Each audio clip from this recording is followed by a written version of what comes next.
Welcome to Sri Lanka's #1 sports hub, thepapare.com. Now, very good morning to everyone joining us with the Day 2 action of Sri Lanka Schools Elite Under 19 Sevens. We've come to the knockout stages. This the 19 Sevens tournament. We had some action-packed day yesterday at Havelock Sports Ground, and today at Royal Complex.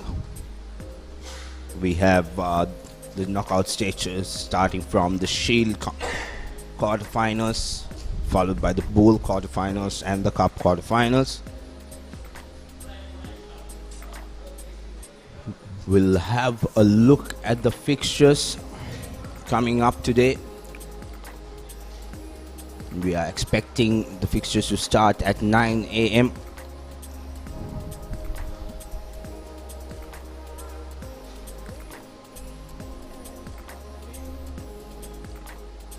So Sylvester College getting a walkover since two groups from yesterday had only two teams. So Sylvester with a walkover in the Shield quarterfinals. They'll move on to the semi-finals straight away. Then Devapati Raja College will be taking on Murutu Vidyalaya. And St. John's College will take Siripe Ratana College, and Wesley College also going on to the semi-finals of the Shield segment straight away. This will be followed by the Bowl quarterfinals, where Thurston College will be taking on Lumbini College, and the second quarterfinals would be St. Benedict's College taking on St. Aloysius College. And third quarterfinals, Sri Sumangala College Kandy will be taking on Maliyadeva College. And finally, in the fourth quarterfinals, Piliandala Central College will be taking on Ananda College. Then the big ones, the Cup Plate quarterfinals. Quarterfinal 1 between Vidyartha College and St. Joseph's College. The second quarterfinal with Kingswood College taking on Isipatana College. And the third quarterfinals between Dharmaraj College and St. Anthony's College. And the final quarterfinal for today will be between St. Peter's College and DSA Nanayaga College. Interesting matchups, interesting games, knockout stage. And these boys will give everything. So we'll take a short commercial break, and when we come back, join us with the live action of these Sri Lanka Schools Under 19 Elite Sevens.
Season 1 දැනුම, Season 2 චරිතාවලිය, Season 3 ක්‍රීඩා විප්ලව.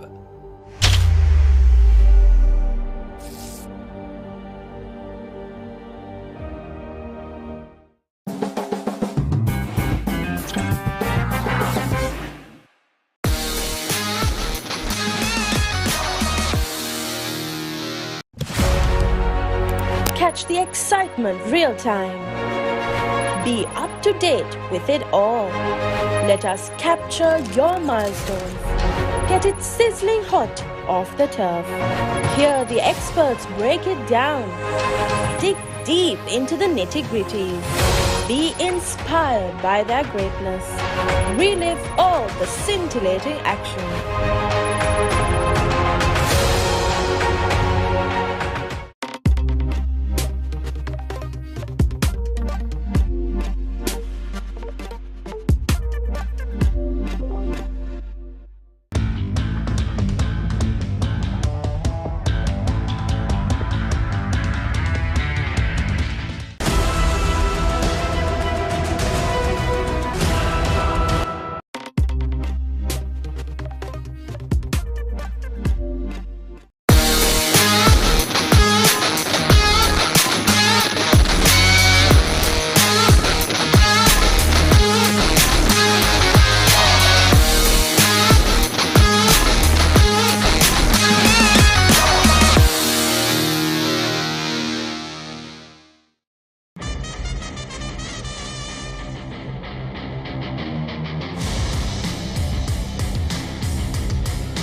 Season 1 දැනුම Season 2 චරිතාවලිය Season 3 ක්‍රීඩා විප්ලව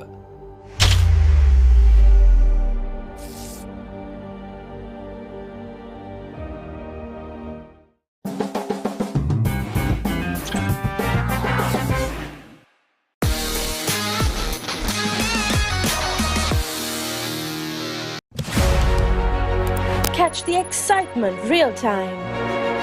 Be up to date with it all. Let us capture your milestones. Get it sizzling hot off the turf. Hear the experts break it down. Dig deep into the nitty-gritties. Be inspired by their greatness. Relive all the scintillating action.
Season 1 දැනුම Season 2 චරිතාවලිය Season 3 ක්‍රීඩා විප්ලව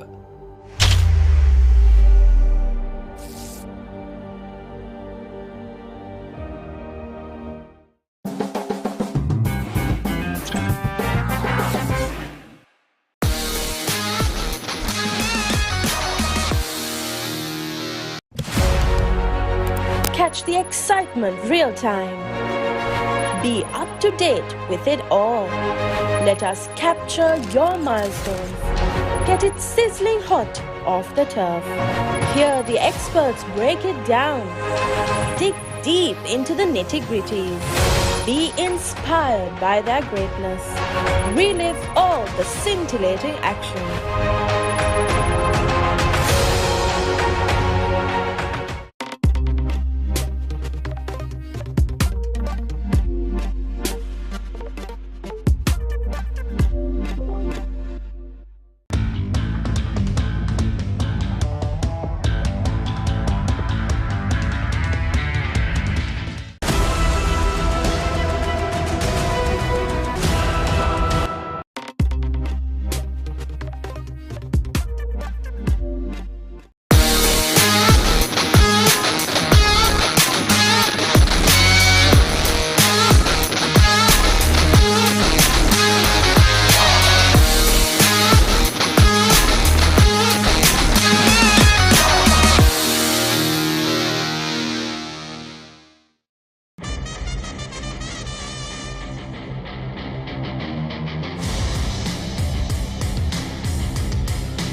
Season 1 Danuma, Season 2 Charitavaliya, Season 3 Krida Viplava.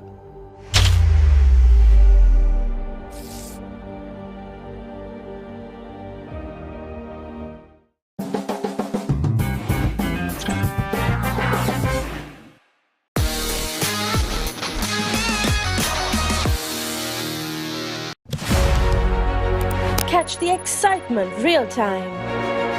Be up to date with it all. Let us capture your milestones. Get it sizzling hot off the turf. Hear the experts break it down. Dig deep into the nitty-gritties. Be inspired by their greatness. Relive all the scintillating action.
Season 1 Danuma, Season 2 Charitavaliya, Season 3 Krida Viplava.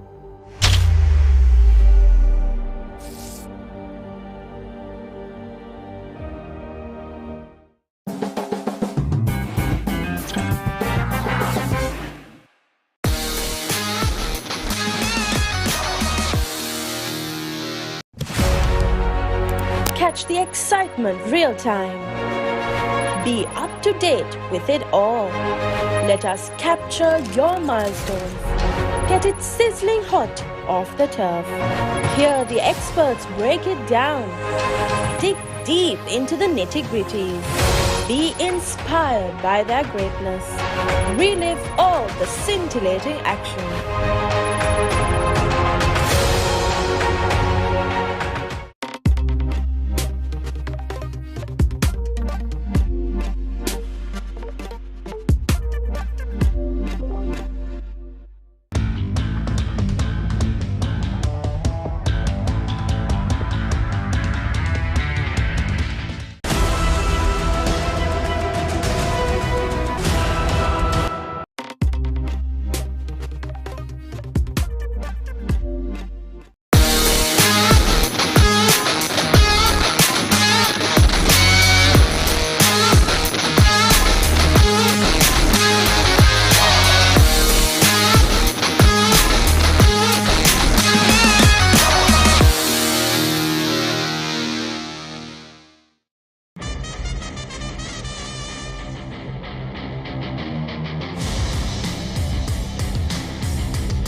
Season 1 දැනුම Season 2 චරිතාවලිය Season 3 ක්‍රීඩා විප්ලව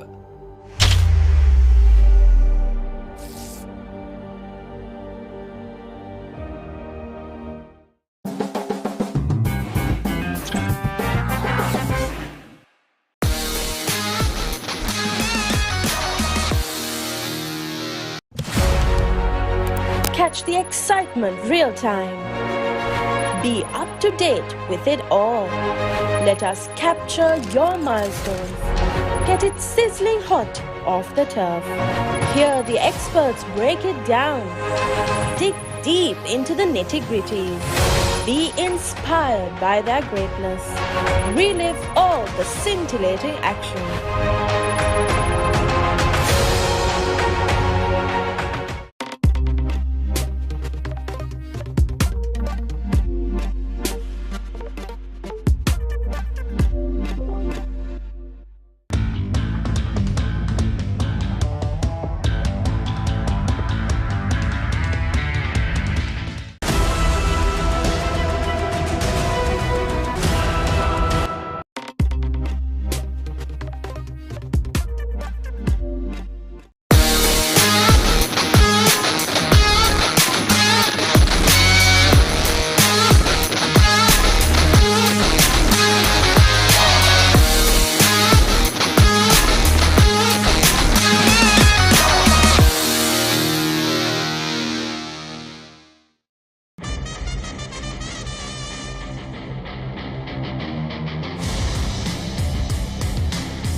Season 1 දැනුම Season 2 චරිතාවලිය Season 3 ක්‍රීඩා විප්ලව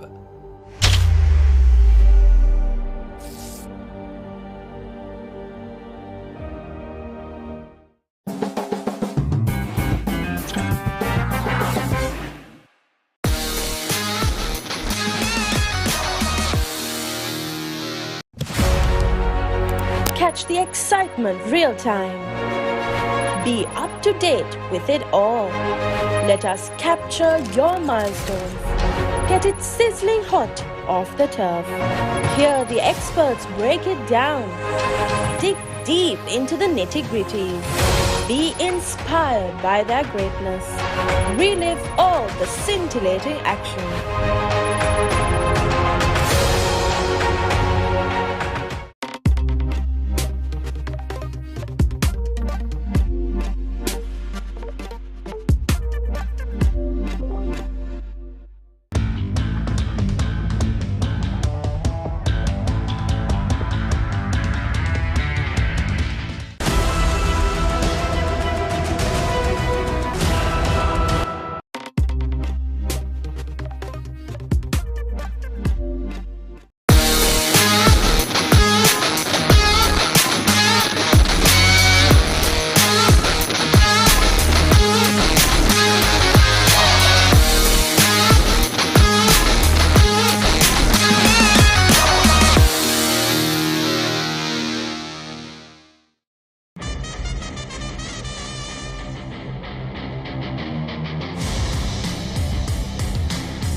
Season 1 Danuma, Season 2 Charitavaliya, Season 3 Krida Viplava.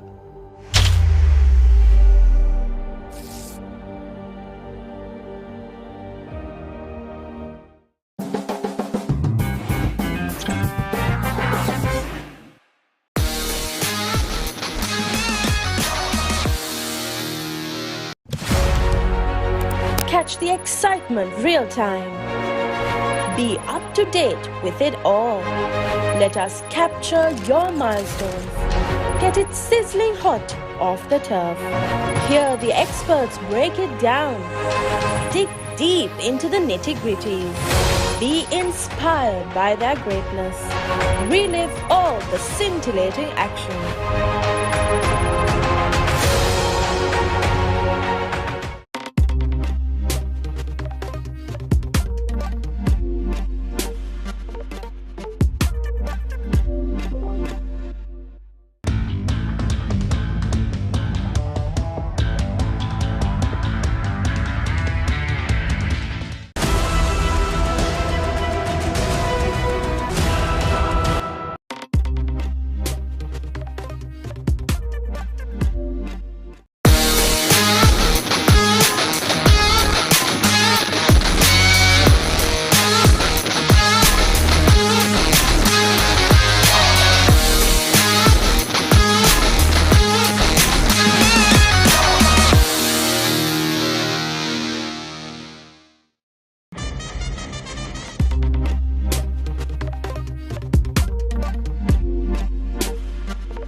Welcome back with the live action of Sri Lanka Schools Under 19 Elite Rugby Sevens coming to you live on the Papare.com from Royal Complex.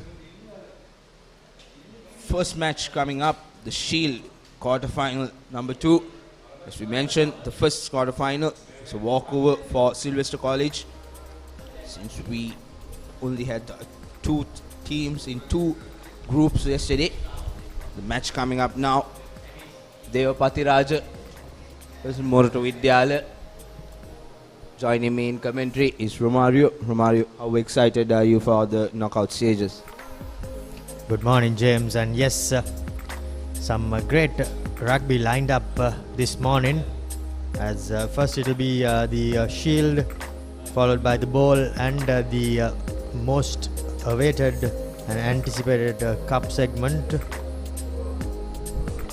There was plenty of rugby action yesterday, but St. Peter's College looks like the team to beat, while the usual culprits of Isipatana, Kingswood, St. Joseph's all made their way into the cup segment. And it's good to see Vidyartha, Dharmaraja as well as St. Anthony's and DS Senanayaka joining them. So quite a few teams up from Kandy as well making their way through to the cup quarters. Actually, 4 teams from Kandy and 4 teams from Colombo. So let's hope we have 2 teams each at the end of the day to fight off the cup finals. So now we have the Shield quarterfinals between Devapatiraja College and Motu Mahavidyalaya. Both teams showed a glimpse of promise, though they couldn't capitalize as they kick off the game.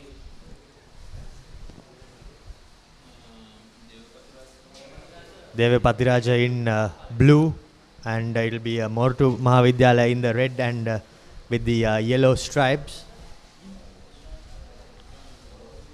So early on, scrum for Motu Mahavidyalaya.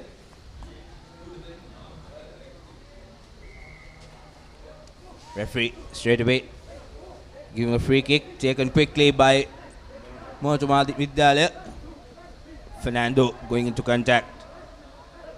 Bit of pressure from Devapatiraja, but they have numbers on the outside, space out wide. Should have given it early, but a forward pass. Really unfortunate there, Maru. Yes, indeed, the pass needed to go early. Unfortunately, the youngster decided to hang on to it for that extra second, and unfortunately it cost his team a try.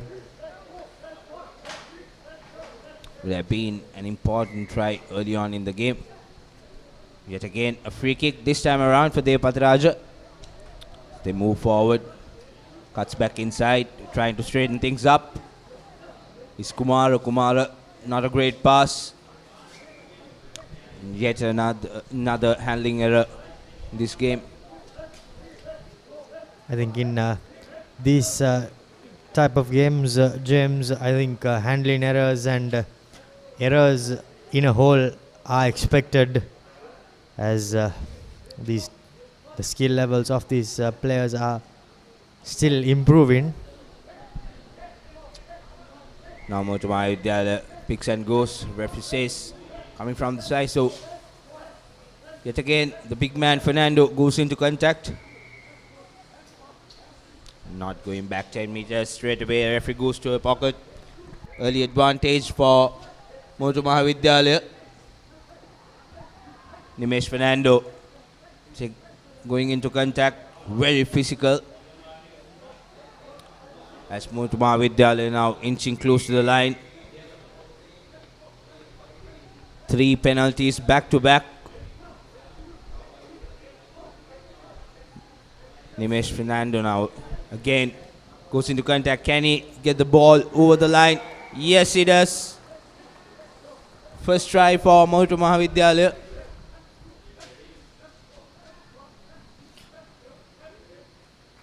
Good strength shown there by the youngster as he bundled his way over. Few penalties coming in and put in Devapatiraja under immense pressure, and Nimesh made sure he got that quick tap and just crashed over for the first try of the game. Misconversion will keep the score at 5-0 in favor of Motu Mahavidyalaya.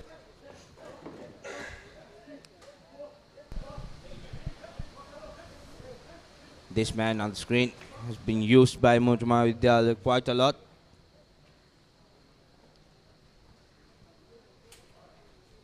Sandeep, the skipper, restarts proceedings. A deep kick, not collected cleanly.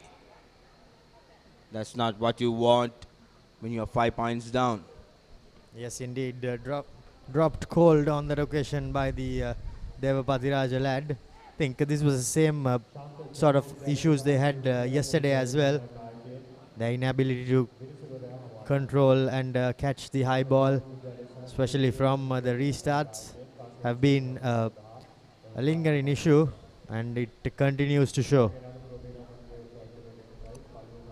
Motu Mahavidyalaya with the feed in. Sandeep out of his line. Trying to run around. Runs sideways. Taken down. Penalty straight away. Holding on, says the referee. So penalty for Devapati Raja College.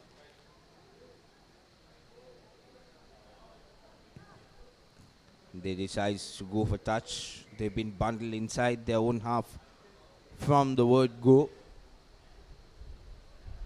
Yes, and now they must be breathing a sigh of relief to finally get out of their own half. And the first attacking opportunity for Devapati Raja.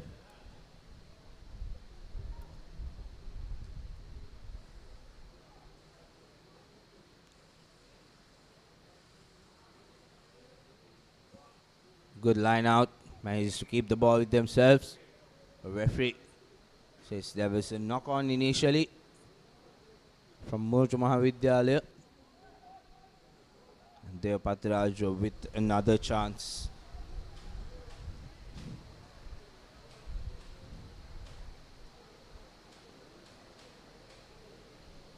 Plenty of errors by both teams in the early exchanges.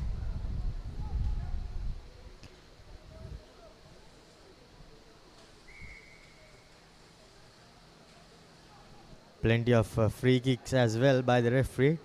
This time for Devapati Raja.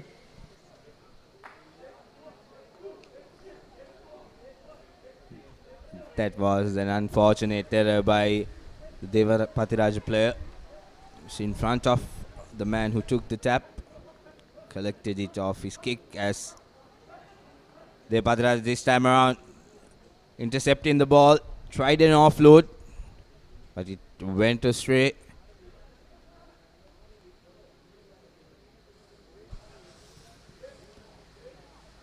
What these teams lack is the continuity of play. A lot of handling errors. Indeed, and it's quite difficult to expect that as well from teams that lack skill. They need to first just manage to hold on to position, and even when they go into contact, they need to not throw the ball away but keep it with them. But now a high tackle. Referee gives a yellow card for Chamod dangerous play. Yes, indeed, and Chamod Fernando is the player who is sent to the bin.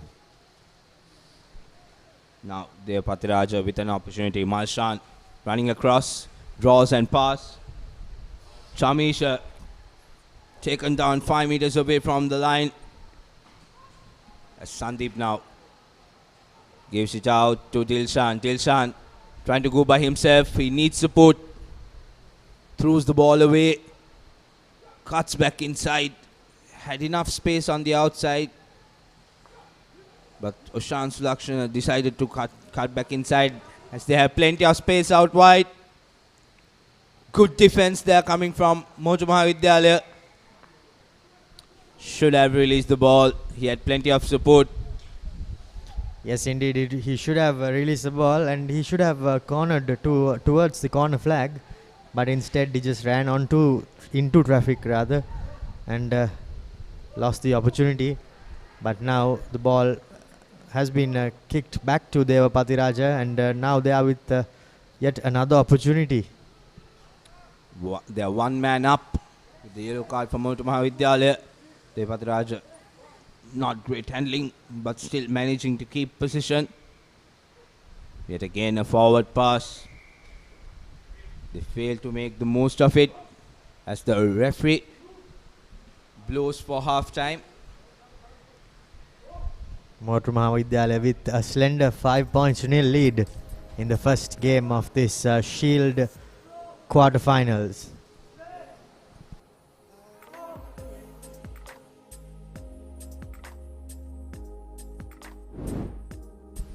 Yes, and these were the highlights. The only try from the first half scored by Nimesh from Mortu Mahavidyalaya, separating the two teams at Lemons.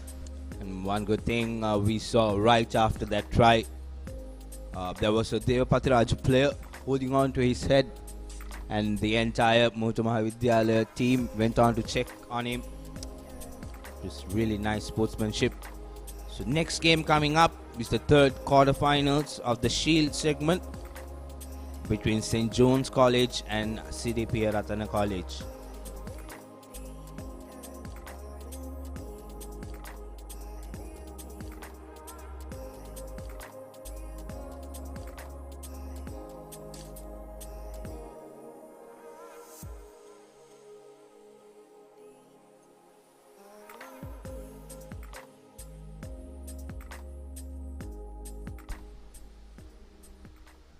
Both teams coming back for the second half. Nothing separating these teams, just a 5-point difference. And with the momentum the Devapatiraj players had at the end of the first half, they would want to continue with it. Long kick as a restart. Another fumble from the Mortu Vidyalaya. Not surprising, James. 10 seconds into the second half and the first knock on. I think we've had about 6 to 7 scrums in this game. You could call it a game dominated with the knock-ons and scrums. Absolutely. As Mortu Mahavidyalaya back to full strength.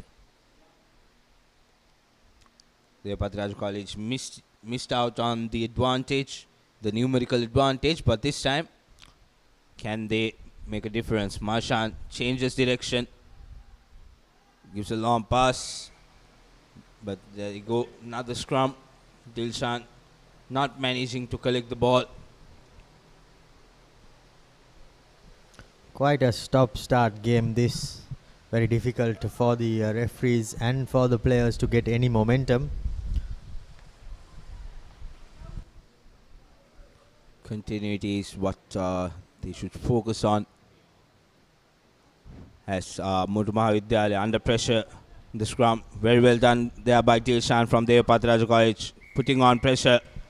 Referee penalizes Mortu Mahavidyalaya. Sandeep with the turnover there at the breakdown. He did complete the tackle, released the player on the floor and then went back and was successful with the turnover. The big man Chamisha driving through, using his strength. Referee penalizing the supporting player for not supporting the body weight.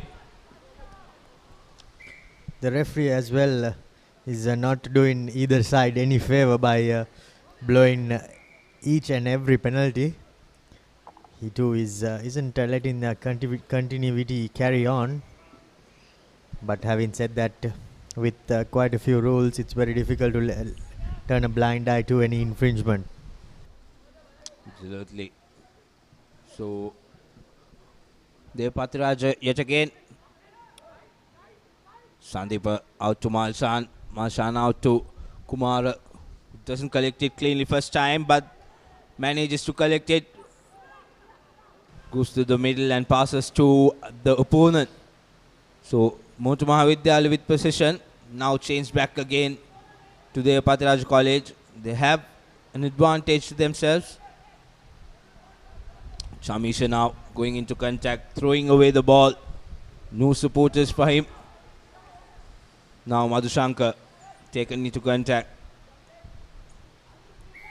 Referee saying not supporting the body weight. So another penalty for Devapatiraj College. Marshan takes the quick tap. Two men taking him down. That should be another yellow card for Mortu Mahavidyalaya.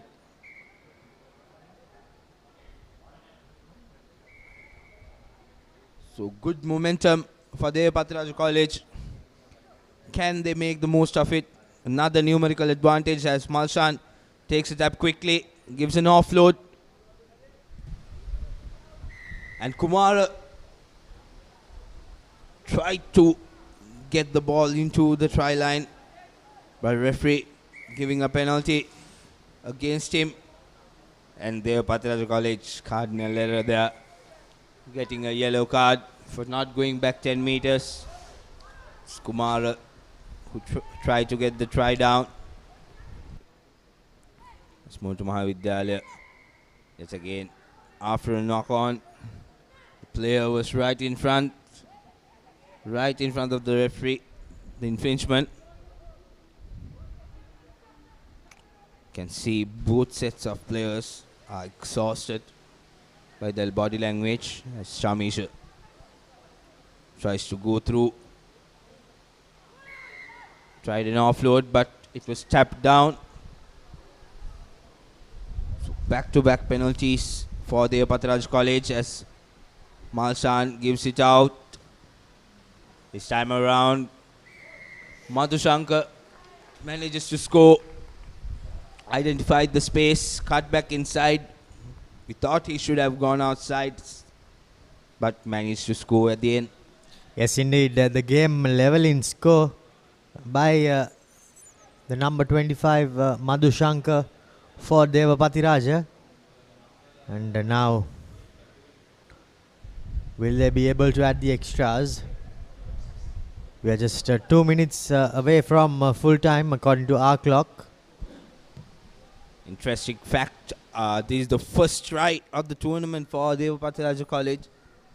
The two games they played yesterday, they could not score a single try.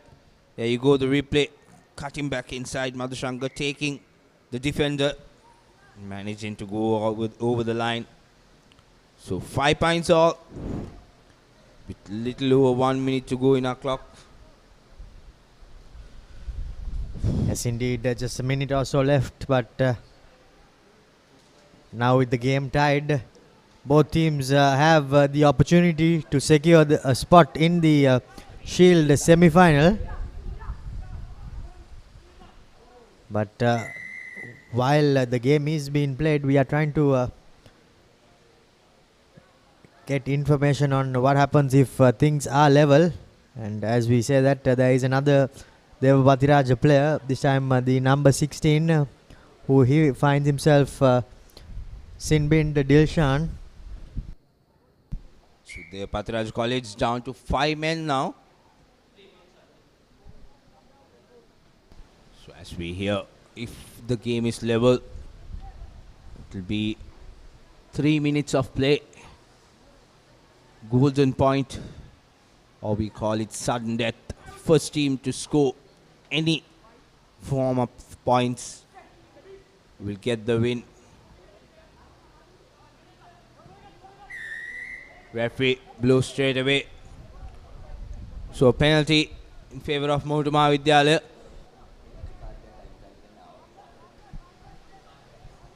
Takes the tap quickly. Fernando, Nimesh Fernando, a loose pass given out to Dulan Fernando. Now pops it out. It's another handling error as they are Patiraja College now.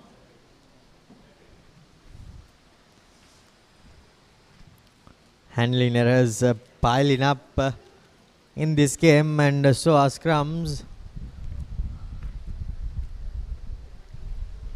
Time is up on our clock. Should be the last player of the game. The winners of this game will be taking on Sylvester College. Got a walkover for their quarterfinals.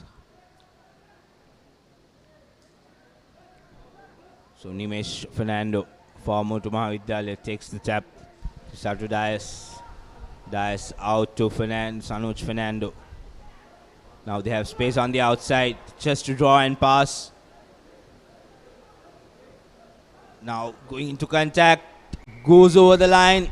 Referee says it's a try. Sandeep Avilagoda, the skipper, scoring the try, taking his team into the semi-finals.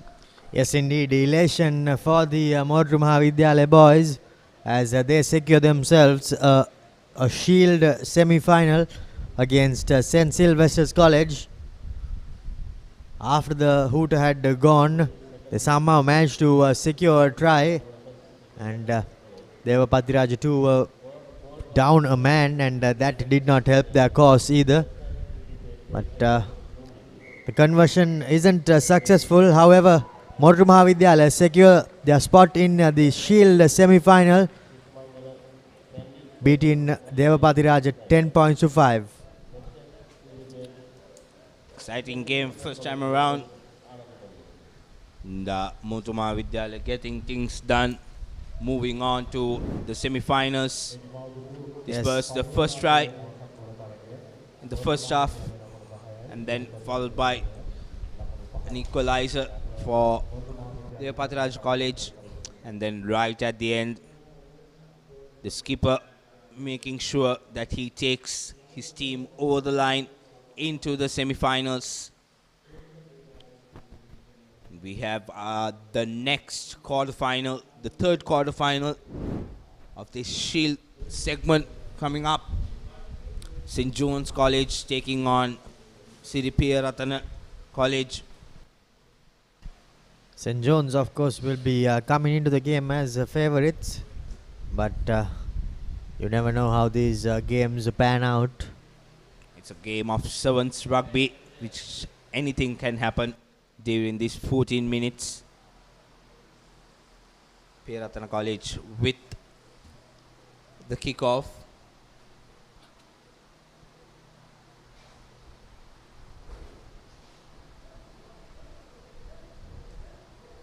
Winners of this game will take on Wesley College, surprisingly losing out yesterday, as St. John's straight away using their pace move forward. In fact, Wesley College did not manage to win a single game on the first day, which was quite unlike them. But now here goes the number 2 for St. John's, and he's speeding away, and there'll be no stopping him. Hasanka goes under the post for the first try. Brilliant move there. Good passage of play from the kickoff. We saw St. John's College trying to increase the pace, trying to get Piyaratna boys to play according to their tempo as they get the 2 points. There you go, cutting through the middle. No match for his pace. Midar Hansaka getting the first points on board.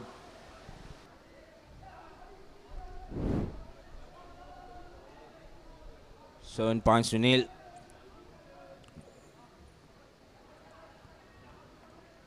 Restarts are the most important thing in the game of sevens.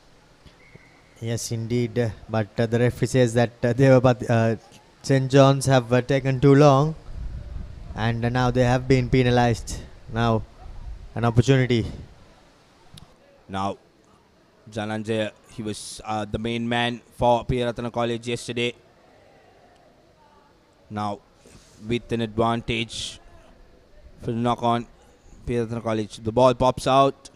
Referee says no advantage.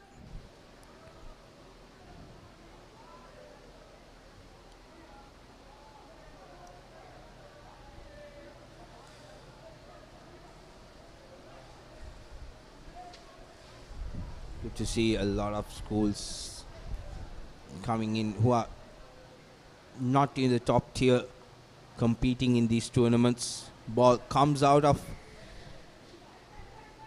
the tunnel, but the referee says illegal shoving. So Piyaratana College now with it, with possession. Mapatuna taken down. Now they have numbers on the outside. Tries to go by himself. Taken down. Referee straight away says holding on.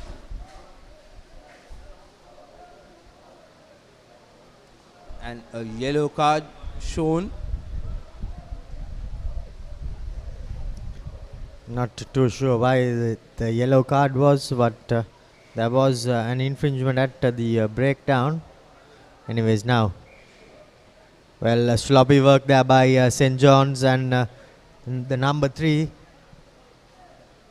Himansha Kavindu, took it too easily and has paid the price with the ball travelling forward.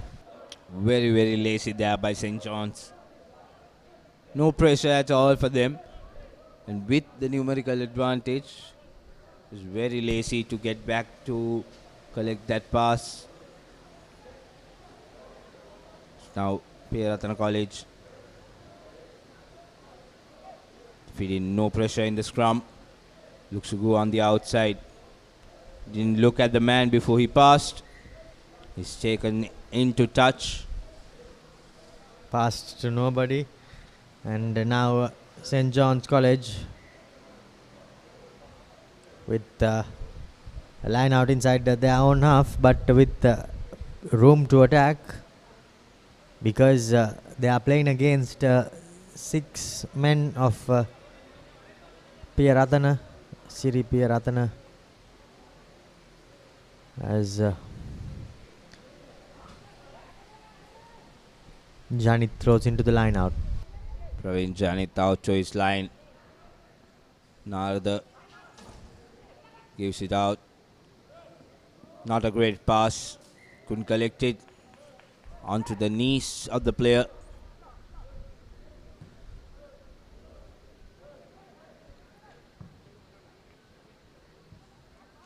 Both teams yet again with handling errors. Trying so much to have continuity as Peratana College now this time around put under pressure, released the ball but was lying on the ball, so there was no option but to give a penalty. Praveen Janit, some fancy feet, gives it out to the line, long cut-out pass. We have Tiven Lakindu just getting an ankle tap. Beautiful offload to Kavidu Himansha. He goes on to score the second try for St. John's College. Yes, indeed, some lovely bit of play there.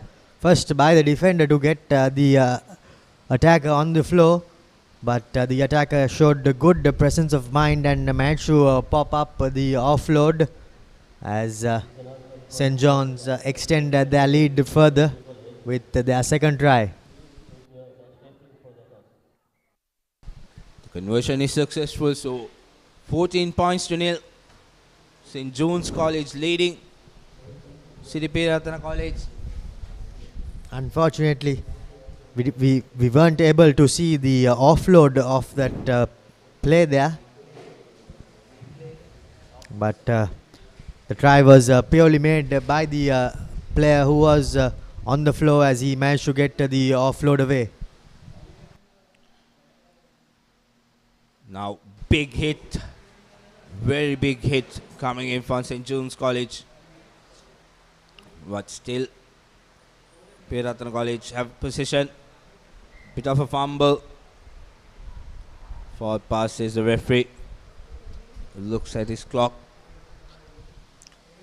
Yes, indeed. Unfortunately, yet again, the Siri Piyaratana lads not holding on to position when they go into contact. And now St. John's will have one final chance. Quick scrum there by St. John's College. Long pass yet again to Tiven Lakindu. This time beating his man. Cuts back inside. No problem there. Showing his strength and speed. Extending the team's lead to 19 points with the conversion to come. Lovely set play there by the boys from St. John's College. A loop happened and then the pass to the wing three-quarter, and there was no stopping him as the conversion goes over. 21-0 in favor of St. John's College as they are taking the game away. St. John's College looking as if they are ready to take on Wesley College in the second semi-final of this Shield competition. 3 tries in the game, and the first was scored by number 2 Midara Hansaka for St. John's College, and the second was made by that beautiful offload as their number 3 Kavindu went over, and they somehow managed to round off all 3 tries under the post, and this was the final try as the number 7 put on some fancy footwork, Lakdiv rather, and rounded it off under the post for a third converted try. 21 points to nil as St. John's convincingly lead Siri Pieratana Vidyalaya. So the next match coming up is the first bowl quarter-final between Thurston College and Lumbini College. The knockout stages today in this Sri Lanka Schools Under-19 Elite Rugby Sevens.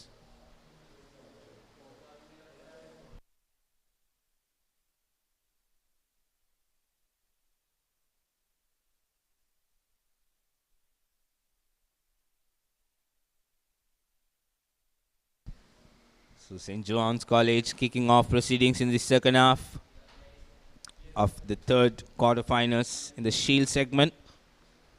Early on pressure, but not supporting their body weight. So Pieratana College into the attack. Jananja going into contact. Needs support. Just one man sealing off. Pieratana College now slowly trying to start off an attacking move, but referee has blown for a forward pass. Really unfortunate for Siri Ratana College. Trying so hard to have continuity, but with the defensive pressure, struggling to keep the ball with themselves. Yes, indeed. Continuity has been something that everyone has been craving for in these Shield games. Low skill levels also not helping the cause of the youngsters, as here goes the number 3 Kavindu. Now St. John's, the number 11 throws a long cutout pass, and the win three-quarter does manage to beat the on-rushing defender, but is brought down meters short. Here goes the scrum half from close range. Picks and goes and makes no mistake as he extends the lead for St. John's. It's like it's the number 10. Not too sure of the name of the youngster, but great work there by St. John's College, as looks like they have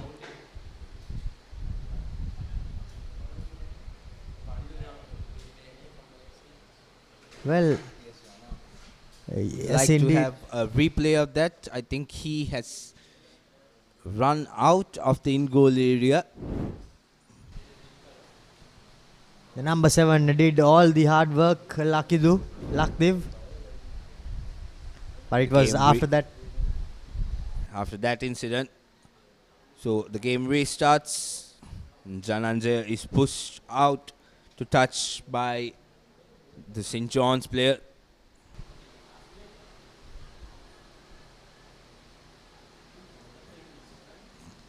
Tried to take a quick line out, but the referee says no, we have to get the players together. 21 points to nil. St. John's College leading comfortably. And a clean line out for them. Cuts back inside, trying to straighten things out. This time around, running to the corner. Shows and goes. Brilliantly done there.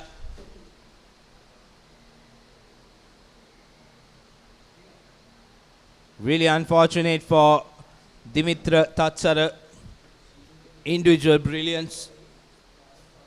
Stepping out of 3 players. Dummying another. Going through the middle. Referee, after consulting the assistant referee, awards the try. So 26 points to nil. Dimitra Tatsara will get the try.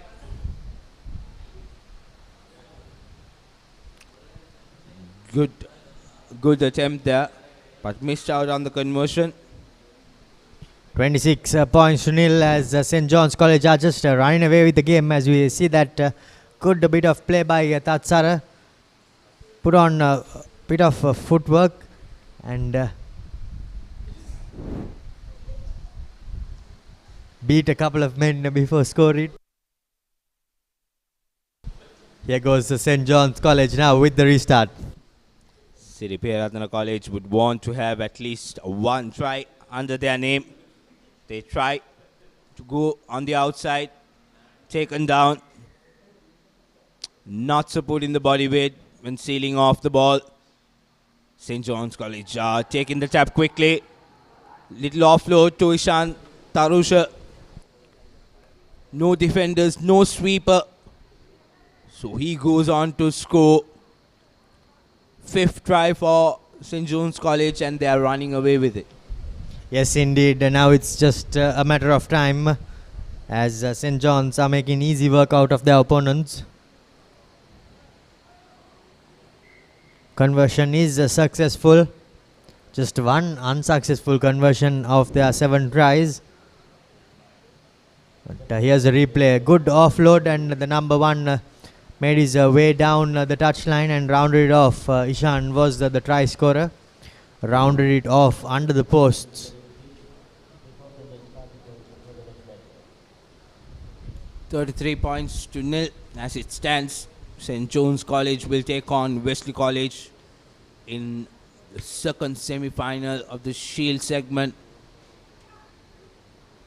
And the winners of the previous game, Motu Mahavidyalaya, will take on St. Sylvester's College in the first Shield semi-final as St. John's restarts. Yet another forward pass by Siripe Ratana College. Moments are left in this game. However, as the third Shield quarterfinal is about to be wrapped up, and then it will be followed by the bowl quarterfinals. Thurston College will be taking on Lumbini. But here's the final attack by St. John's. Good step in there by the number 8, but unfortunately the ball knocked on. Was Praveen Janit with the fancy feet,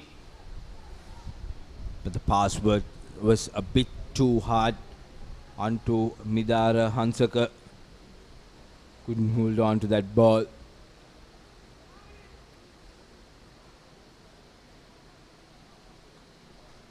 Siripe Ratana College now with the scrum. The hooter has gone. They decides to kick. Not a successful clearance as St. John's now on the attack. Gives a nice offload as Bimsara is taken down. Amanta collecting the loose ball, fending off Dhananjaya, but brought down finally. St. John's, they want one more score before the end. Referee penalizing St. John's College. Not too sure why that was, but now Siripe Ratana College Vidyalaya with the final attack.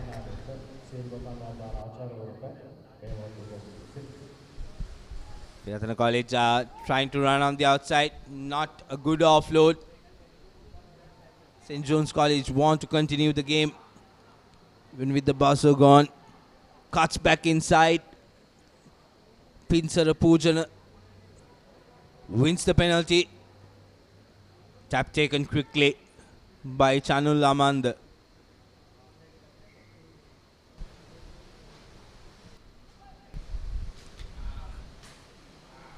Referee wants to have a word with the assistant referee. Brings back play, saying it was a high tackle. As St. John's College now, long cutout pass. No stopping him, that close.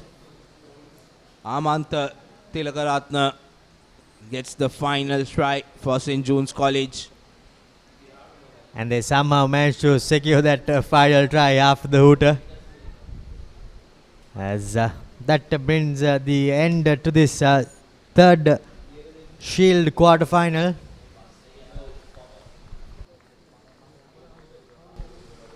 The conversion is a stray, but it's 38 points to nil. St. John's College taking the victory, moving on to the Shield semi-finals. This will be quite an interesting game. Thurston College taking on Lumbini College, as we see the full-time score confirmation, 38 points to nil in favor of St. John's. Highlights coming up from the previous game.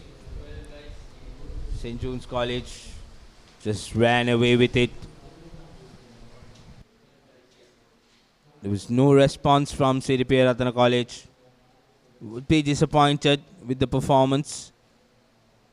But St. John's College looking very, very happy. They showed some promise yesterday. Unfortunately, the groups have had only 3 teams, and only the top team moved on to the cup segment, and there were tough fixtures in their group.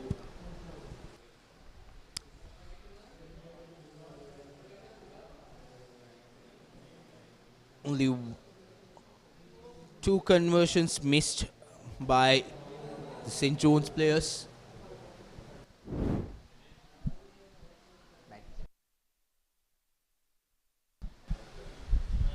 As we started off with the first quarter-final in the bowl segment. Thurston College taking on Lumbini College. This will be a good encounter, as both teams showed a good promise last evening. Both teams came into this game losing a single game each, and now play with plenty on the line. Thurston College taking on Lumbini College.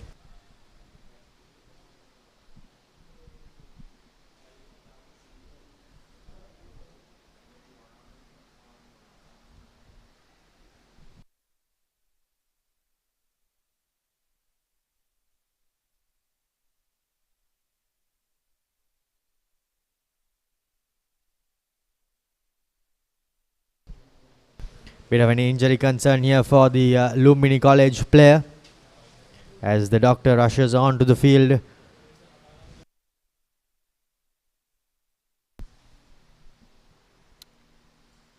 The physicality and the humidity coming together.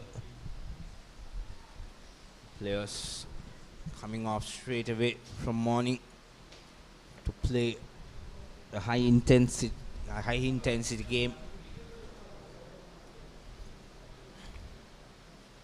Both teams with quality players would want to take home some kind of prize.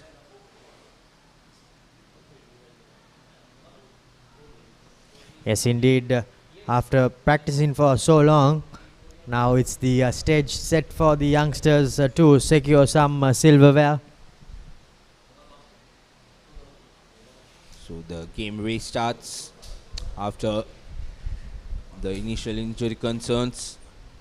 Lumbini College had to change a player as well, as Thurston College now on the attack. Taken down. Satsara had been taken down. An offload was given. Referee says play on. Finally blows for an handling error.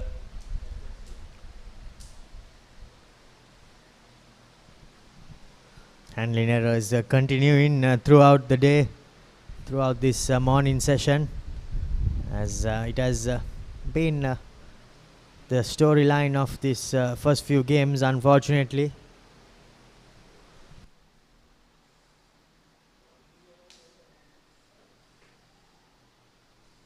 Thurston College taking the penalty quickly.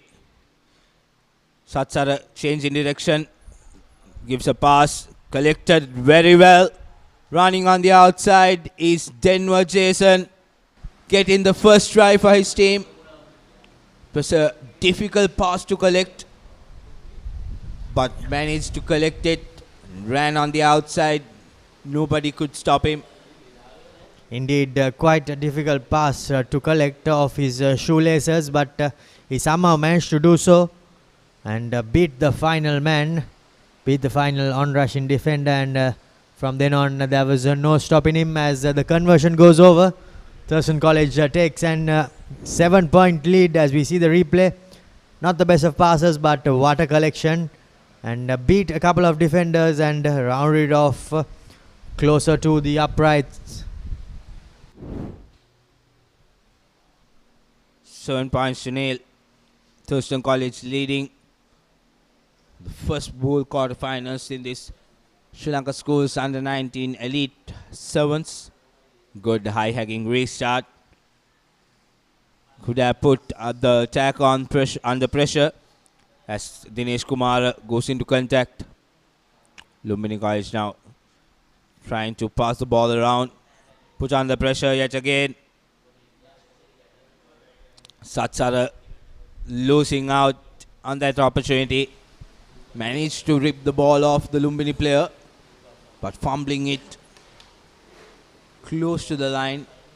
Yes, indeed. Unfortunate there. They did all the hard work, but on the Lumbini College seemed to be a bit rattled and shaken by the early onslaught by Thurston College. Scrums, though, causing a number of issues.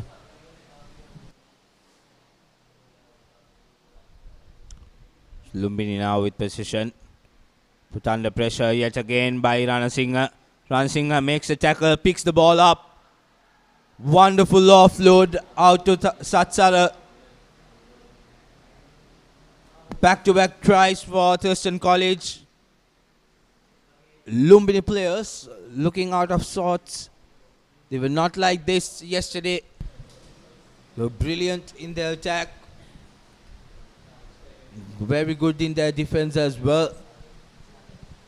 Yes, indeed. They seem to be caught off guard and now have to pay the price for 2 tries. Conversion isn't successful. However, Thurston College lead 12 points to nil as we see the replay. A good tackle there by the number 4 Ranasinghe. He won the turnover and gave it to Satsara as he added the finishing touch to it. Brilliant piece of work. This is what you want from a Sevens player. Make the tackle fast and get up. Release the man. Turn over the ball. Thurston College with another restart. Good high hacking kick. Contestable. And they managed to get position yet again. As Patirana out to his line. Thurston College with a long cut-up pass. This time, though, the bad pass isn't collected by the Thurston College win 3/4. Quite a difficult pass to get under him. As now, Lumbini College with an opportunity with a little bit over a minute left in this first half. They will ideally be looking to get something on the board. Time around, managing to get the ball on the outside. Little loop around. As Shamupati loses out on the ball. Referee penalizing rightfully slow. Quick tap taken by Didulanga. Needs support. Gives it out to Shamupati. Goes into contact. Didulanga trying to take the ball fast, but referee says it's a knock on. Good pressure from Thurston College. They felt the momentum building on the other side. Decided to increase the defensive pressure. And the opportunity missed out by Lumbini College. Thurston now. Ranasinghe tries to run by himself. Saw the space. Still pumping his legs. Moving forward. Rajapaksha now out to Satsara. Satsara, not a great pass, but Thurston College manages to keep possession with themselves. Rajapaksha, not a great offload. So that's it, says the referee for the first half. An intriguing half of rugby, James, as Thurston College have somehow managed to assert themselves and secure a 12-point lead, a 12-point advantage over Lumbini College. I think the Lumbini coach will speak to his players and will tell them not to get the Thurstonites in their heads. These were the highlights of the first half.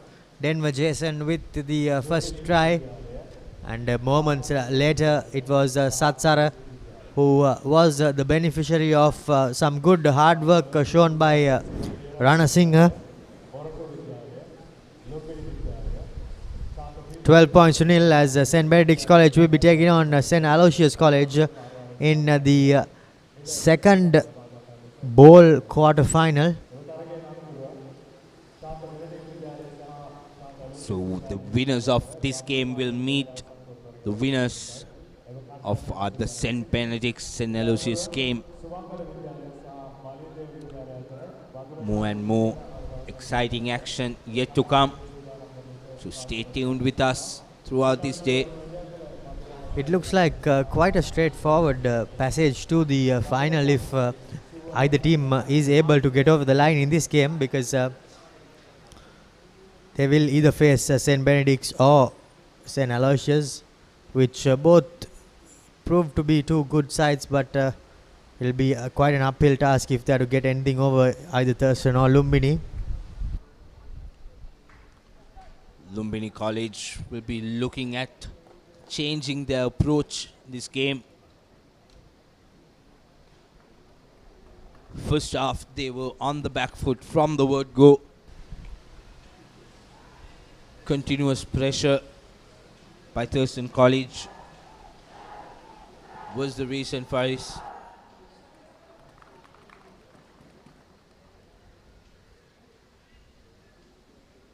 Bit of a delay in the restart because there's a confusion of a player being substituted.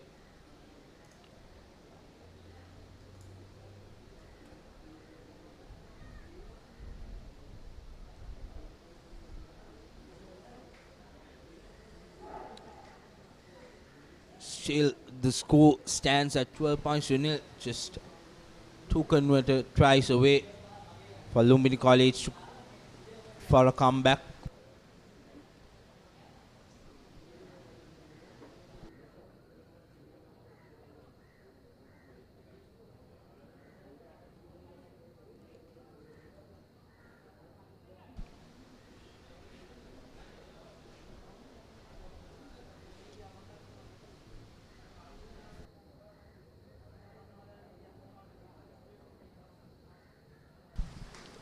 Not too sure what the hold-up is all about, but there seems to be some concern with the referees.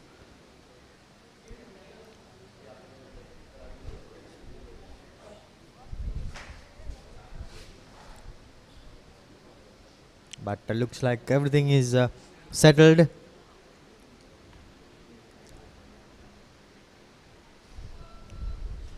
And we are about to begin the second half of this game.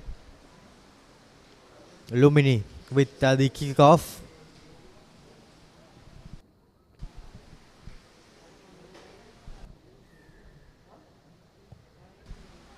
Deep restart for the second half. They got Sastara. Beats one and gets the offload away, but some good defense shown by Lumini, continuing to make their tackles.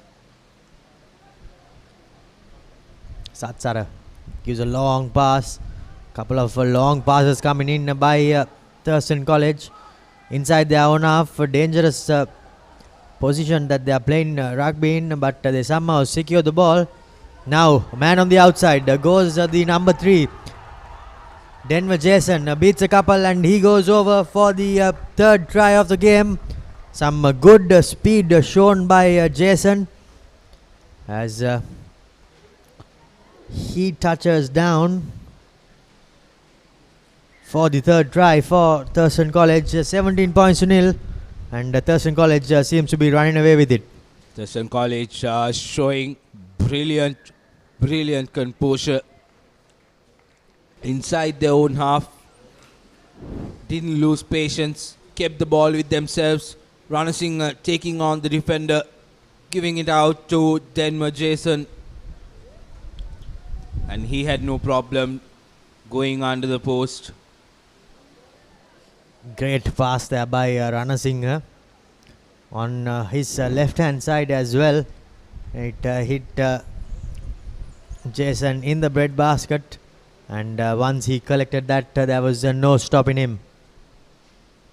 Absolutely brilliant piece of work as Satsara kicks off. Lumbini now looking to get the first try. Shampade is taken down, gives an offload. Krishan Sandharwan fumbling the ball.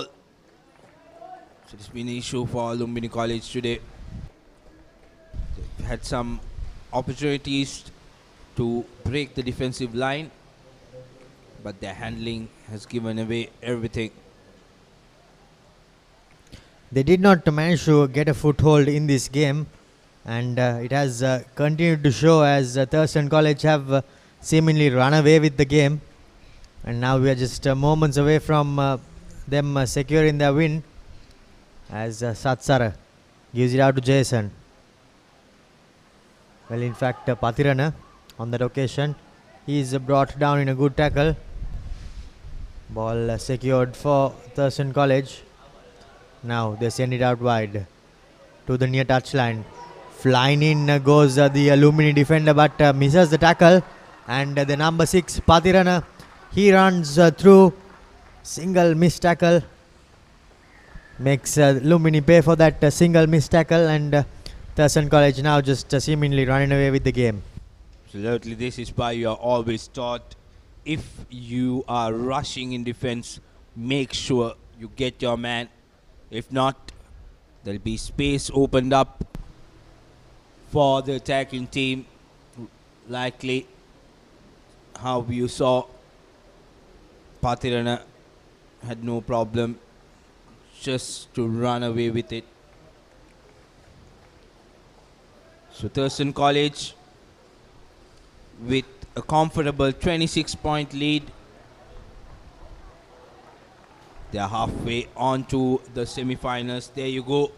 Missing out on taking down Patirana was Nadun from Lumbini College, and Patirana says bye-bye. Goes on to score.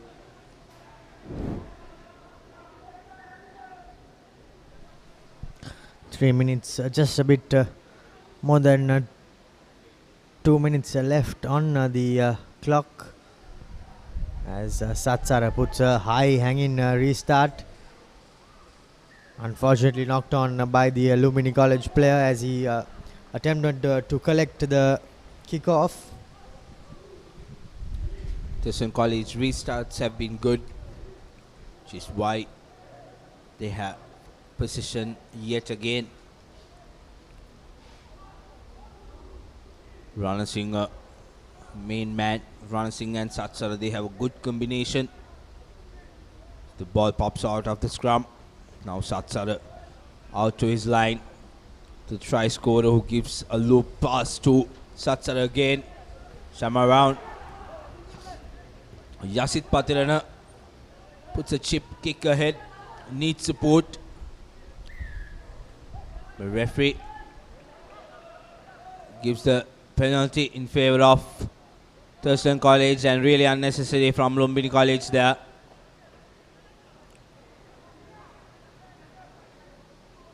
Losing be 5 to 7 more meters.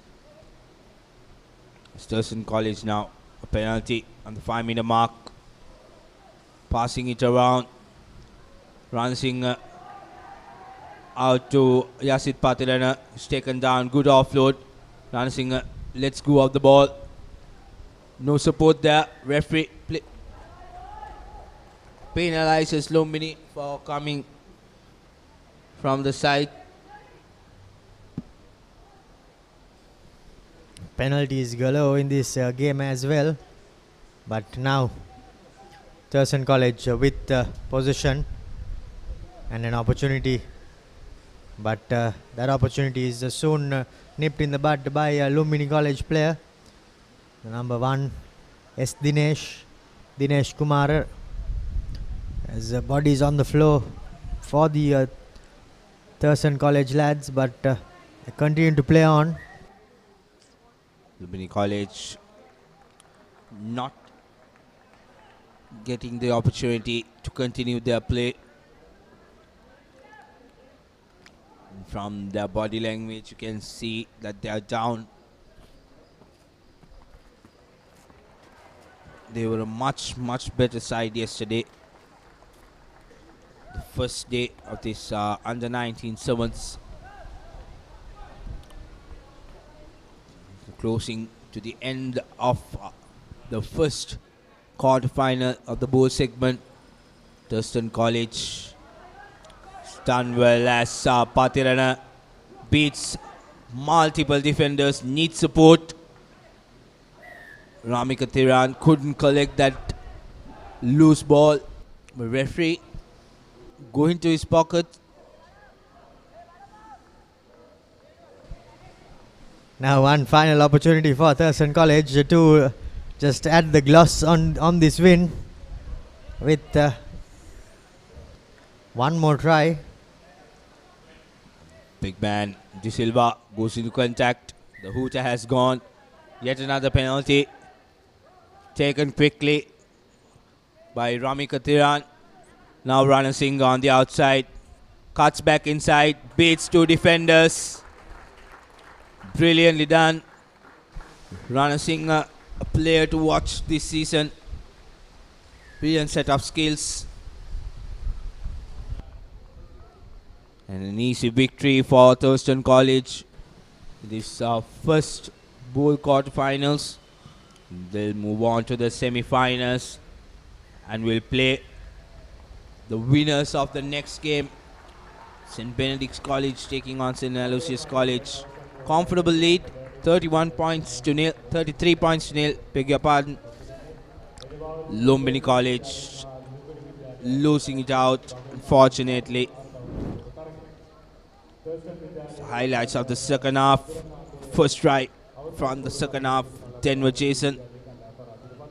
Brilliant piece of work by Rana Singh to draw the man, give a pass out wide. Then it was Patirana. Managed to run on the outside to get a try under his name easily. Right at the end, Rana Singh yet again cuts back inside, beats 2 defenders with his fancy feet, getting the final try in. So a change in commentary to be Reshwan and Laksisi.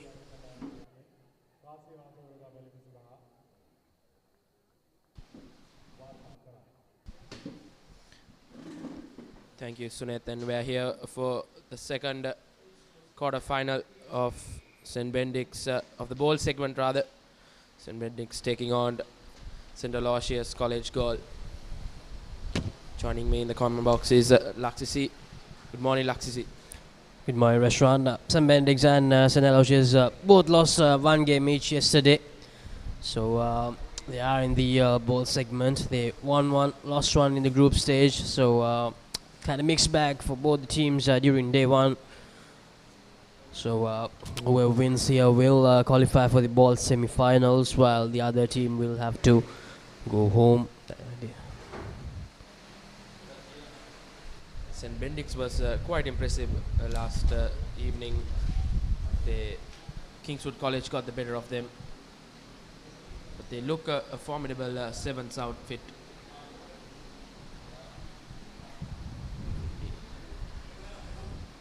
Performances in this game will be interesting to look. They're going head to head against St. Aloysius College goal.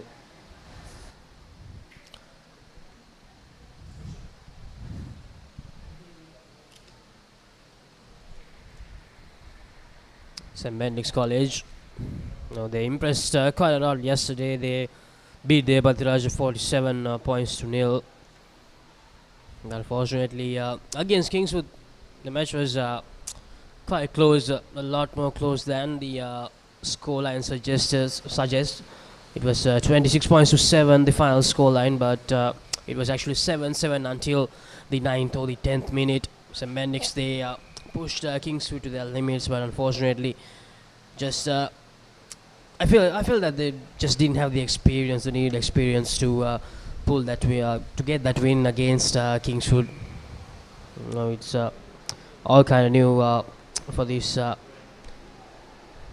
teams who are in the lower divisions compared to sides like Kingswood. And this is Aloysius. Did he manage to touch down before the ball went out of the playing area? No, he couldn't, unfortunately. Just overkicked it a bit. This is an Aloysius player. Takes the 22-meter dropout. St. Benedict's College. St. Aloysius with the ball now. Trying to make inroads.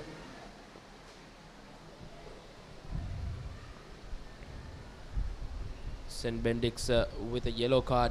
They have just 6 men in the park.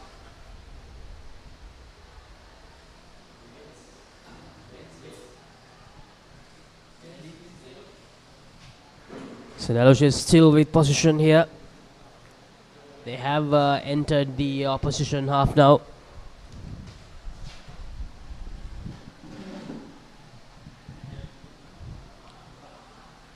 That's a high tackle. St. Benedict's, they can't afford to make these mistakes, because if they receive another card here, they'll be down to just 5. Playing with 2 less men in a game like Rugby Sevens is going to cost them. And here's St. Aloysius College. A great run. He bisected the Ben's defenders in the midfield, but St. Benedict's, they managed to turn it over, and St. Benedict's did the same, but unfortunately he got tackled into touch.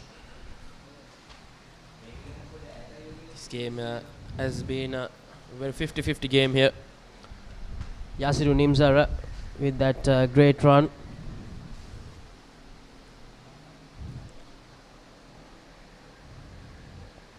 And here's Benz with the line out. They are in danger territory, so they need to come out of their own 22 here. And that's advantage. St. Aloysius holding on as a referee. There's a golden opportunity for St. Aloysius, but they unfortunately knocked the ball forward, but the referee decides to go back for the initial advantage. And here's St. Aloysius with the ball once again. Here's Yasiru Nimzara. And that's very sloppy from St. Aloysius. Yasiru Nimzara created that gap. He just had to collect the ball. I think it's the number 9 for St. Aloysius College, Pamudu Nishan, who made that mistake. Very unfortunate for St. Aloysius College. St. Benedict's right now with the feed in. They will want to clear their lines because St. Aloysius has been under their throat, but a turnover ball there. Brilliant from St. Aloysius. Another high tackle. It's the third high tackle in this game. He's shown the yellow once again. This time it's Kavindu Rashmika who's being sent to the sin bin.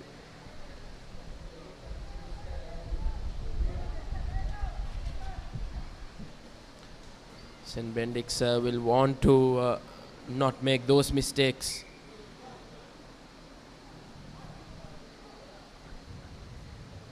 Was that the second yellow card on Kavindu Rashmik? I think the referees are having a little word on that.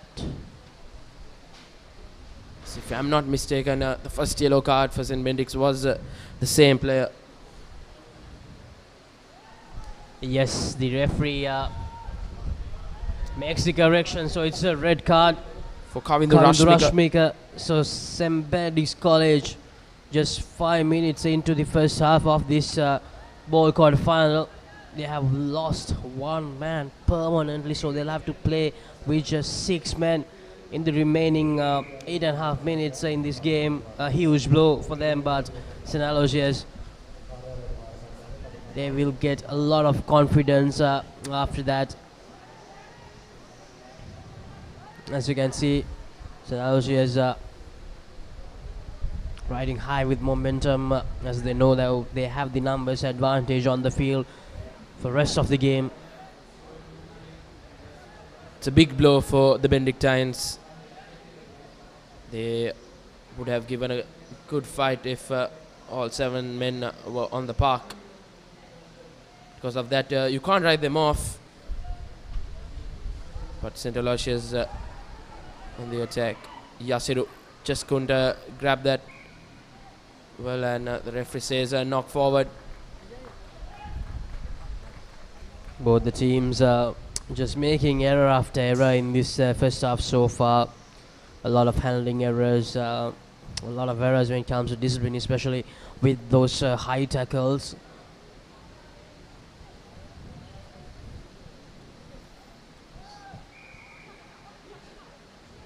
It's been a stop-start affair in this first half. Not much to speak of. Another handling error from the Benedictines, so a lot of butterfingers from both the sides, and that's half time. I think that for the first time in this tournament, we have a complete half and no try was scored. This is the second ball quarterfinals between St. Benedict's College and St. Aloysius College. Both the teams making a lot of errors. St. Benedict's, of course, going into that half time, and they will come into the second half playing with just 6 men. St. Aloysius, they must make sure that they make the maximum use out of that opportunity of having that one extra man for the complete second half.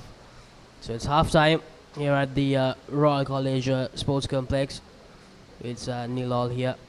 And coming up next, we have Sri Sumangala College taking on Malia College. Once again, 2 sides that impressed during day 1 of this All-Ireland Under-19 Elite Sevens tournament 2023. Of course, we have 2 more encounters in the ball segment after this, and after that it's going to be the 4 big games of the morning, where the Cup Plate quarterfinals will take place. If we remind you once again, now this is the fixture card for day 2. We already had 3 games. This is the 4th one going on. We had 2 walkover wins for St. Sylvester's College and Wesley College.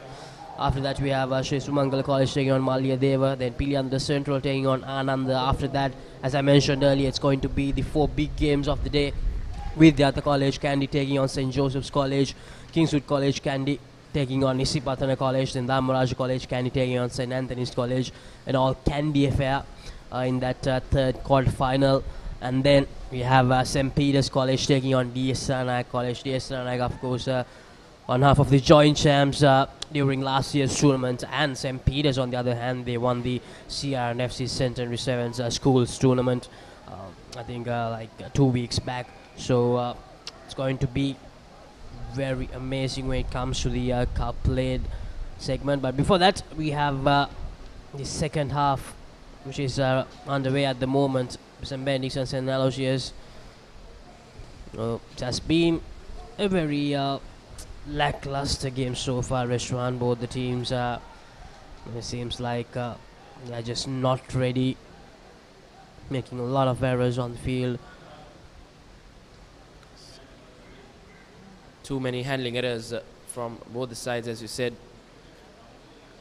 I think St. Aloysius would be kicking themselves if they don't get on the winning side in this game.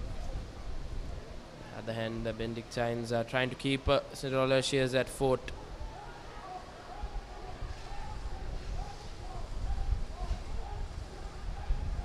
St. Benedict's College, even we mentioned this earlier as well, they looked very good yesterday, but today they have failed to turn up here. It has been a disappointing effort in the first half. So here they have the advantage. They have possession. St. Benedict's, they just must try to keep the ball with them. It's as simple as that when it comes to rugby sevens. Just keep the ball. Fumbled it once again, but luckily knocked backwards.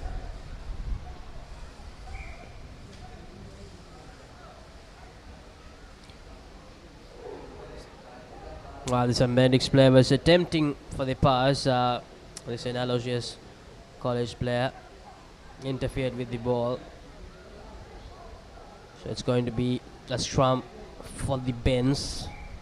Still no tries in this second ball quarter final.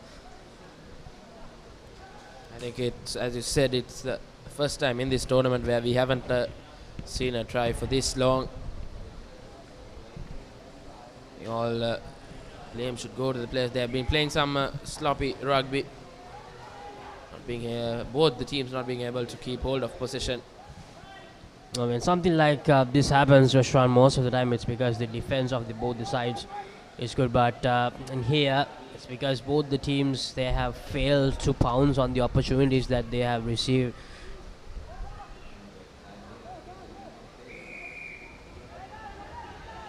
Holding on, says the referee. St. Aloysius back with the ball.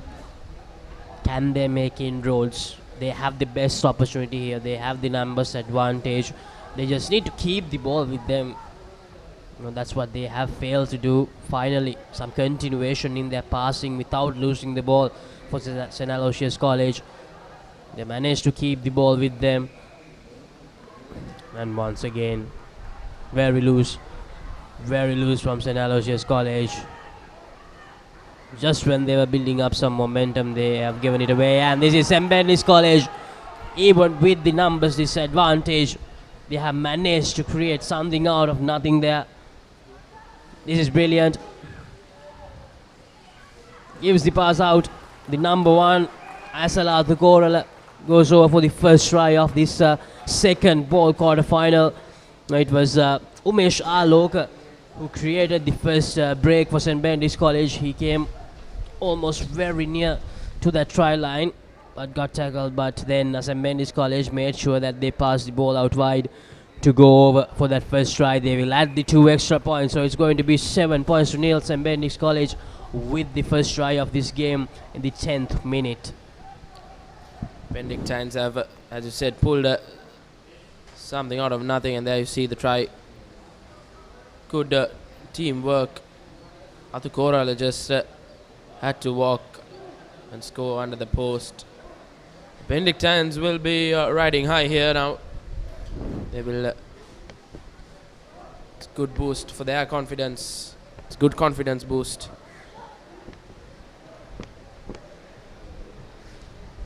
St. Aloysius College will be kicking themselves.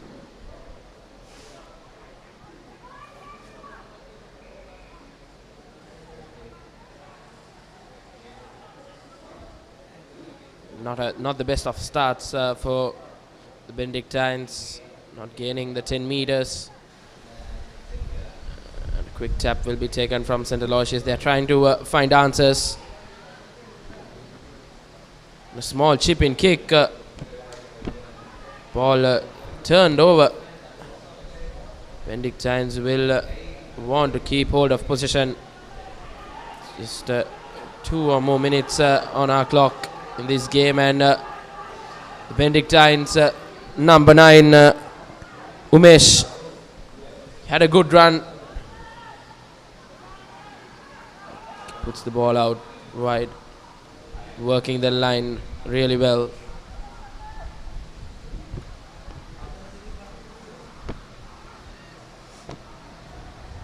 Here goes Silva.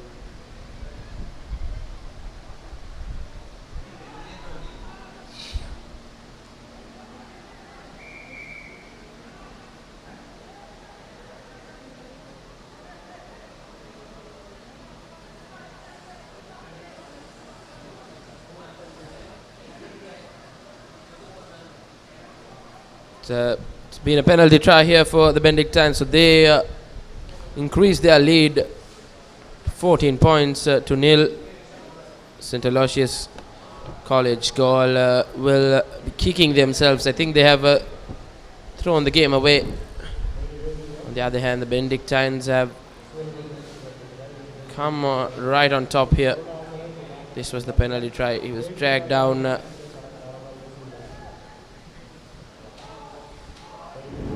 St. Aloysius College goal, wouldn't have expected this. St. Benedict's College playing with one less man, but they are in the lead 14 points to 0. Right, so fair to say the game is done and dusted because we are in the final minute. It's probably going to be the first or the penultimate play in this game. St. Aloysius College just couldn't make use of the opportunities. Look at that. That's poor.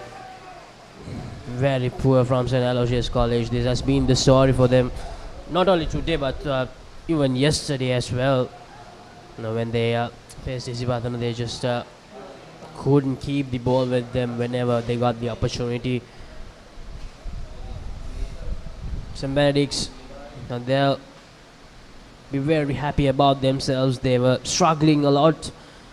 They were playing with 6 men, but they somehow managed to come out of this game with the win. A spirited effort, a much better second half for them. They looked much organized. They looked like they had a plan. They didn't do the mistakes they did in that first half. We hardly saw a handling error from the Benedictines. I think that's what made the difference. And St. Aloysius College goal on the other side, and plenty of handling errors, just couldn't get hold of the ball.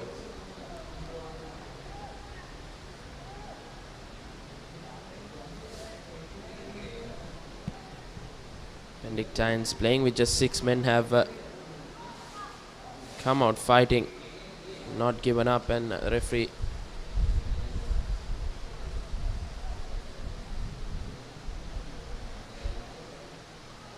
gives penalty for St. Aloysius.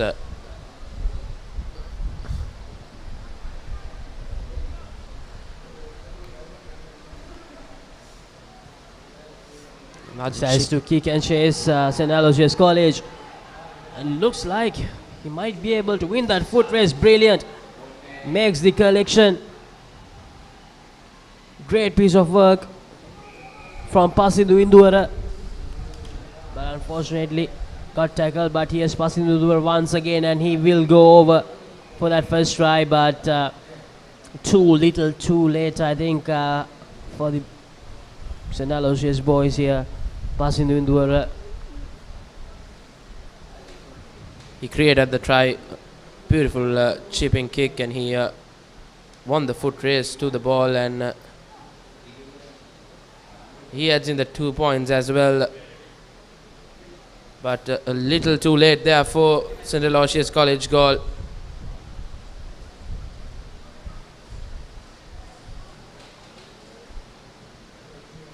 That was the try. He'll be happy about himself, but just not being able to be on the winning side. And that's the full-time confirmation. St. Benedict's College 14, St. Aloysius College goal 7.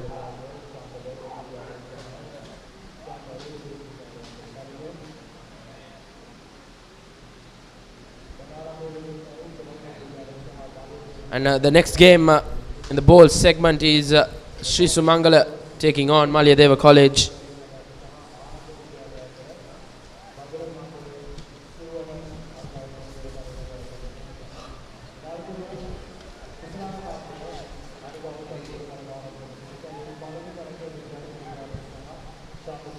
Malyadeva College were quite impressive last evening. They taken apart from St. Anthony's College, if I'm not mistaken. It was Sri Sumangala with the ball. Saw a bit of glimpses of them playing some quality sevens rugby. And here goes, he fends off three, and Sri Sumangala have the verge of drawing first blood here. And that's Lasita Veerakon who gets the first try for Sri Sumangala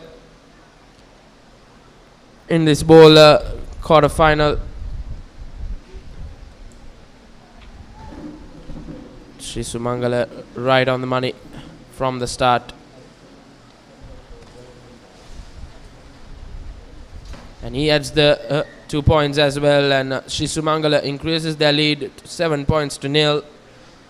And Malyadeva College will want to look for some answers, and that was a great run from Lasita Veerakon to give Sri Sumangala their first try in this quarter final.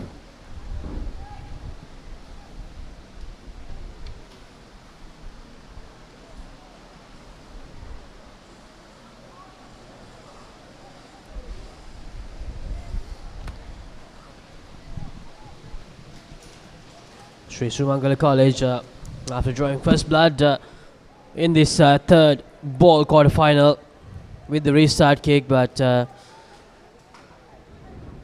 referee decides to keep the play going because Malyadeva collected the ball, and this is Malyadeva College trying to find some space in the middle. Referee goes back to the initial advantage position.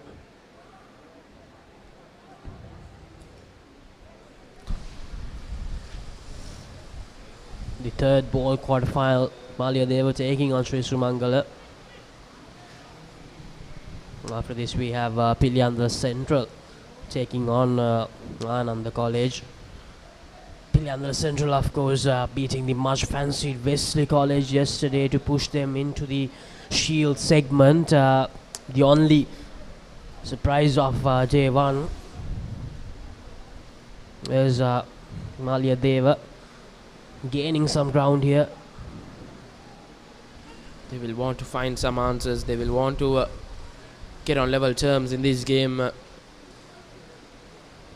Sri Sumangala have been playing some good rugby. Even yesterday we saw some glimpses of it, and that's a beautiful interception from Sri Sumangala. Just offloads it to Sri Sumangala number 13, Kavindu.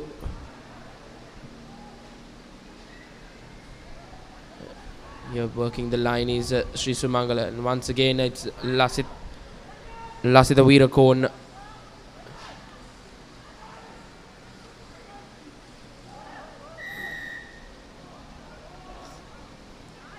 Holding on, says referee. Malyadeva takes it quickly. Looks like it's going to be a card. Yes, it's going to be a card for Sri Sumangala College. It's Dilhara Vijay Singh. Will have to stay out of this game for 2 minutes. I think these 2 minutes will be crucial for both the teams. Malyadeva College will want to draw some blood, and that was not a good kick. Straight to the hands of Sri Sumangala number 9. Now Sri Sumangala on the attack. Probably try to find too much distance, I think. Because of that, he just couldn't find touch. And here's Malyadeva. That's holding on, says the referee.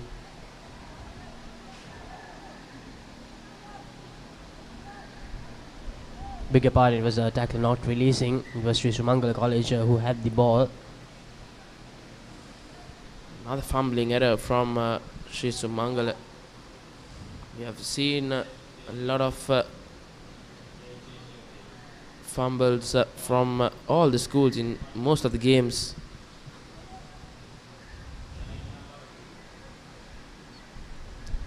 Still 7 points to Sri Sumangala with the slender lead.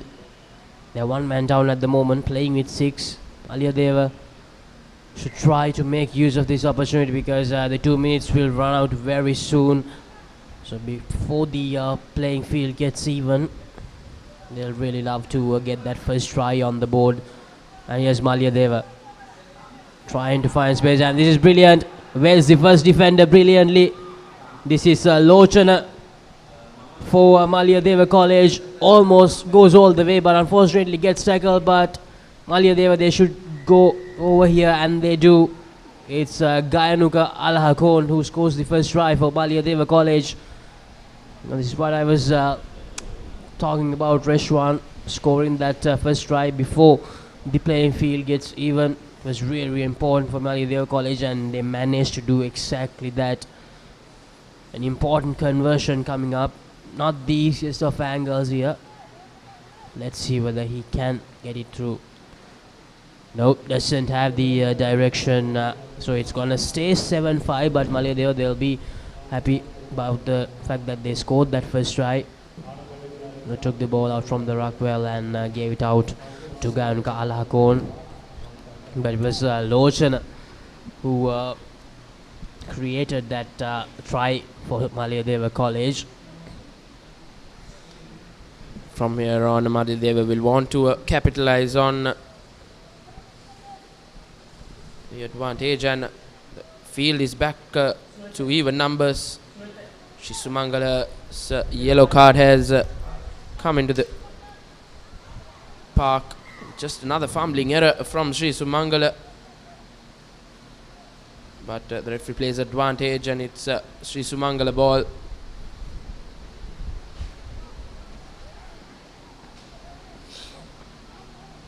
Sri Sumangala to feed in the scrum.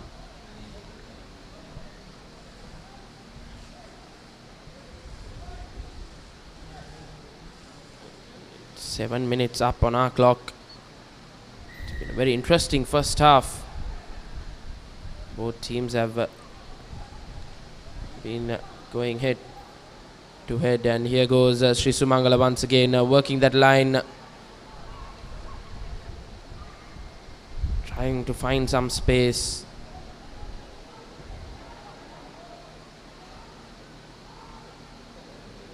Here goes Sri Sumangala, face after face. This is very good. Brilliant continuity of play by Sri Sumangala College. Continuing their game here. Passing the ball brilliantly. Decides to give the offload, but unfortunately lost the ball. So that's going to be half time. Sri Sumangala with a 2-point buffer going into half time. It's 7 points to 5. We have everything to play for in this third ball quarterfinal. Here's the half-time score confirmation. Sri Sumangala 7, Maliyadeva 5.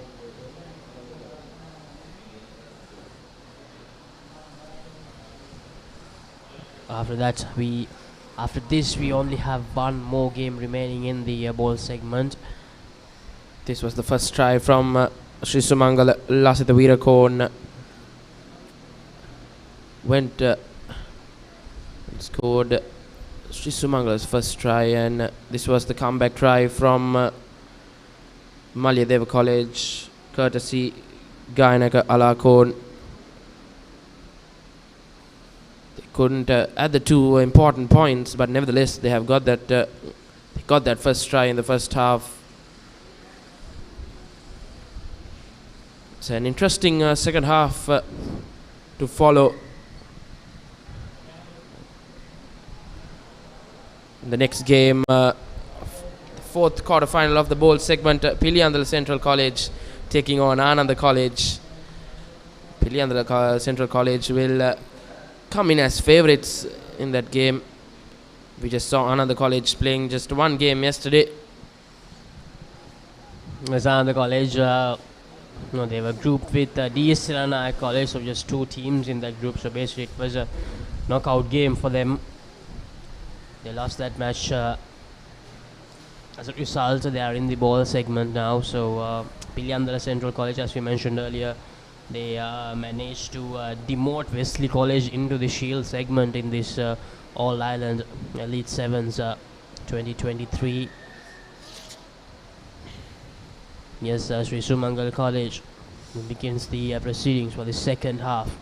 Malayadeva with a clean collection, trying to work their line early in the second half here. Malayadeva, this is good, trying to find space, and that's a knock forward.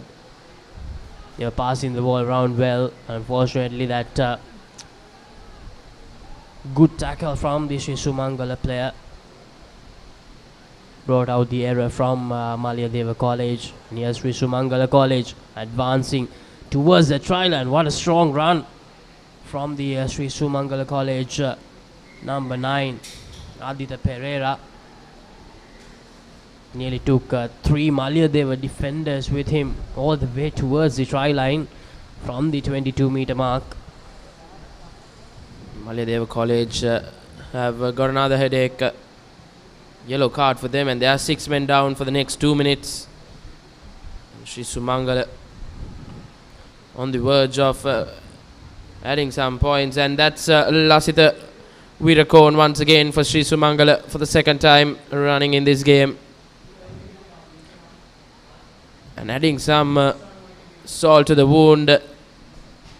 Got a yellow card, and now Sri Sumangala increases their lead 12 points to 5 with the conversion to follow. Malayadeva College ended the first half on a high with that try, but here they have began the second half very poorly. Conceded that first try of the second half as well. And worst of all, they have to play with one less man for the next 1.5 minutes. It's going to be a very hard task for them. That's the Virakon. He just had to run across a bit to his left because they have the numbers advantage. And here's Malayadeva College. Nearly fumbles it but manages to gather it. Here's Malayadeva passing the ball in their own 22 here. Need to recover. They need something to recover here. And that's a forward pass. Malayadeva College just giving the ball away. That also in their own half. That has been their problem, Malayadeva College. They must make sure that when they have the possession to enter the opposition half rather than giving the ball away in their own territory. Sri Sumangala to feed in the scrum.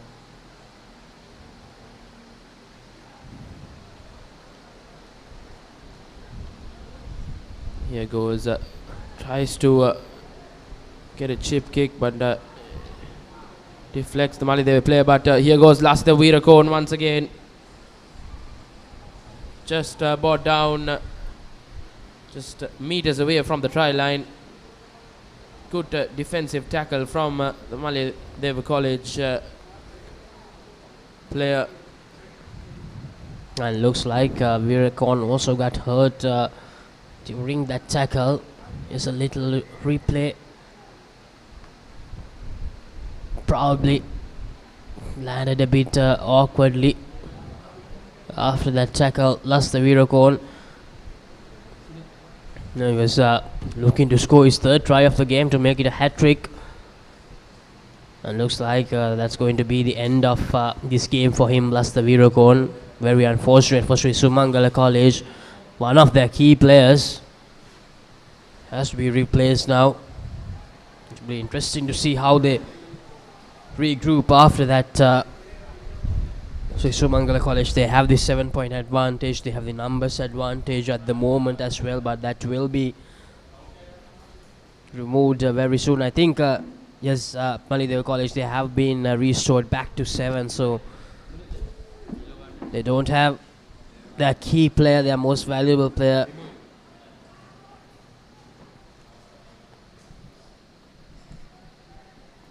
And Malidev College are back with the 7 men on the park, but they're 7 points down.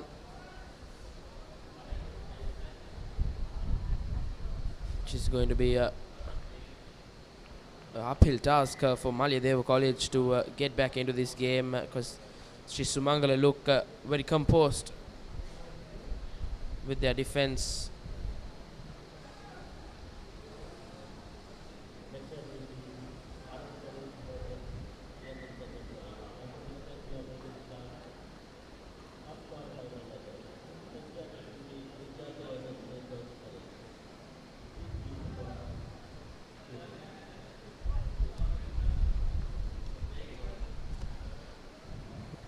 Sri Sumangala College, after losing Veerakon, they are very close to that try line, but the scrum is for Malyadeva College, and that's very, very poor from Malyadeva College. Not what they wanted, so close to their try line. Senas De Silva with that loose pass.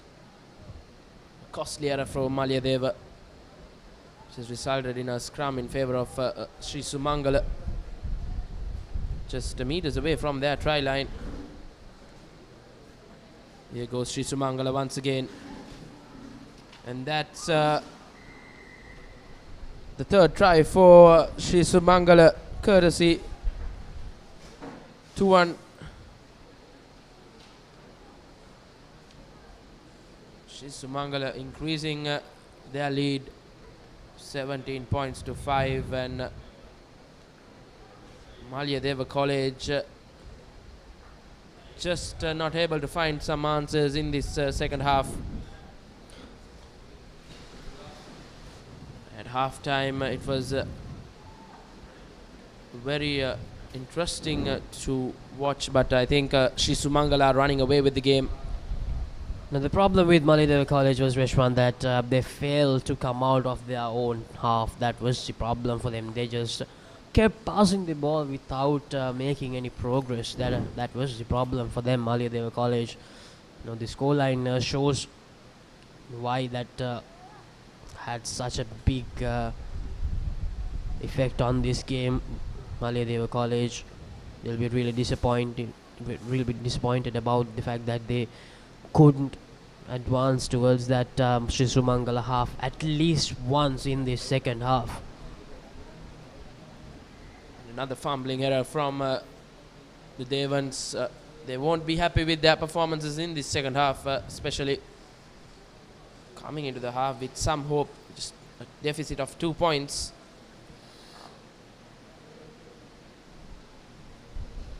Nevertheless, a scrum in favour of Sri Sumangala, gives the ball out.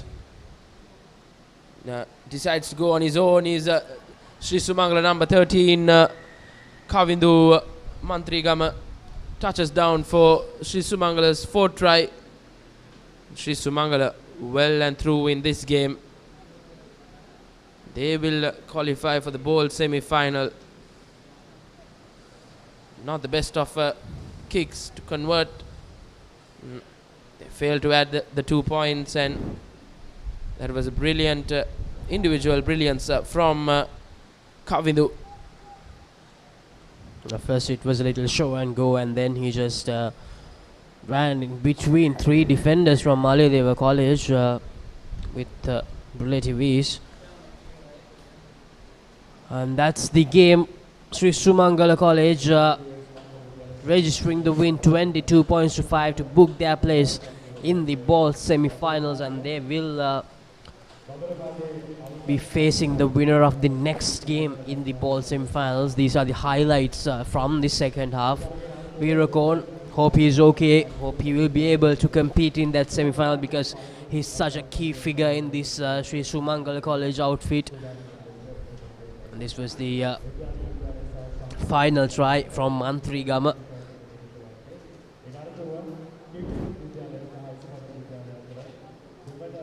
So coming up next, the final quarterfinal, the fourth and final quarterfinal of the ball segment. Piliyandala Central taking on Ananda. Piliyandala Central, as we mentioned so many times, they completely bamboozled Wesley College yesterday when they beat them early in the day to shatter their chances of qualifying, at least for the ball segment. Wesley College then went on to lose the game against St. Peter's, so they'll be in the shield segment, while Piliyandala Central managed to book their place in the ball segment. This is Ananda College, who had just one game that was also very early in the morning on day one against DSC Nanaika. So they are quite a fresh outfit. On the other hand, Piliyandala Central College, as you said, played two tough games against Wesley College and St. Peter's College, and here goes Anand trying to break free, trying to go through the defense. Referee says comeback and advantage for Piliyandala Central.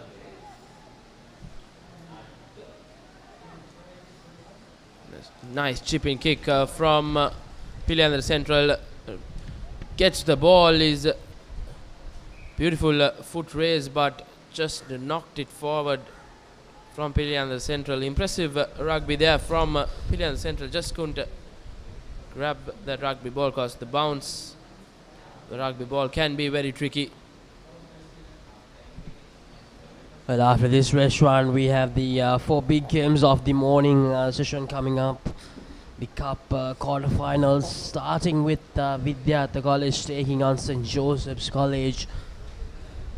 Vidyartha, one half of the joint champs during last year's tournament. It was played down in Kandy in very different conditions. Restaurant had a lot of rain last year, but here the weather is quite good.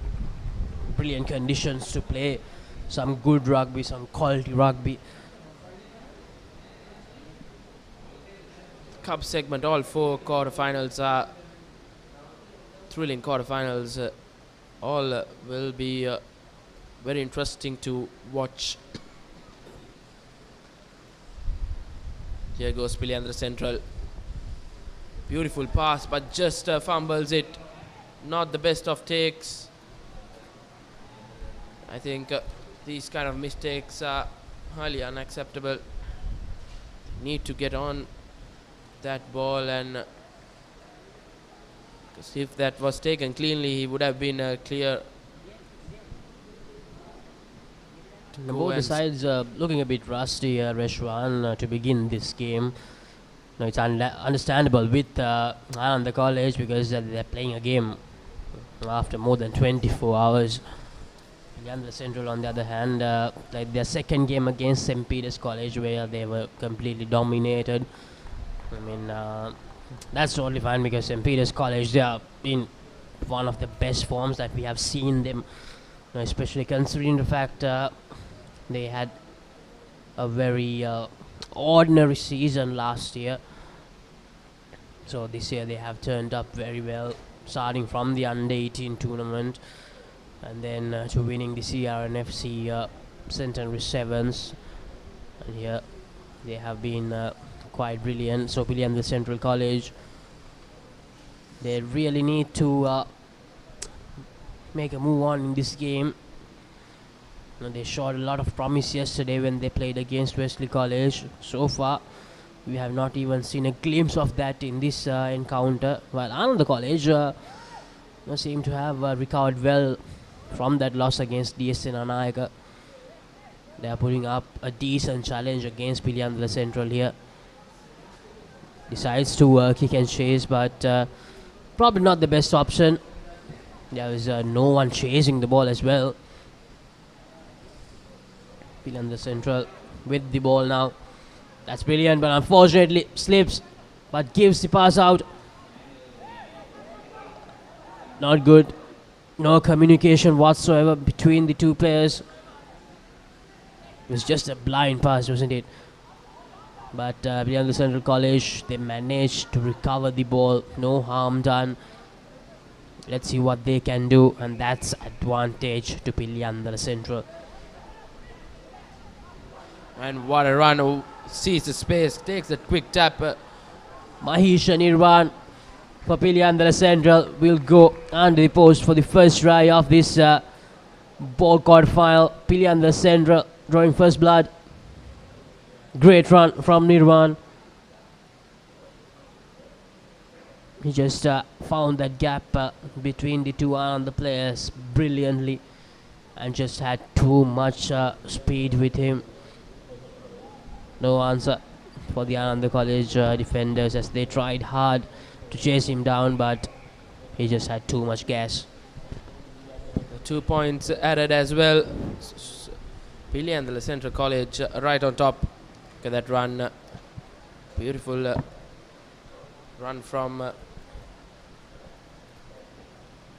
Mahisha. Give them the early advantage. Piliyandala Central.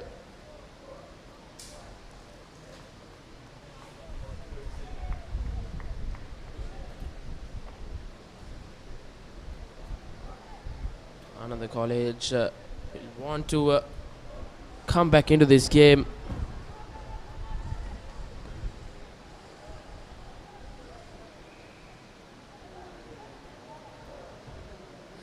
The referee says hands in the ruck, and Anand College takes a quick tap, working the line. Is Anand searching for some answers, but very well defended by Piliyandala Central.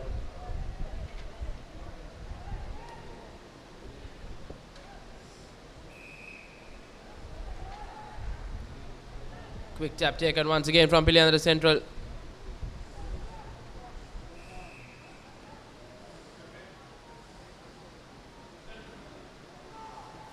That's a yellow card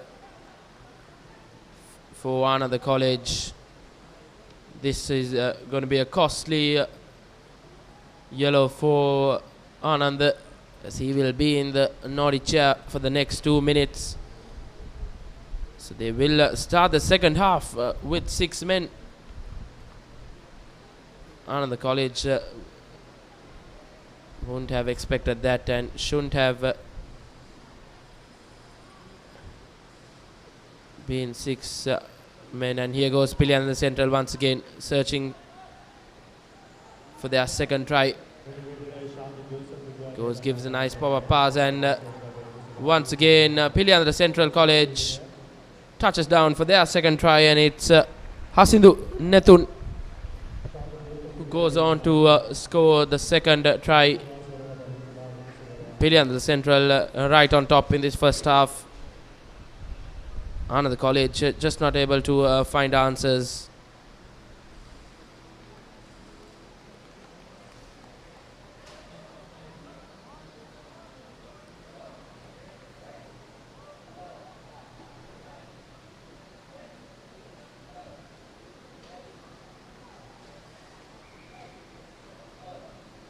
The conversion not successful. Piliyandala Central going to half time with a comfortable lead of 12 points to nil. Ananda College will want to somehow get back into this game, and that's the half-time confirmation. Piliyandala Central leading 12 points to nil against Ananda College, and these are the first half highlights. This was the run from Mahisha to give Piliyandala Central their first try. Brilliant running, and this was the second try from Hasindu Nethun. Give them a comfortable lead.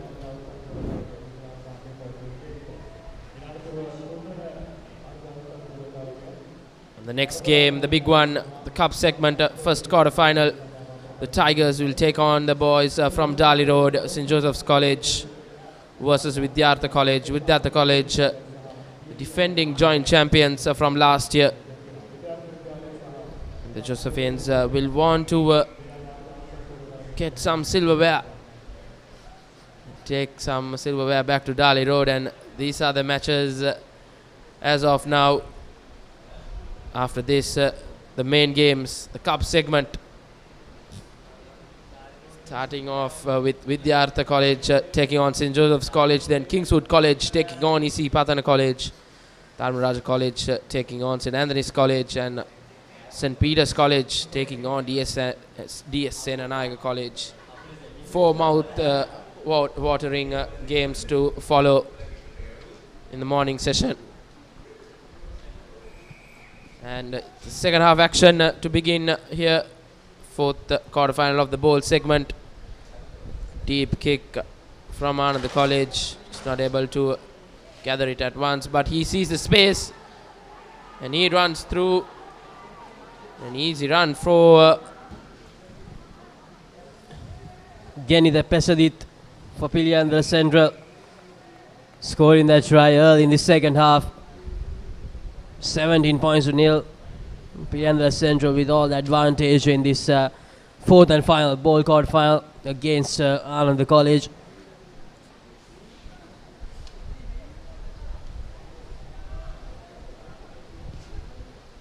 And he adds in the extras as well.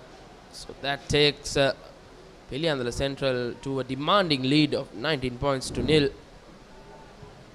Sees the space and speedster from Piliandra Central. An easy try. Anand College just not able to find any answers in defense and in attack.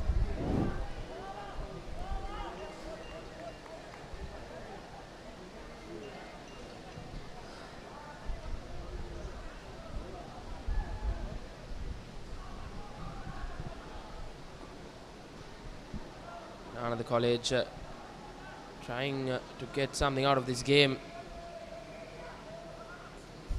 They are yet to score in this tournament, Anand College, and that's yellow card, unnecessary from Piliandra Central.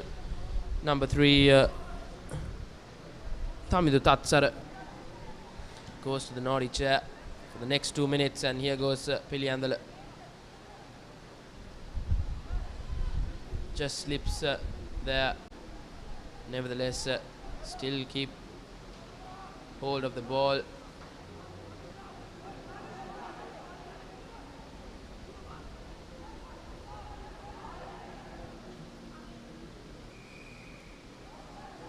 It's another penalty for Piliandra.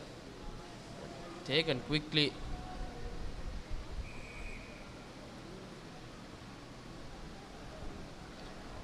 Not tense as the referee. Piliandra Central still with possession. They're playing with 6 men, but they have the 19-point advantage here. Piliandra Central College. It's looking more and more likely that they will book that final spot in the ball semi-finals. And that's advantage. Lost the ball forward, unfortunately. If Anand wants to come back into this game, they have to score 3 converted tries, which is a uphill task for them. Piliandra Central dominated this game throughout the opening 10 minutes. Yes, they need 3 converted tries, and they need those very, very quickly, because we only have 4 minutes, less than 4 minutes remaining in this game according to our clock.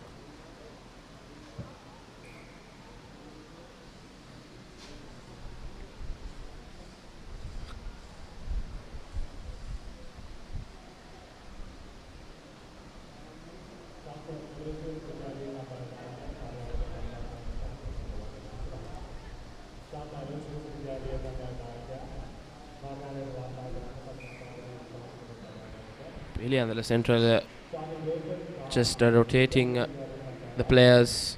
They have got this game under their belt, and here goes Anand trying to break free.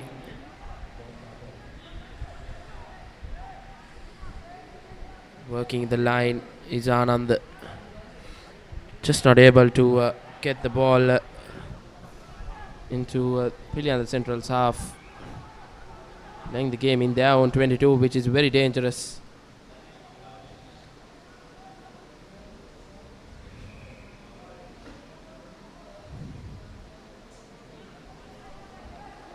And here's Anand, takes it quickly. Well tackled from the Piliandala Central, number 10. It's Madhushanka Patirana. But Anand College still with position, and here's Anand College making a move, and that's offside. Definitely offside. A lot of errors coming from Piliandala Central College, but they'll be glad that they have the points to play with.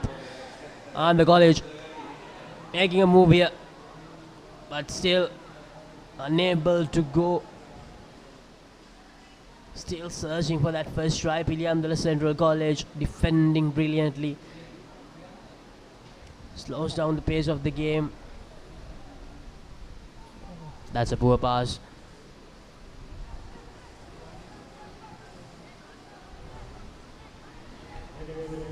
And that's a knock forward. Very nearly gathered the ball by himself. But unfortunately, just couldn't make the collection, the Piliandala Central College player.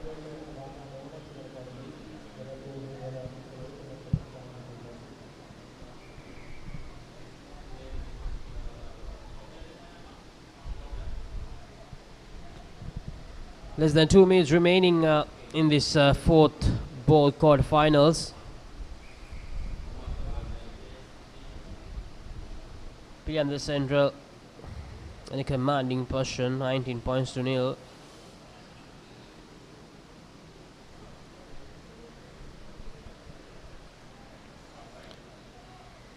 Scrum in favour of Anand College. They will want to find a consolation try here. Here goes Anand.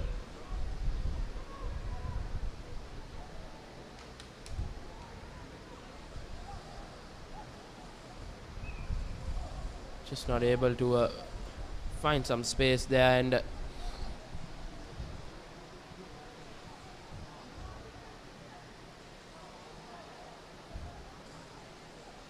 once again, finally, Anand College goes under the post. Is Kulisha. Anand College have got their first points. Just 1.5 minutes on our clock left. Anand, they left it too late.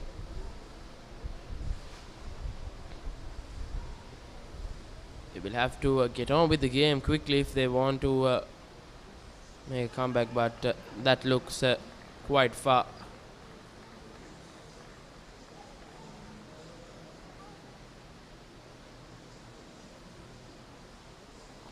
And the 2 points added as well. So Anand College have got that consolation try. Good run from Kulisha. Decides to go under the post.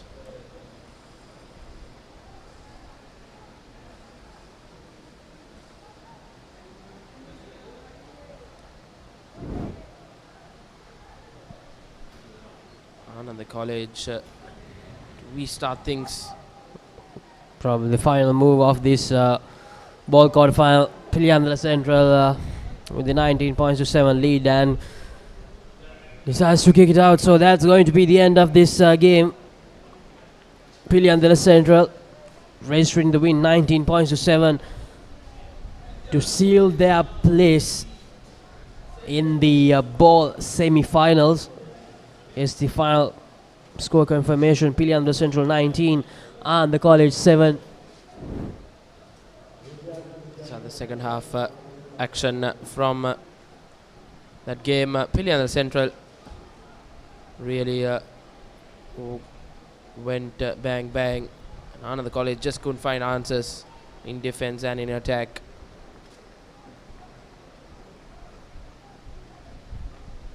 This was the only try scored by Piliandala Central in that second half.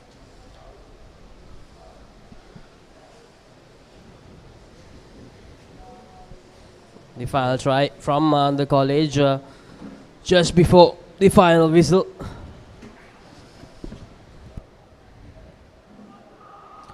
And right now it's time for a change in the commentary box. We have Sudarshan and Abdullah to take you through the cup plate quarterfinals. Big game, the Joes taking on Vidyartha in the cup plate quarterfinals here at the under-19 Elite Rugby Sevens.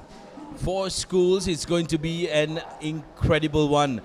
Business end of the tournament as we will decide who goes into the cup finals, and on the other side the losers will book their place in the plate semi-finals. And joining me in the comm box is Abdullah Yusuf. Abdullah, very warm welcome to you, both figuratively and literally. Thanks, Sudarshana. Great to be here as we commence the cup quarterfinals. There are some intriguing battles on the cards, and sure, stay with the papare.com because it's going to be high-octane rugby. St. Joseph's taking on one of the defending champions of last year, Vidyartha College.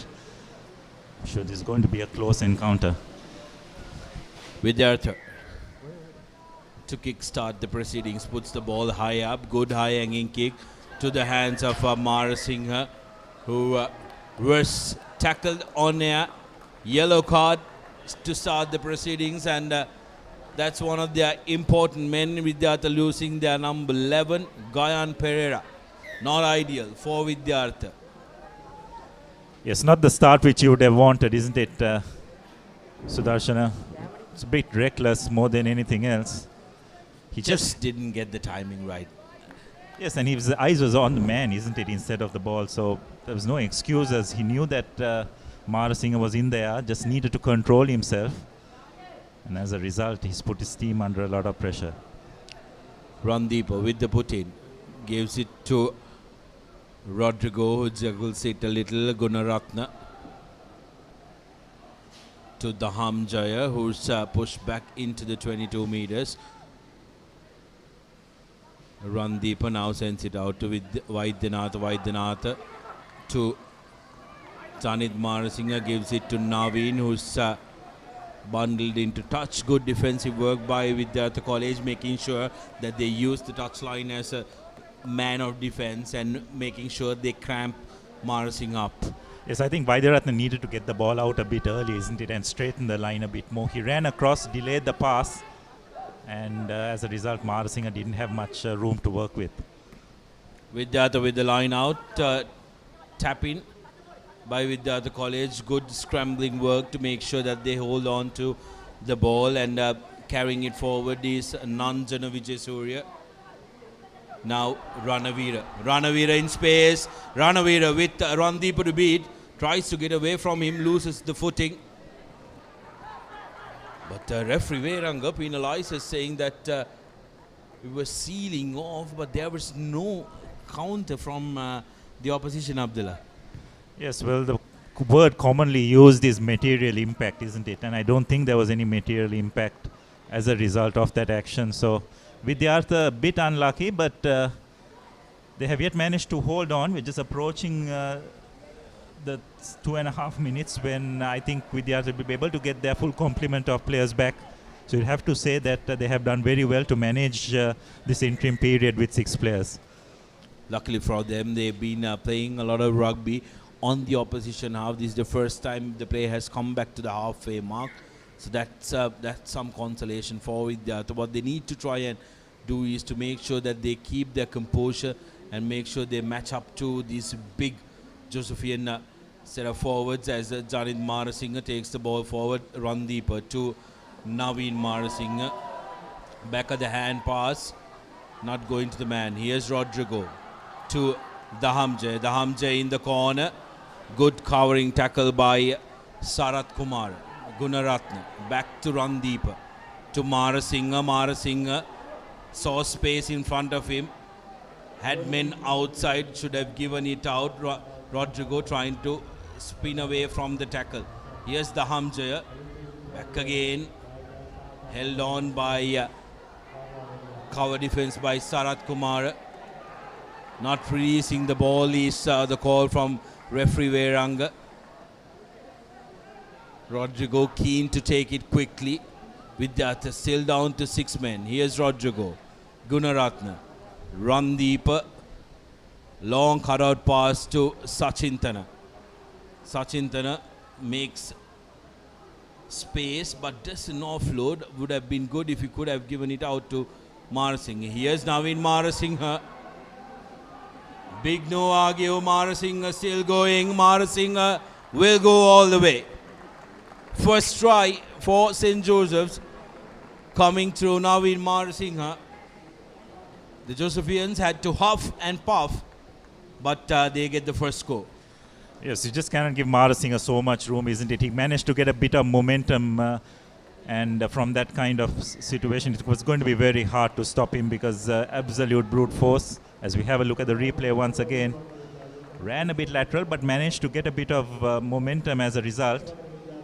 Managed to brush off a couple of Vidyartha defenders who are really physically no match, isn't it, Sudarshana? So St. Joseph's take the lead.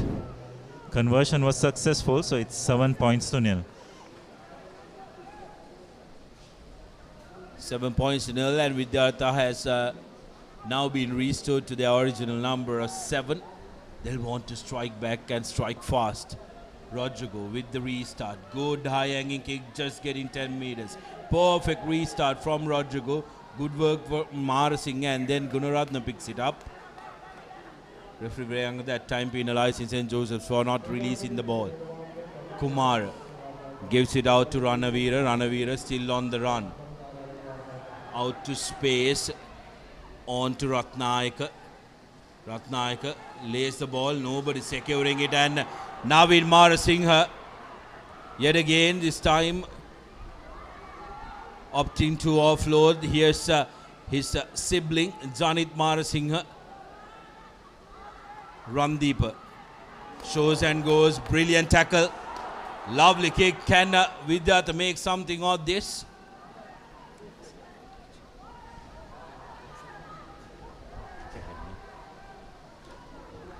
Referee Veranga deciding that there was enough advantage.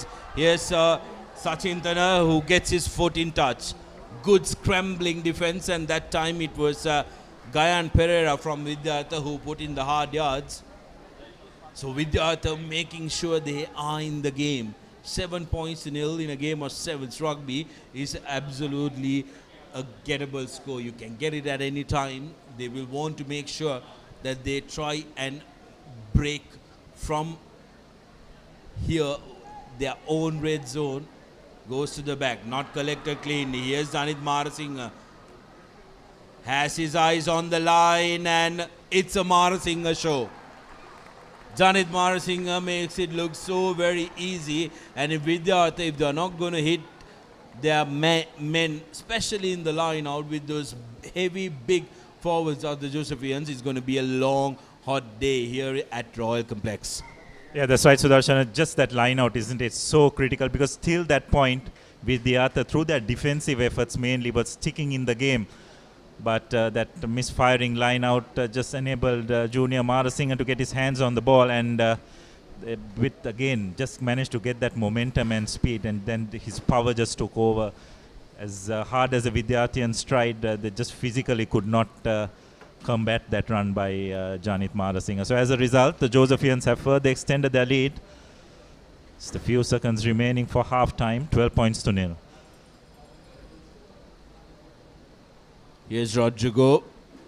This time not successful with his conversion, so the score will remain at 12 points to 0, and it's time for lemons and a much needed hydration. It's very important for these young lads who are in the middle to try and hydrate as much as they possibly can. It's a very, very hot day, and the sun is directly up on top of Sri Lanka until the 15th of this month, so it's important that these guys be hydrated. 12 points to 0 is the halftime confirmation from the first quarterfinal of the plate/cup segment of Sri Lanka Schools Rugby Football Union Schools Elite Rugby Sevens, as Naveen Marasinghe says, get out of my way to Vidyartha, the defender. Takes the support of the cushion as well. And then came Janit Marasinghe, the younger sibling of Marasinghe's. Need to try and get hold of Mrs. Marasinghe to find out what she's feeding these young lads. Because whatever she is, it's working, Abdullah. Next match, Kingswood College taking on Isipatana in the second quarter-final of the cup plate segment. It's brilliant, isn't it, Abdullah, when you have big players like the Marasinghe duo who are able to compete in the seventh setup as well. Being in your setup forward, it gives you that mobility alongside the physicality. Yes, and especially if you're looking at the international game as well now, Sudarshan, isn't it? It's becoming more and more physical game. While skill does have its part, you need those big physical players to take it up. And that is something these Josephian boys have in spades. Good restart, but not cleanly collected by St. Joseph's. Now, Bala Surya sends it out to his number 12, Vijay Surya.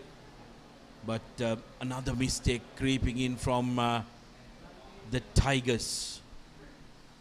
Yes, it's all pressure, isn't it? You can see it's Josephians much more confident now. The Vidyarthians feel that they have to push their case, take a few more risks. And they need to score next, isn't it? That's the key. If Vidyartha can score next, then they're still in this game. The line out, absolutely brilliant. They form a maul as well. It's a very rare sight in the game of sevens rugby as the Joes go marching forward. Advantage in favor of the Josephians. Vidyartha guilty of bringing down the maul illegally. Gunaratna pounces on that ball and will touch down for the third try for St. Joseph's College. Not the ideal start Vidyartha would have hoped for in this second half, but Nathan Gunaratna extends the lead for St. Joseph's, and Josephians are looking very good. Most definitely, and a very well executed driving maul, isn't it, Sudarshan? It probably took the Vidyarthians by a bit of surprise. It's not something that you see very often in the game of sevens rugby, but the Josephians, they've got such a physical advantage over Vidyartha. You cannot blame them for using that tactic. Conversion just goes right across the post, so it will remain 17 points to nil, but you'd have to say Josephians are sitting pretty. As we have a look at that replay once again. Excellently executed driving maul, despite Vidyarthians trying on a couple of occasions to collapse it illegally. Josephian outfit just having enough strength to keep it going and eventually using the short side to add to their scoreline. So the Josephians have restarted proceedings again. Vidyartha deciding to go to the boot. Now this is something that they could have tried and explored a little bit more. In my opinion, Vidyartha, if they could have tried to put the ball behind these big set of forwards, there should have been a penalty the other way around. Very, very unlucky that time Vidyartha, because it clearly looked like they were holding on to it. A little bit of back chat from Rashmika Gadzanayaka earns himself a yellow card, but very unfortunate for Vidyartha College, because the arriving player had all the rights to that ball. Yes, I think what happened there, Sudarshan, if I'm not mistaken, is the tackler also tried to play the ball and he didn't release well. At least that's what the referee seemed to adjudicate. And I think the yellow card was for the fact that the Vidyartha player threw the ball away. So Vidyartha under more pressure now, gained down to 6 players. Ball in the hand of Marasinghe. Marauding run by him. And again, Vidyartha penalized. Sachintana. Show and go. And that will be the 4th try for St. Joseph's College. Doing it in style now. Making it look so very easy. 22 points with the conversion to come. Should be regulation for Gunaratna. So opted to take the easy one, and that's through as well. 24 points to nil. St. Joseph's looking dangerous. Yes, again, just the physical dominance of this Josephian team coming to the fore. Vidyartha lads trying their best, but just unable to cope with it. And you'd probably feel, Sudarshan, that first half effort, they put in a really big defensive shift. it's now just taking its toll on the Vidyarthians, and the Josephians seem comfortably placed. You can see Nilf Ibrahim just rotating the players around. Player management is going to be key as this day progresses. Yeah, it's going to be crucial. Not much rest between the teams as Rodrigo puts the ball high up. Good collection that time by Vidyartha, who manages to tap back. Yes, Vidyartha with some possession, running forward. Oh, lovely pass that. Trying to put in the ball to boot, but it has come away in favor of Vidyartha because it touched a Josephian player. Vidyartha will want to try and score at least a try or two to get that confidence back, because the advantage of you playing in the cup quarters is even if you lose, you get a second life. In the other segments, you don't get that second life. You lose the cup quarters, you get an opportunity in the plate semi-finals as well. So that's important that Vidyartha College get their rhythm right, get their confidence. They may lose this one. They need to make sure that they try and keep their focus because the tournament is not over.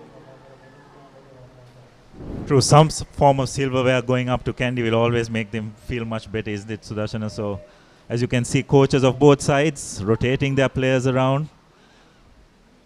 Yet again, there was no reason why that shouldn't have been caught or couldn't have been caught because it hit your arm.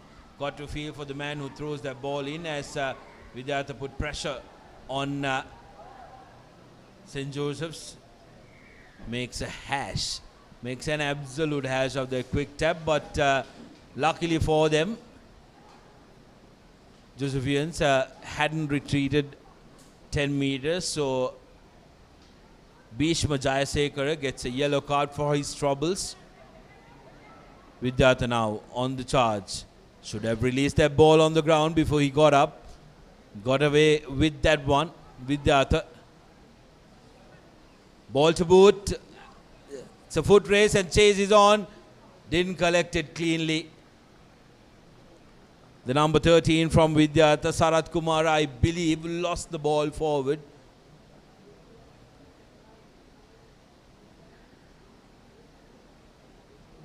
Yes, they've lost the ball forward, so scrum in favor of St. Joseph's.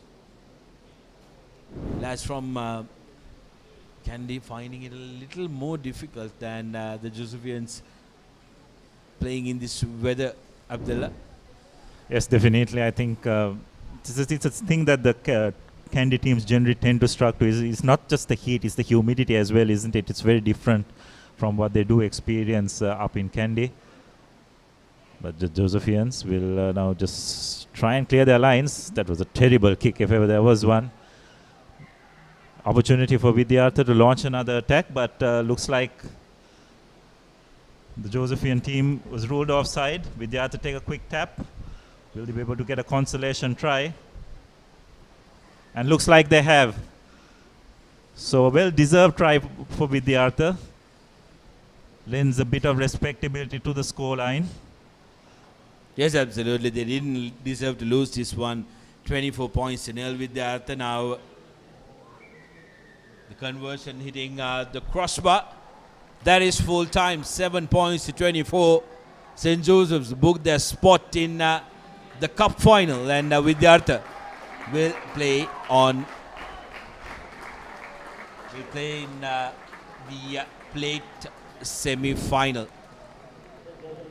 Highlights of the second half as St. Joseph's ran in a couple of tries to make sure there are no hiccups in this quarter-final, with Vidyartha just getting the solitary try just before full time.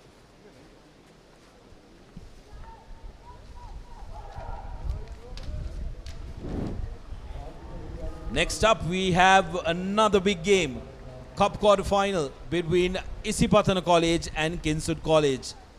Two teams Again, a Candy Colombo matchup, just like the first quarter final, Abdullah. First game, the Colombo team managing to get the better of the Candy team. Second game, Colombo team again favorites. Will they get the better of the Hill Country lads? We will have to wait and see as Vidyartha restart with a beautiful high-hanging kick, equally well collected by Kinswood. Kinswood now looking to run. Good straightening run, big hit on the oncoming player. Not releasing the ball is the call. Not releasing the man rather is the call. Kinswood getting a penalty. Wanting to make sure that they get their composure right. Opts to go to the touch to try and get to the opposition half. Yes, I think this game is going to be much more equal in terms of the physical aspect, isn't it? We saw in the previous quarter-final a massive disparity between the teams. But both these teams extremely skillful. They will try to use their running game to much more greater effect. We'll see probably a lot more sidestepping as well. So I think all in all, it's going to be a very closely, keenly contested game. Now Kinswood. Not very fluid and fluent with their passes as Sikuru Rajapati carries the ball forward, loses it forward as well. Knock on in favor of the green machine, Isipatana, with their first possession. It's a real unforced error. Again, it started from that wayward pass, putting themselves under a lot of pressure. So, an attacking opportunity for Isipatana earlier on. Kalindu Shanal with the feeding for Isipatana. To Zumri. Zumri finds Silva. Silva has no man coming round the back. Zumri with a goose step. Zumri needed to release that. He was isolated. Pouncing on that ball were Kinswoodians who take the quick tap. Going through the middle, makes the ball available. De Silva now onto the corner, and Sikuru Rajapati trying to redeem himself. Runs outside the touchline. Good defensive work by Isipatana College, making use of the touchline as a defender, bundling him into touch. Like we discussed, Abdullah, this game is looking a little more faster than the earlier one. Both teams not shy of running. Yes, and also decision making is going to be key, isn't it? And in these sweltering conditions, when fatigue sets in, just got to be able to think clearly. Now, on that occasion, maybe that Vidyartha wing three-quarter needed to probably try and stay in play.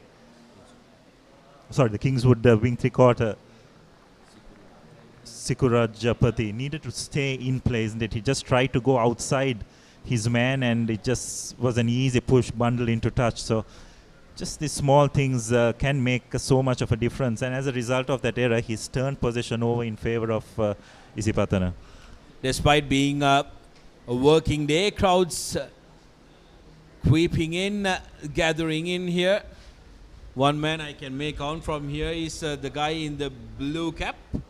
T.A. Silva was a terrific kicker in his day. Played for Army Sports Club, could kick from anywhere in the field.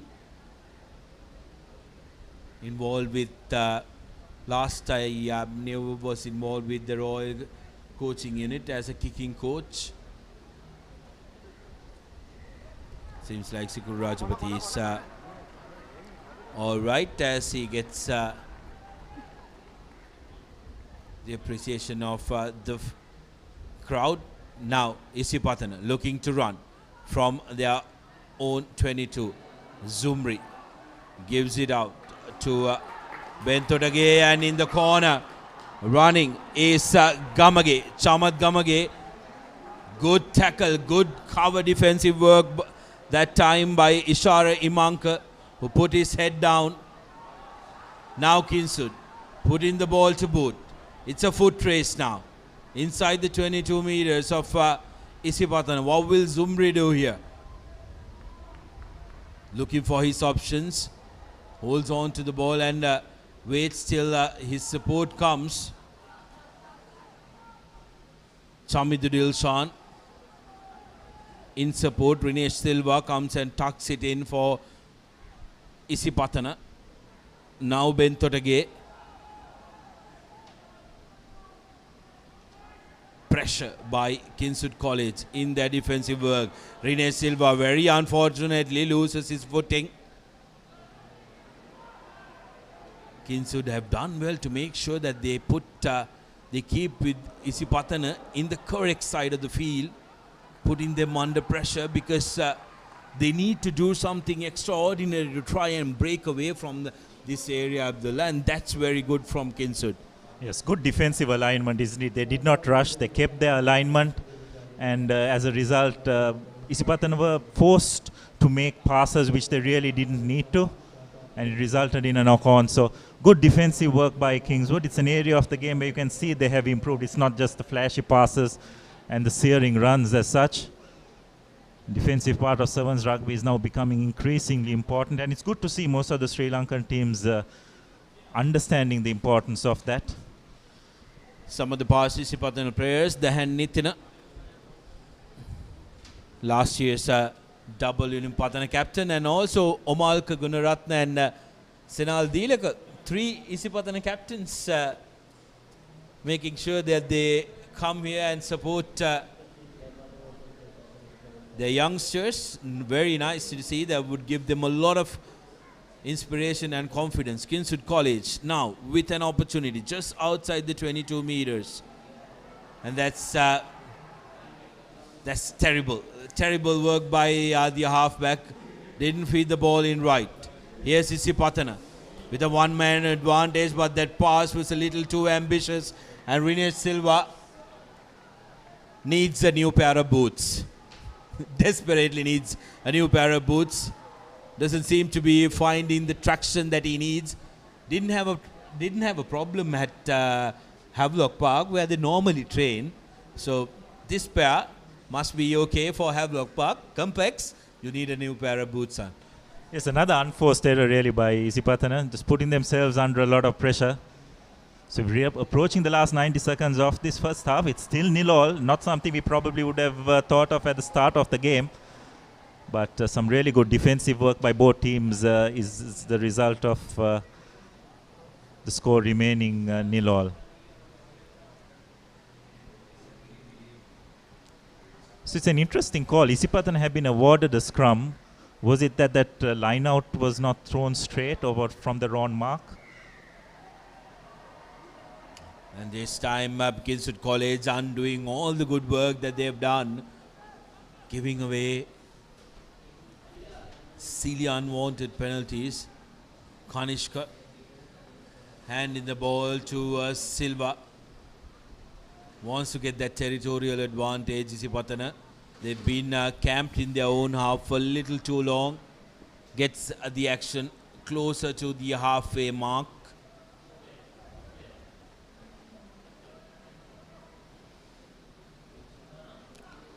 Now in Kanishka with a heavily strapped right thigh.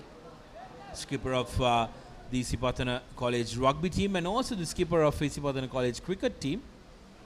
Very nice to see multifaceted sportsmen coming out from the school system. As Isipatana look to go from the line out. Good line out work by Isipatana. Here's Zumri, Shahid. Back of the hand pass, a little too fancy.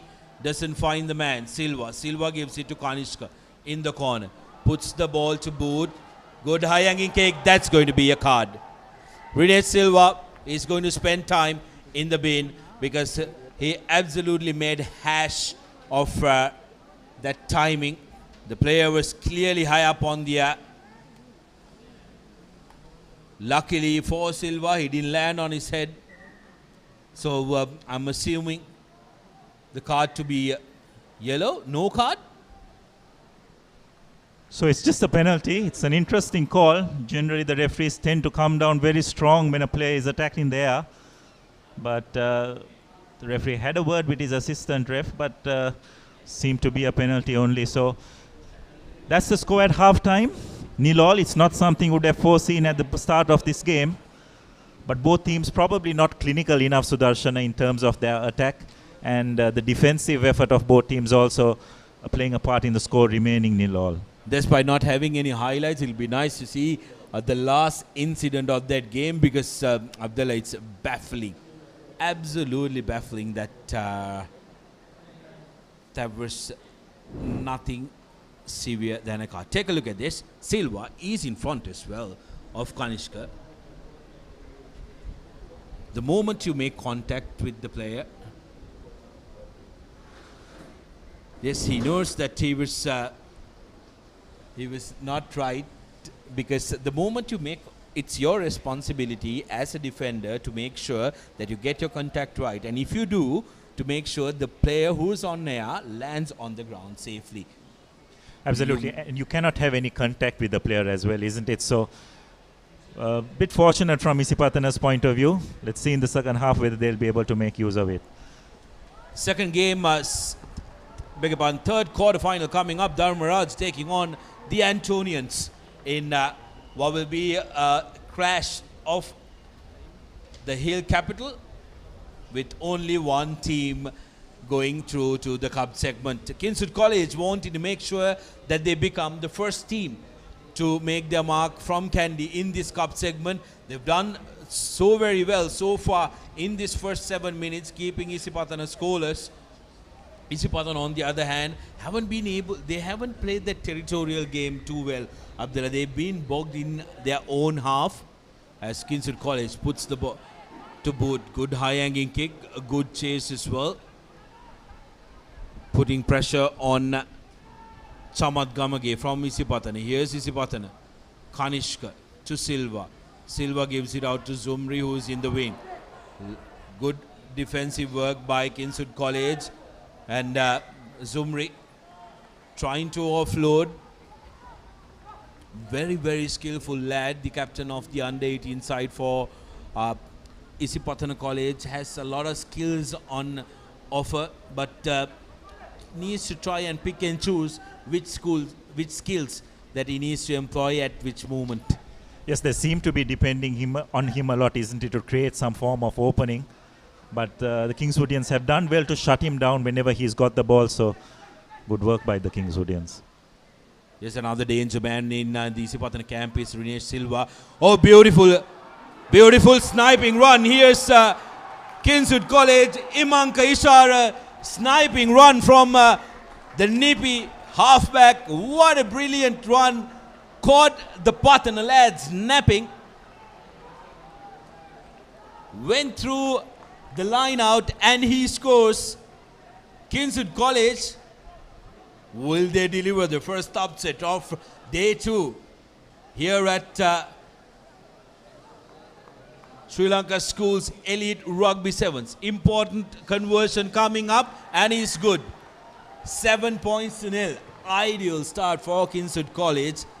Remember, they had to play with 6 men. Take a look at this.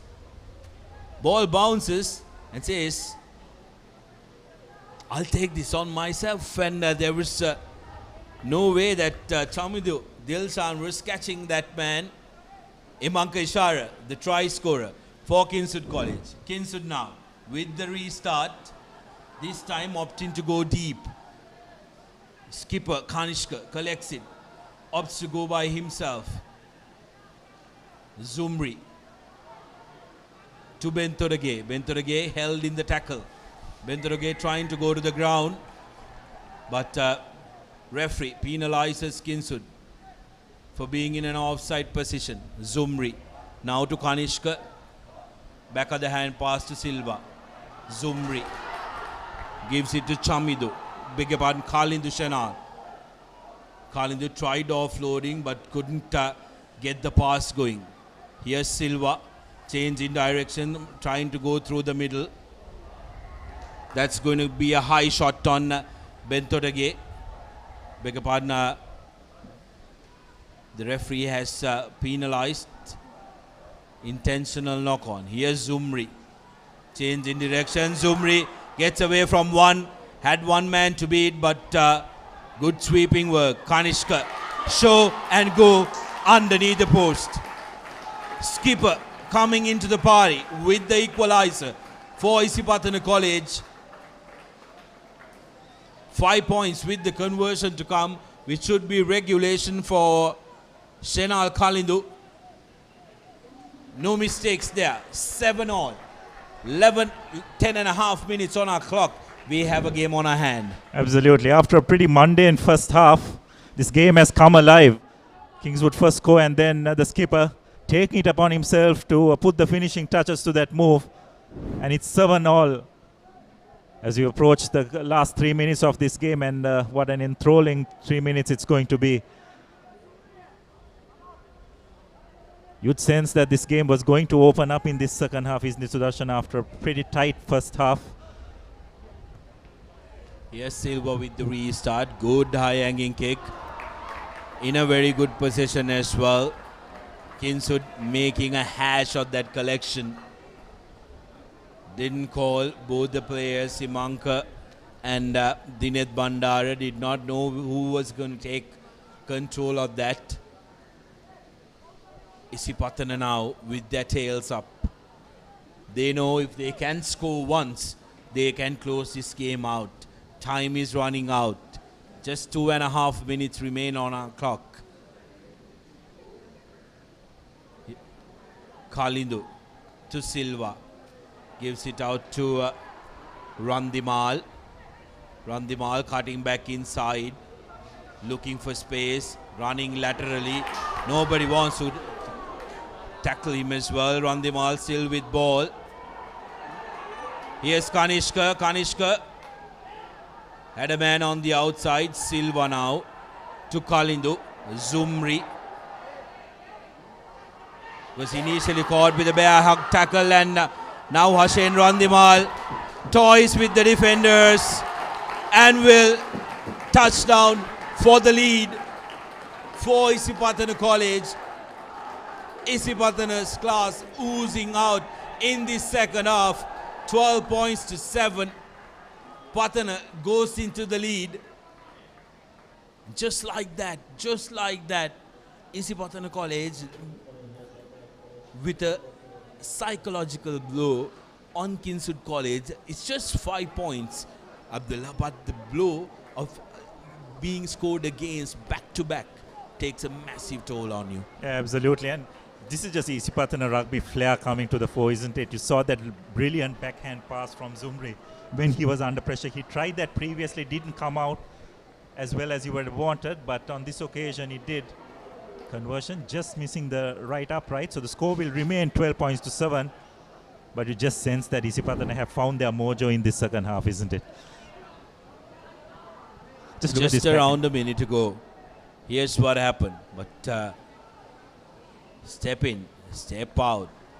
Okay. Runs around the defender. We'll cut back to the live action. Silva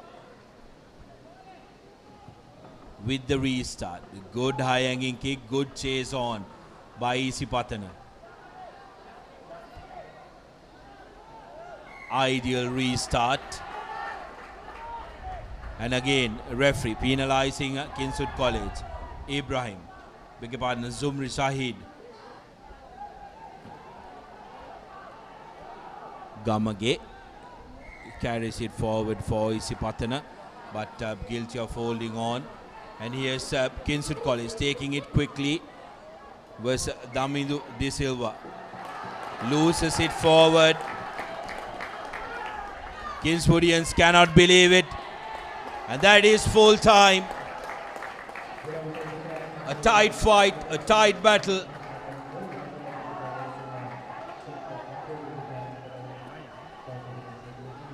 And Isipatana see it through. Well, interesting one. A new rule has been invented here with referee awarding a yellow card after full time. But kudos to the two teams. They played out of their skin. Lovely game of rugby, especially in the first half, with the second half rather, with the first half being scoreless. 7 points to 12. Isipatana booked their spot in the cup semi-final alongside St. Joseph's. Kingswood College started off the scoring in the second half through Imanka, who touched down to give Kingswood the lead, 7 points to nil. And then came this score from Naveen Kanishka. Show and go underneath the post to square. Lovely back of the hand pass, and Isipatana showing what Isipatana does best. Good, fast, open rugby. 12 points to 7. Isipatana with the win.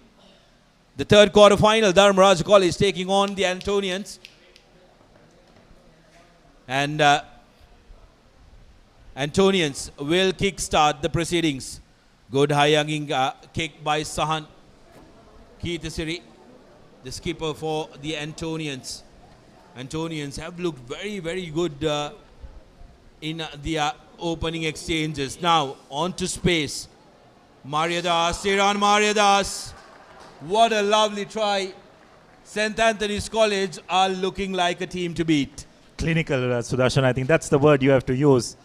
Pinpoint accuracy in the passing, running onto the ball, ball being passed in front of the man. And I heard that they've put in a really good performance yesterday, maybe against slightly weak opposition, but going by that first few seconds of this game, definitely look like a team to reckon with. So conversion not successful, but the Anthonians, more importantly, going to the lead against their hometown rivals. As we have a look at that try once again, brilliant pass for Tiran Mariadas, who put the finishing touches to that move.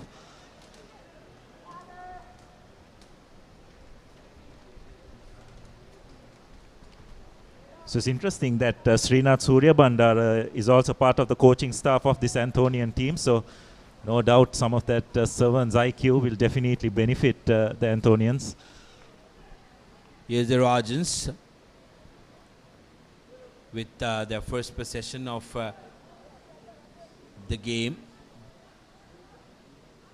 Trying to create something. They've done well for themselves as well in the opening exchanges.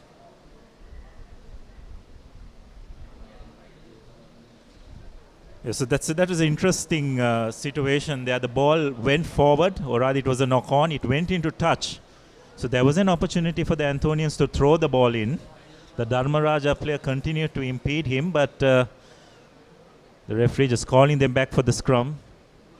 Bit lucky for the Rajans. It could have gone the other way as well for obstruction to the restart of play, but it wasn't the case.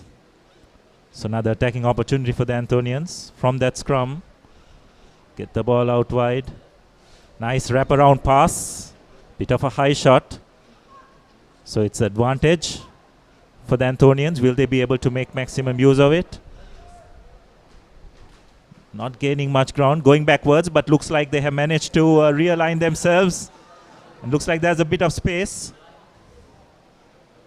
Anthonians keeping the ball alive, spreading it out wide.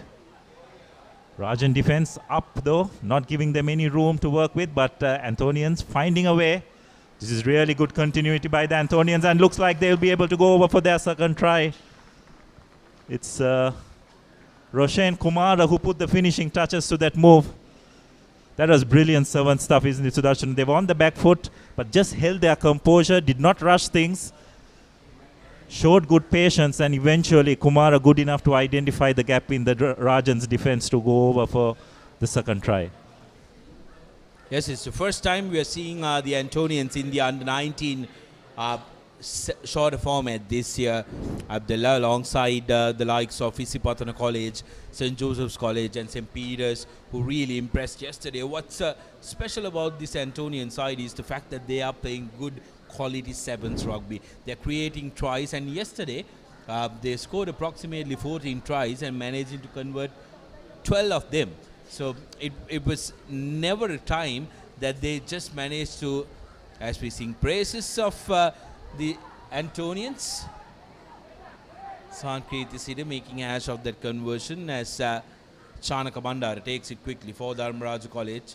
Just throws it out. A good, massive tackle, in your face tackle that time by Dharmaraja. Here's the Antonian skipper, puts the ball to boot, has a massive boot underneath him. Foot race to the 22 meters as Dharmaraj collected. Looking to run around is Chanaka Bandara. Bandara still on the move. Not an ideal pass, but good offload by Ruchita Vijayaratna, which is not collected cleanly. Yes, again, interesting tactic by the Anthonians. They got caught in their own 22, deciding to relieve pressure by using the kick. We do say that the kick is a no-no in sevens rugby, but it can be a useful tactic if employed properly.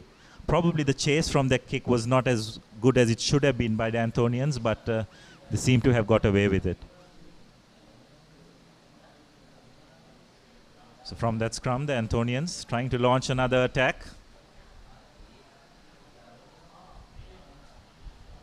And looks like they have turned the ball over, but the Rajans have been penalized for a side entry to that breakdown. So another attacking opportunity for the Anthonians. They're spreading the ball out wide. Recycle the ball well. Do have a player overlap. The referee has his hands out for an advantage as well. So he'll be coming back for the advantage. The Anthonians, they do seem very comfortable, isn't it, Sudarshan, when they do ever have the ball in hand. They don't seem to be in a rush. They don't seem to panic. They do seem to have a lot of time on their hands when in attack. As Anthonians, looks like they'll be going to touch from this penalty. Sahan Kirtisiri putting the ball in touch. It'll be just about 30 meters away from the goal line.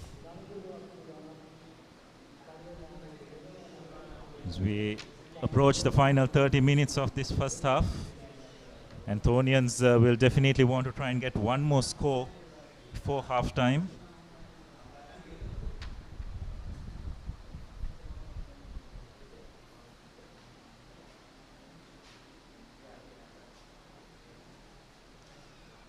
Nice clean line out. Anthonians spreading the ball out wide, just evaluating their options. A double switch and looks like a bit of space out wide, and looks like it's Roshan Kumar who takes the ball out wide. Passes going all over the place, not finding its mark in total.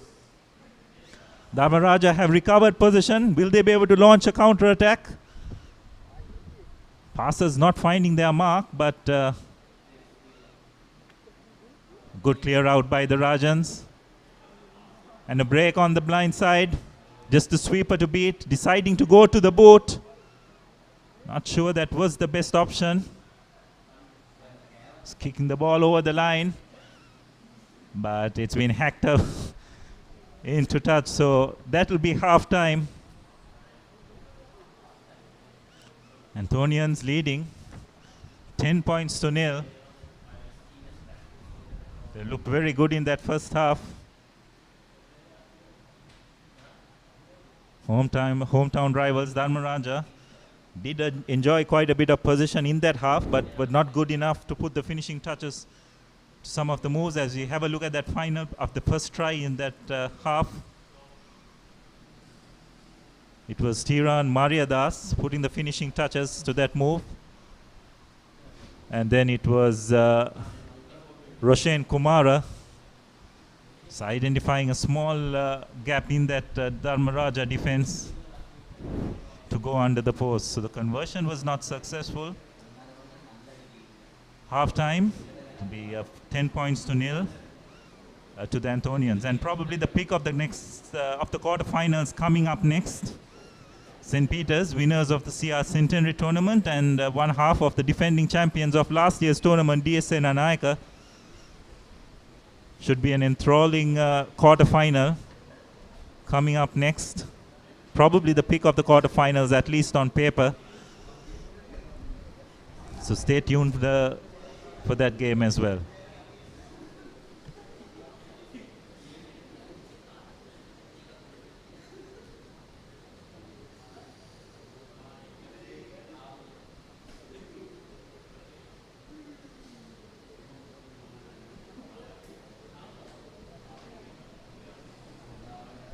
As you can see, some of the spectators who have turned out to witness this tournament.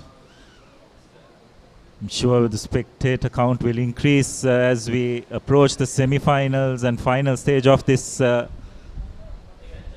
Sevens tournament, as it will be the Dharma Raja lads who will kick off the second half.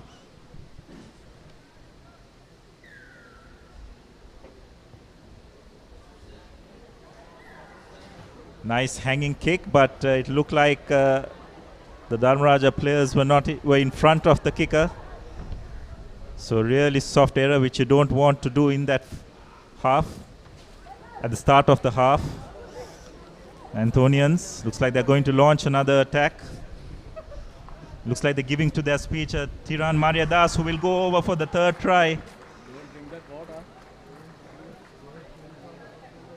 The accuracy in passing of these Anthonians has been brilliant so far, Sudarshana. The passes going right in front for the man running onto the ball. The accuracy in that area of the game has been very good.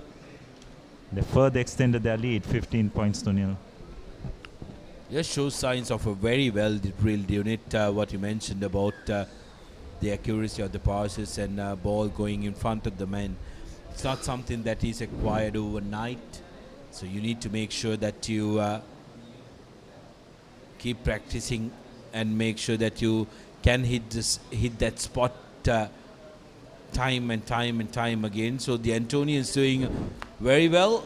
The Petrites, who are warming up, keeping a close eye on the Antonians. That is because the winner of this game will take on the winner of St. Peter's versus the SLSRFA College in the fourth quarter final. And by the looks of it, Antonians have half booked themselves in. That's it, as they Shan Lienage.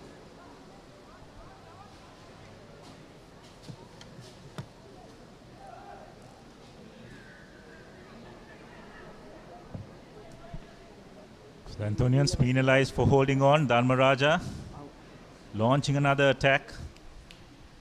Just not being able to find a gap in this Antonian defense. Just not running into the ball, isn't it? It's all very lateral and flat. And again, a loose pass. Ball being hacked in front, but Dharma Raja do well to retain possession. Ruck form release is the call from the ref, which the Antonians have done. So Dharma Raja, another attacking opportunity. Trying to create something, but the Antonian defense have aligned themselves really well. Eventually deciding to go to the boot, but not successful, and the Antonians will look to launch another attack. Now the long pass to Kumara, Roshan Kumara, stepping a couple of defenders and going over for another try. Well, that will be for a very, very interesting replay. He went in goal, came back outside, taking the mickey out of the defense. Good for a laugh, but they would want to try and make sure that they get their consistency going.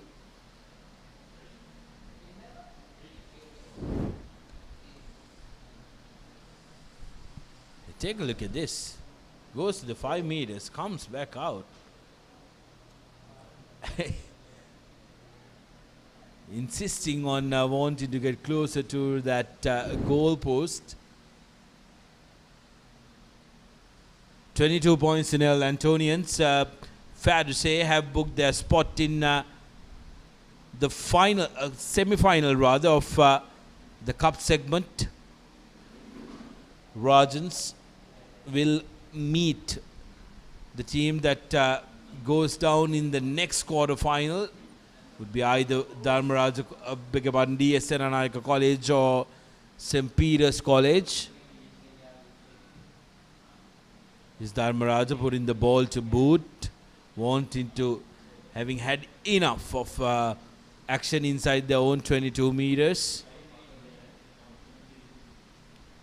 11.5 minutes on our clock, and something that you need to admire about these Antonians is that when they have possession, Abdullah, there is no rush or hurry. They show that calmness, to make sure they get the men behind them, organize themselves before launching an attack. And that's a very important trait in sevens rugby. Yeah, absolutely. Just that composure, isn't it? I think that's the word. Again, an overthrow by the Rajans. Another attacking opportunity for the Antonians. Again, it's their speedster, Maria Das, going in for his third try, I believe. Really has got some gas on him, and the Rajans have not helped their cause by continuously feeding him in open play. It's been a real clinical performance by the Antonians, further extending their lead to 27 points to nil. Conversion is slotted over, so that will be 29 points to nil. And Well, possibly the biggest win in the cup quarters as Maridas. Great change of direction at speed, cutting outside and getting right underneath the post.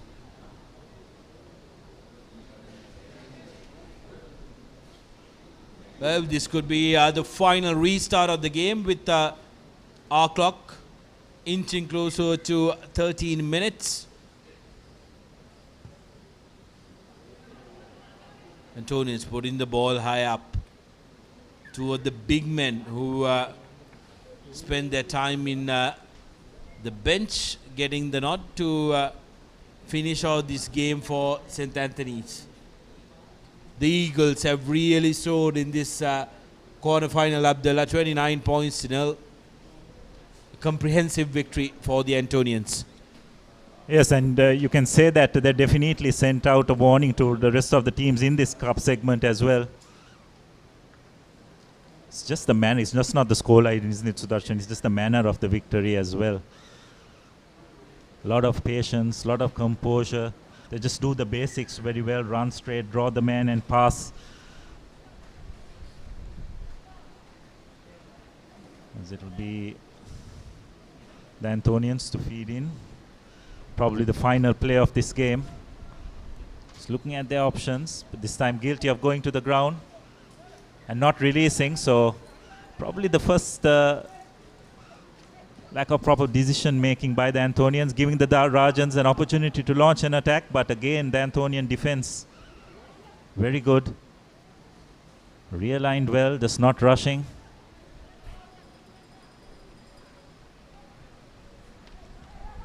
Rajans again just trying to create something, but the Antonians defending, standing strong.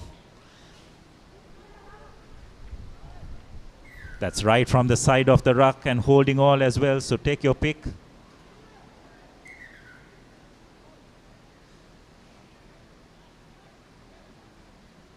can see a lot of players on the ground now, cramping up, you'd have to say.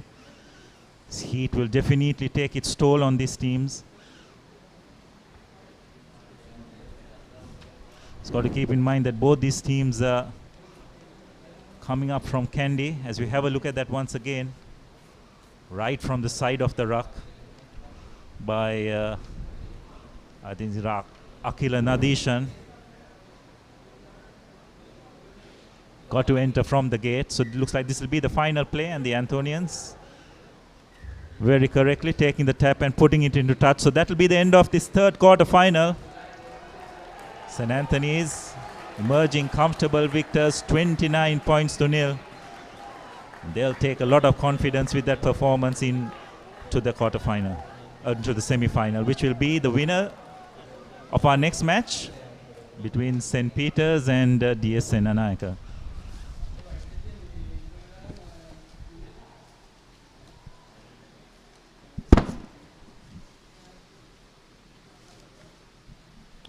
Final quarter-final matchup in the club plate segment. St. Peter's taking on the reigning joint champs of under-19 sevens, the SN Anayaka College. Going to be an interesting one, this. St. Peter's, the victors of CRNFC Invitational Centenary Rugby Sevens just a couple of weeks ago. DS did not have the greatest of outings, but we want to make sure that they book their place in the cup segment. Winners will play the Antonians. St. Peter's looking to run from their own 22. Here's Kushan Tarindu. Changing direction now. Pete Wright sending the ball to the corner. Ashane Madugasge tucks it in for St. Peter's. Now Tarindu surveying his options. Long cut out pass, space on the outside. 2 men advantage. Yumet Shiaba trying to create something.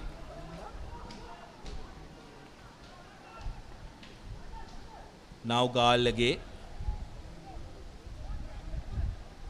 to Navodya. To the man in the corner, Vishenka Silva, who's bundled into touch by the DS defense.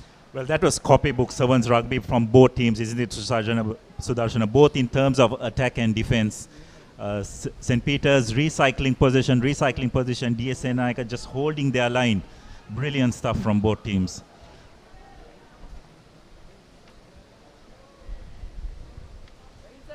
Just shows the quality of these two outfits. It's going to be a really closely fought affair, you'd assume. Not the cleanest of lineouts, but DS have done well to retain possession under a bit of pressure. Looking at their options, going out wide, breaking a couple of tackles, and just being put into touch. So, unfortunate for DS. Thought they had got away with it, but Peter Wright defense just holding on.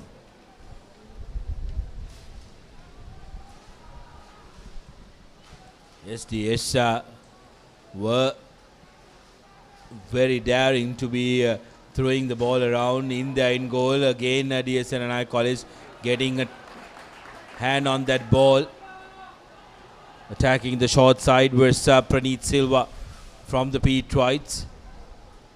Peters being put under pressure, so that's going to be a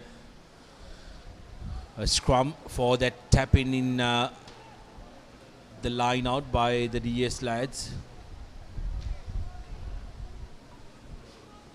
Yes, so for DS, their main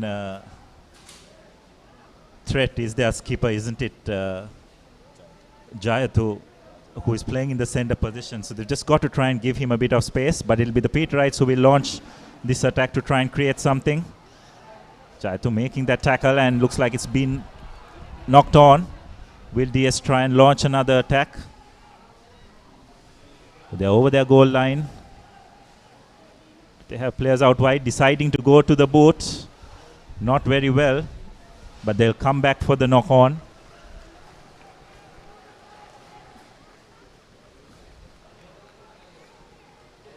So you can see both these teams, Sudarshan, they're trying to follow a real orthodox way of playing sevens, isn't it? Taking the ball up.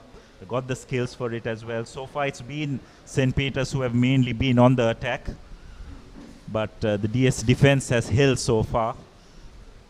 Yes, like you mentioned in the earlier game as well, the defensive work of these teams have improved, and you can see that on the field as well. DS now looking to run from the in goal, puts the ball to boot, and St. Peter's have been penalised.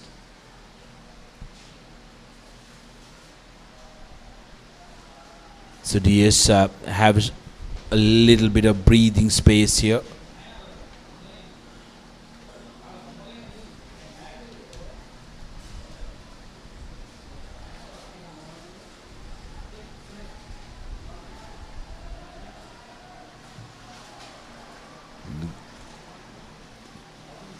Doesn't find touch that time. So Pereira Silva, rather Praneeth Silva, carrying the ball forward, and very good tackling work. That's going to be a yellow.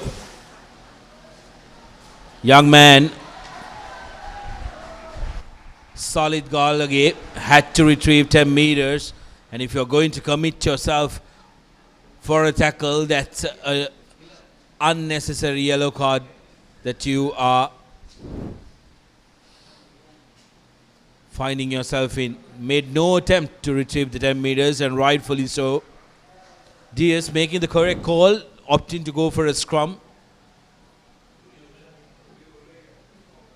Now in centre field as well, Abdullah, absolutely brilliant position. Entire short side open for DS. They like up to go on the open side. Again, a penalty in favour of DS Senanayaka. Has the one-man advantage in the corner. Cuts back inside. Needs to secure the ball and make it available. Advantage played in favour of DS Senanayaka College. Long cut-out pass. Should have used hands. One-man advantage. Oh, that's a high tackle. DS will get the try. But Kushan Tarindu could be in trouble. It's probably the Peter Wright's a bit lucky that DS actually scored the try, because looks like the referee has let that high tackle go. It was very serious. Right on the neck, and Tarindu, after he makes that tackle, swings his arm as well, hitting the player's head. That should be a yellow card.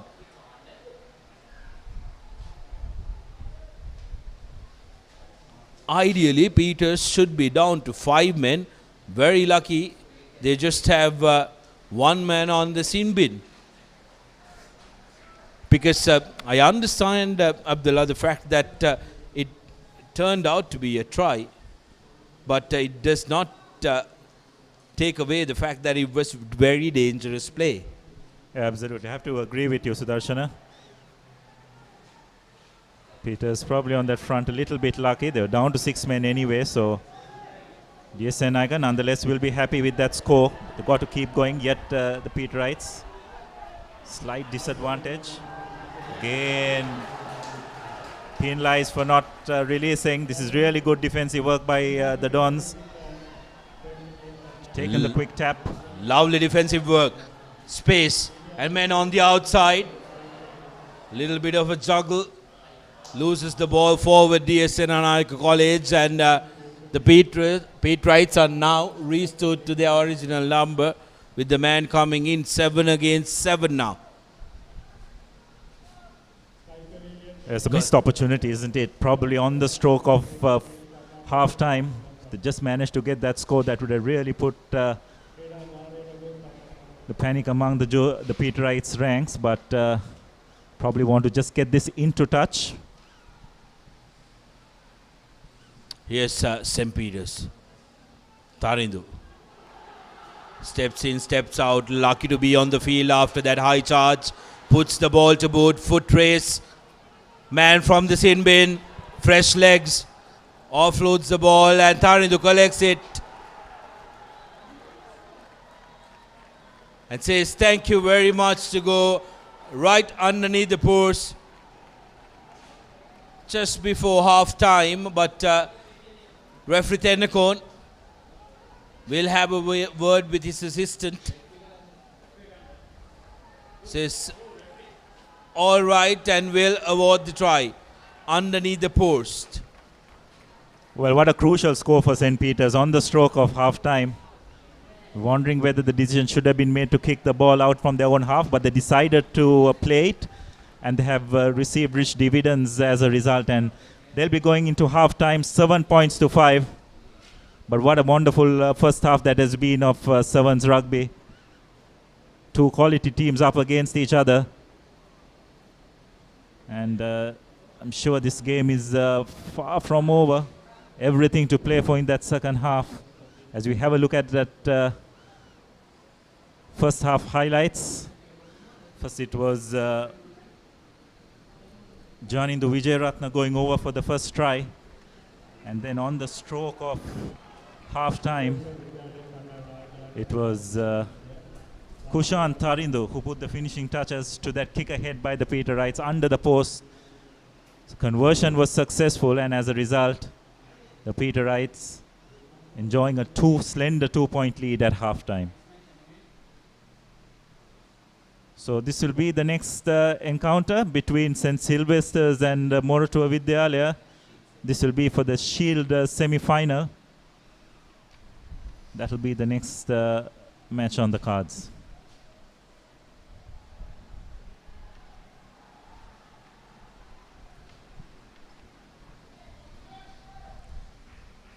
Second half action of the final quarter-final, where the winners will book their spot in the Cup semi-final alongside St. Anthony's, with the second best of this quarter-final booking their spot alongside Dharmaraj College in the plate semi-final. St. Peter's 7 points to 0 in front of the Dons. 7 points to 5 rather. Good high hanging kick. That's going to be a penalty in favor of the Peterites.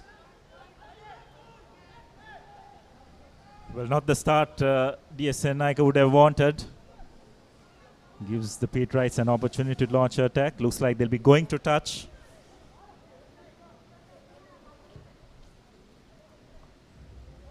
It's a good touch finder.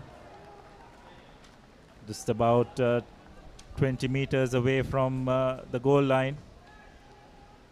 So an opportunity for the Peterites to launch first blood in this quarterfinal.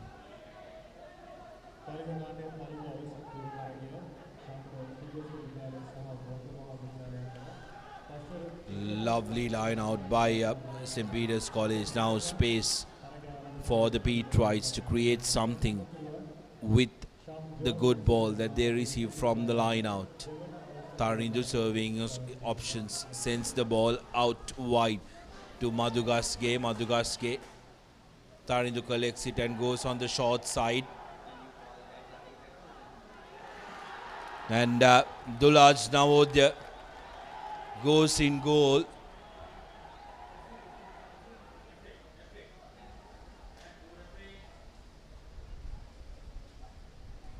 It's going to be very interesting because referee Abekon needs to be consistent with his decisions. If he didn't award a yellow card earlier, cannot award one now.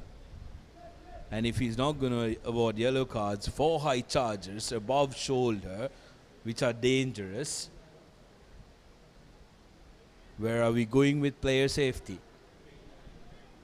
Yeah, so he's consulted both his assistant refs. Probably just a warning would do. I hope it's nothing more than that. But I don't think there's too much malice involved. Just a bit of frustration creeping in.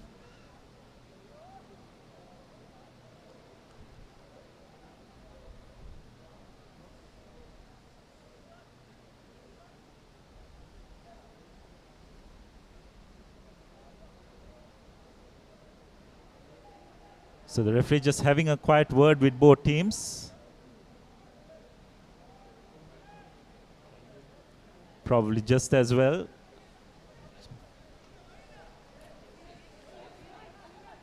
Don't think it wanted anything more than just a warning. So the conversion is successful. So as a result, Peters have put themselves up by 2 scores. As we have a look at that replay once again. Going over for the try, running into the man, and a little bit of frustration creeping into DSN Naika's Menura Pereira. So another loose pass. DSN Naika though taking it up. Not supporting your body weight at the breakdown has been ruled. So another attacking opportunity for the DSN Naika lads. Taken the quick tap. Going on the short side, they've just got to get their big man, their skipper, into the play a bit more often. He just hasn't held the ball enough in open space.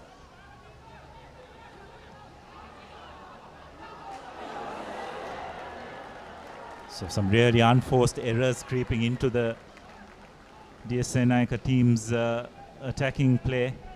Probably the pressure getting to them, isn't it, Sudarshana? Absolutely. I think it's the pressure. They're looking at that 14 points. They're not looking at what's in front of them. Just making sure that they play the game, because they can get one score, the complexion of the game changes entirely. If they can get 7 points, that's 12 points to 14, and it can be anybody's game. Now St. Peter's looking to run from their own 22 meters. Tarindu brings them just outside the 22 meters. Here's Pereira, Silva rather, Praneeth Silva. Space, Dulaj Navodya with the run. Good cover tackle, smashing him up. That time DSN Naika College defender who was in pursuit. The skipper, Rajaratna, smashes Navodya. Yes. What a super chase, wasn't it, Sudarshan? Never easy to turn back and chase the ball carrier down. Zayat looked like he was having a small stroll in the park, lining that man up. But DS cannot have strolls. They need to hurry. They need to make sure they create something. Gets away from the first. Through the second, makes the ball available. That's a penalty. Needs to come around. DSN Naika College takes it quickly. This time through Chamod Deumit. Now a little sense of urgency coming in. Here's Jayatu. Steps in one, steps in two. Gives it to Pereira. Tucks the ball in for DS. The passes have been found wanting from DSN Naika College. Straightening run from Pereira. Lovely offload to Manu Rapiris. Carnival stuff. Need to hurry up. 10 points to 14 with the conversion to come. Just over 2 minutes to go. We have a game on our hand. Brilliant stuff by DSN Naika. That's what you want to see. Putting pressure on that Peter Wright defensive line. The good thing about that, Sudarshan, is they were running straight, isn't it? They were not very lateral. Identifying a bit of space. And what an offload. What a wonderful offload. On the run, never easy, because the supporting player was very flat as well, so he had to be absolutely accurate in how he carried it, how he made that final pass. So 14 points to 12. Last 30 seconds or so, 90 seconds or so in this fourth quarter final. And this game has lived up to its billing, isn't it, Sudarshan? We're telling that this is going to be the pick of the quarterfinals. And both teams have definitely dished out a wonderful game of sevens rugby. Kingswood versus Isipatana finishing close with 7 points to 12, despite it being a mundane affair in the first half. This game was built to be a favorite, was built to be a very close one, and it has lived up to the expectations. Navodya gives it out to the man on the outside, Yumet Shihara. Big tackle on him. Navodya now keeps the ball, recycles. Tarindu, Kushan Tarindu on his own, just strolls inside and touches down. That will be the final blow which takes St. Peter's College to the final. Beg your pardon, the semi-final. 19 points to 12 with the conversion to come. Yes, again, Sudarshan, probably that little bit of experience, isn't it? The big match experience of the Peter Wrights coming to the fore. They probably won the crucial points in this game. Conversion not successful, but standing at 19 points to 12. Probably approaching the final play of this game. As we have a look at that try once again. DSN Naika slipping a couple of tackles. And the Peter Wrights using all their experience and quality to further extend this lead. So final play of this game, in all probability, the DSN Naika lads have to get clean possession and try and create something for themselves. Can DS pull one out of the hat? A deep kick. Now looking to run from their own 22. Here's Jayat Rajaratne. To the corner. Kushan Tarindu tackles the man who refreshes the ball. But DS earning the penalty. Kushan Tarindu will take the mark and will be very happy to kick that one out. And the final whistle goes 19 points to 12 in favor of the lads from Bambalapedia. St. Peter's College booking their spot in the cup semi-final, and DSN Anayaka College will compete in the plate semi-final. What a game. What a wonderful game. Kudos to both teams for dishing out a wonderful quarter-final.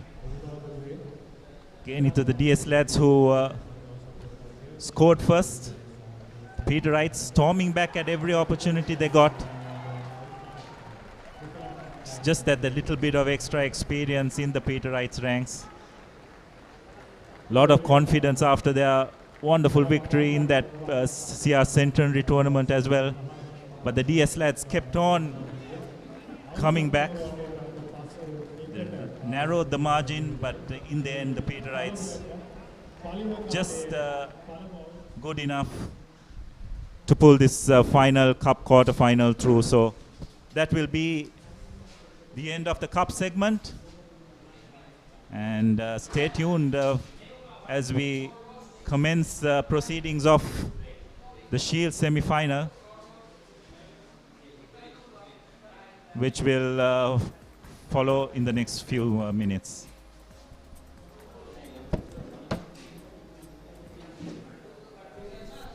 Result so far for the day. So the final game that finished in favor of Peters College, 19 points to 12.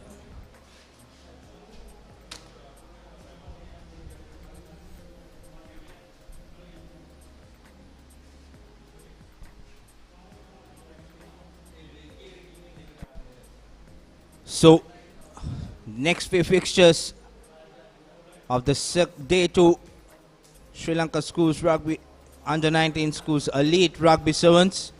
We have the Shield semi-finals coming up next. Sylvester College taking Motu Vidyalaya, St. John's College taking Wesley College, and then the bowl semi-finals, Thurston College taking on St. Benedict's College, Sri Sumangala College taking on Pilianda Central College, and the plate semi-finals, Vidyartha College taking on Kingswood College, Dharmaraj College taking on DSN Anayak College, and in the cup segment, semi-finals, St. Joseph's College taking on Isipatana, and St. Anthony's taking on St. Peter's. So we'll go for a short commercial break and we'll be back with live action of the semi-finals of this Under 19 Sevens.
Season 1, Danuma. Season 2, Charitavaliya. Season 3, Krida Viplava.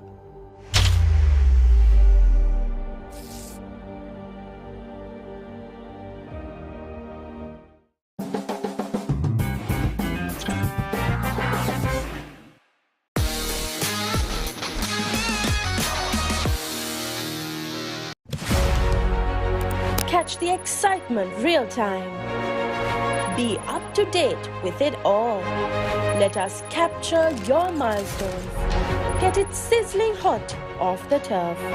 Hear the experts break it down.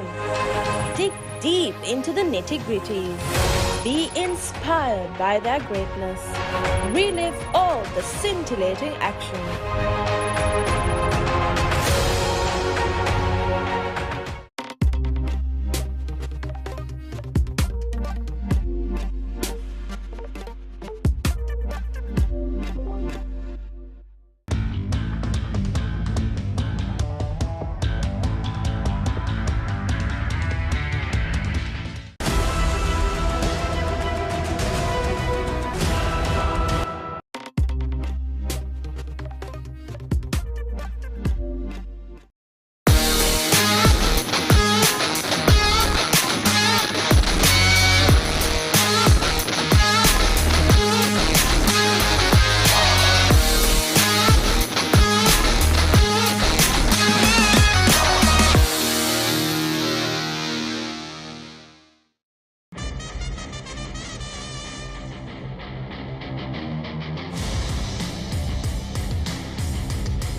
Season 1 දැනුම Season 2 චරිතාවලිය Season 3 ක්‍රීඩා විප්ලව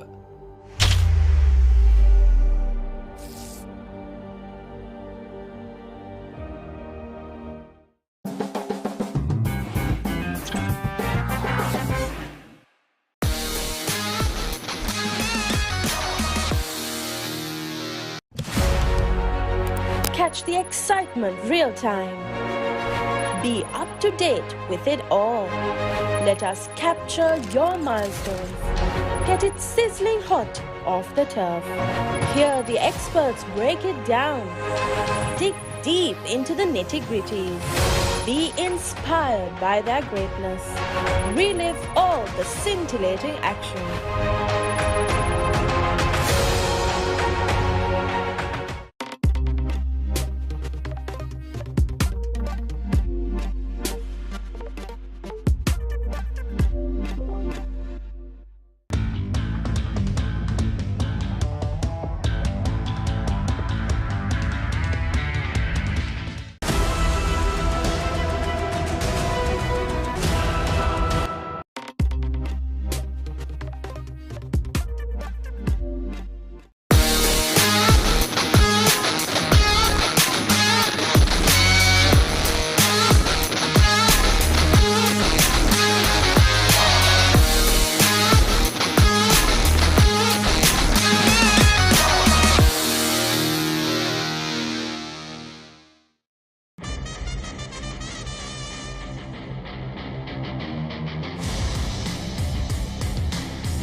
Season 1 දැනුම Season 2 චරිතාවලිය Season 3 ක්‍රීඩා විප්ලව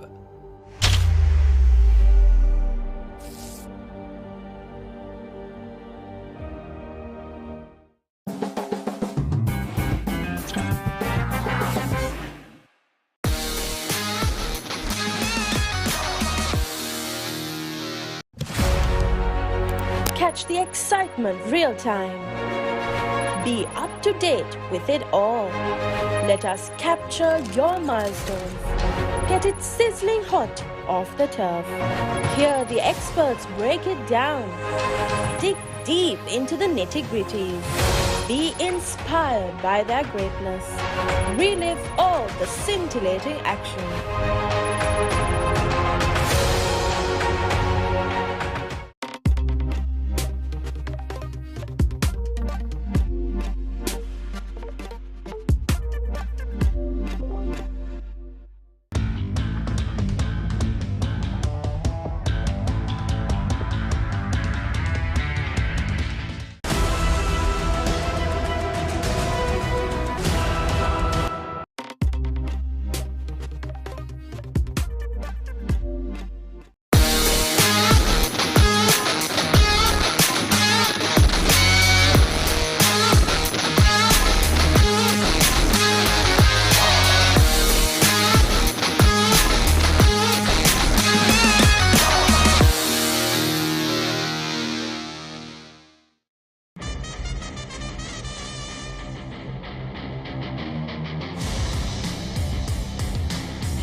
Season 1 දැනුම Season 2 චරිතාවලිය Season 3 ක්‍රීඩා විප්ලව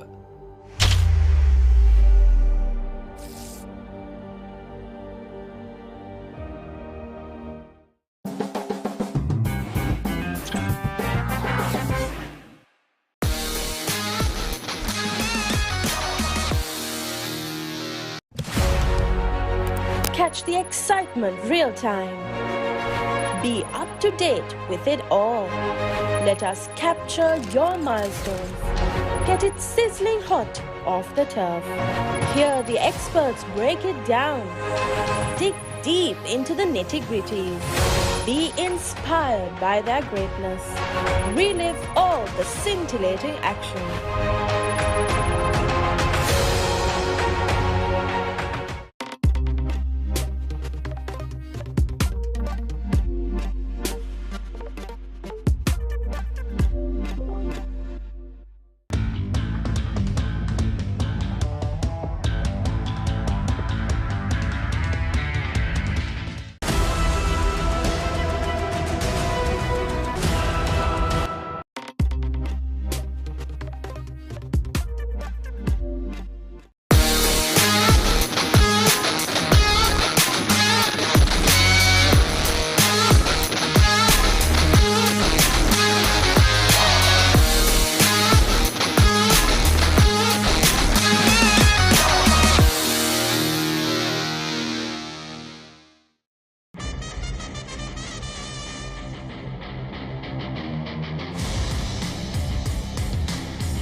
Season 1 දැනුම Season 2 චරිතාවලිය Season 3 ක්‍රීඩා විප්ලව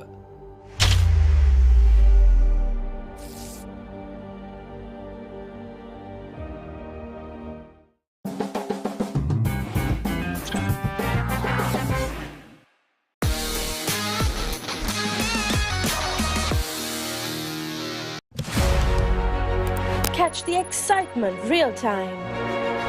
Be up to date with it all.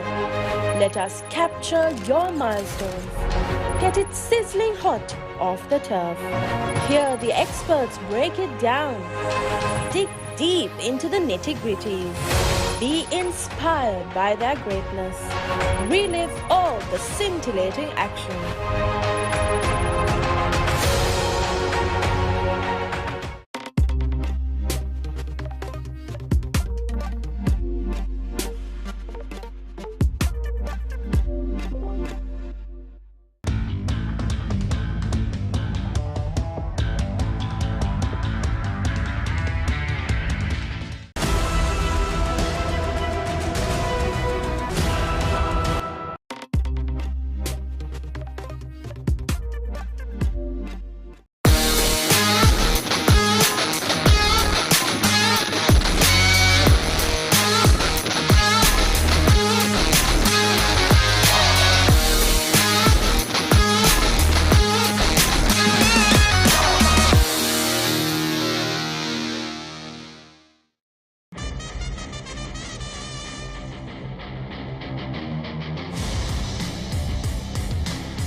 Season 1 දැනුම Season 2 චරිතාවලිය Season 3 ක්‍රීඩා විප්ලව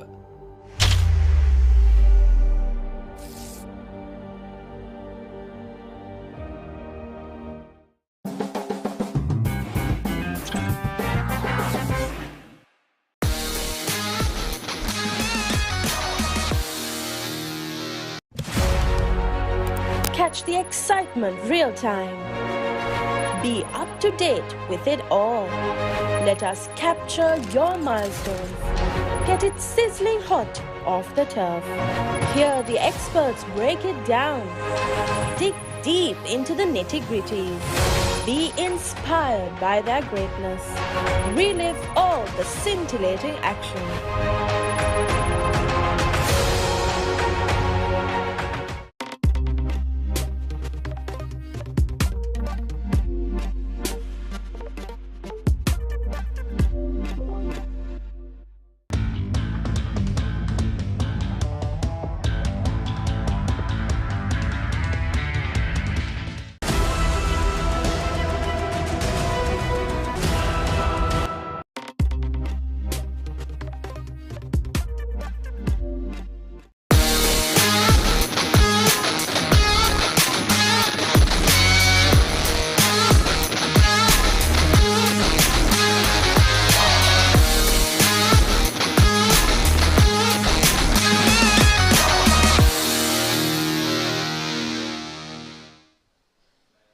Welcome back to the live action from the Royal College Sports Complex. You're joining with the All Ireland Under-19 Elite Sevens 2023. In the first session of the day, we had the quarter-final encounters taking place from the Shield Bowl and the Cup Plate segments. So now we have the semi-finals lined up in all the segments. So to kick things off, it will be the first Shield semi-final between St. Sylvester's College and Motu Mahavidyalaya. Motu Mahavidyalaya defeating their Pathiraja College in a very close encounter. While St. Sylvester's College, this is their first game. They received a walkover win in the Shield quarterfinals. So Motu Mahavidyalaya to kick things off in this first Shield semi-final.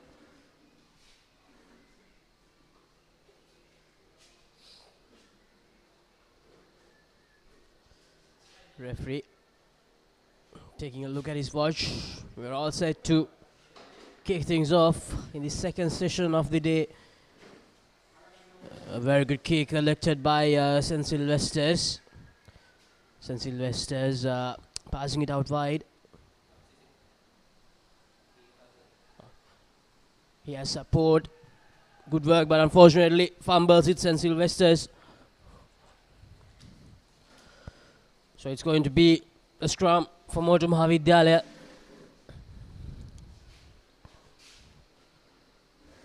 St. Sylvester's made some good progression towards the opposition half, but unfortunately dropped the ball forward, resulting in a scrum to Motu Mahavidyalaya.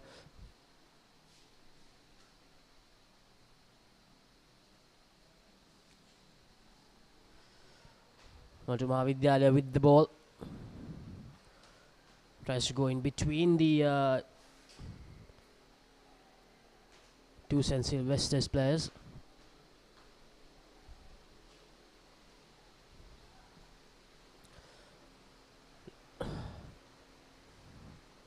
Motu Mahavidyalaya still with possession. More advantage to them. They opt to go for the scrum.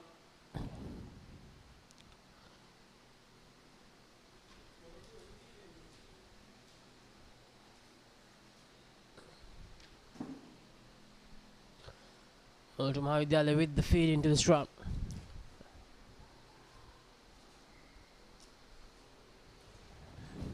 And that's very loose from Motu Mahavidyalaya. Even during that first game against the Viraj of day 2, we saw this happening quite a lot of times. Losing the ball forward. So many handling errors coming in from Motu Mahavidyalaya in that game, although they walked out with the win.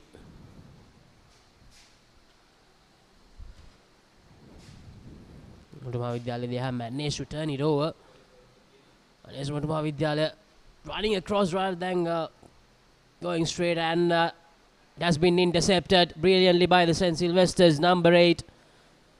It's Anushka Samarasegara who scores the first try for St. Sylvester's in this Shield semi-finals. It's 5-0 in the 3rd minute. The conversion is successful as well. Pavit adding the 2 extra points. It's 7 points to 0 in favor of St. Sylvester's. Look at that. Read that defender quite perfectly.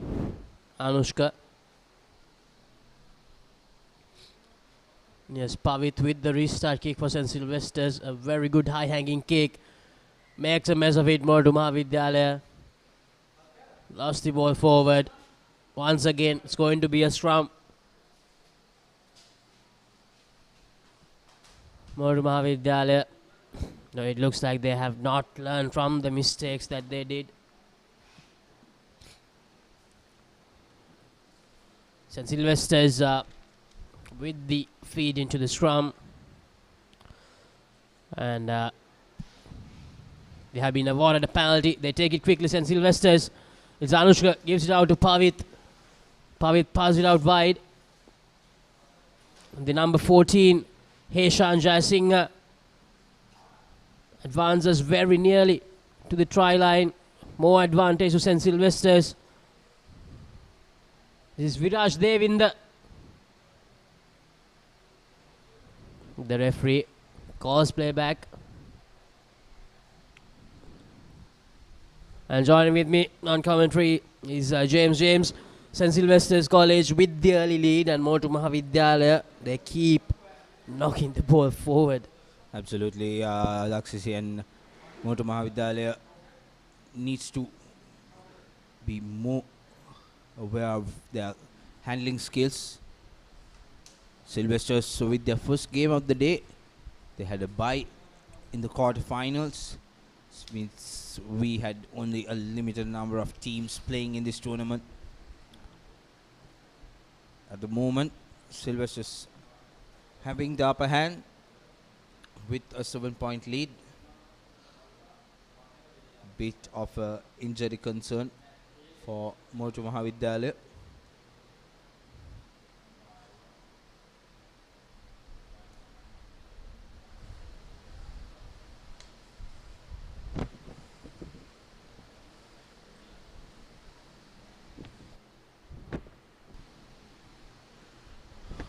Referee waiting for the replacement to come to start play.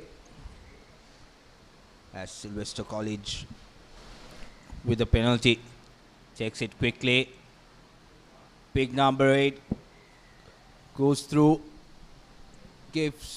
makes no mistake. So Anushka Samarasekara, this is a second try for him. So 2 back-to-back tries from Sylvester College. Conversion is good. 14 points to nil. St. Sylvester's scoring that second try. Anushka Samarasekara with a little show and go. Just burst through the defense of Motu Mahavidyalaya quite easily. I think they did not want to commit into that tackle. That's how Samarasekara got away with it. And referee analyzes the runner chasing. The restart was in front of the kicker, so free kick early on for Motu Mahavidyalaya. Now it's an opportunity for them. Chris, Fernando goes into contact. Puts it out to snippy scrum of Amod. Little steps around. Now Fernando again. A tip tackle. Referee will stop play. Straight away into his pocket. So Avishka Rajapaksha sent to the naughty chair. St. Sylvester's down to 6 men with the lead. Now is the opportunity, Laksisi, for Motu Mahavidyalaya if they want to have a comeback and wisely taking that scrum. And it's interesting, James, isn't it, how things change from referee to referee, because certain referees, they go for the card straight away when it comes to high tackles. And in the final cup quarterfinal, we saw that the Pete Wright player escaping with a very dangerous tackle. Absolutely, but good to see referees taking precaution, at least now, as St. Sylvester's missing out on that, knocking on the ball. So another scrum for Motu Mahavidyalaya. They have 1 extra man in their back line. It's just a matter of getting this feed in correctly. No problem there. Good scrum. Out goes with the pass. Long cutter pass. A late charge, but referee says play on. As the hooter goes. Very well done there by St. Sylvester's. That was Devinder. And he takes it up quickly, earning an advantage. This time around, yellow card for Motu Mahavidyalaya. Dulan Fernando. Not going back 10 meters. It was a deliberate offense. So St. Sylvester's want to run it out. Nice pass, but not collected cleanly. He looked up at his defenders before catching the ball. As the referee blows for half time. Much needed one in this humid heat. So at half time, the score stands at 14 points to nil in favor of St. Sylvester's College. St. Sylvester's College having majority of the say in this first half against Motu Mahavidyalaya, who have been very poor when it comes to their ball handling. This is the first try.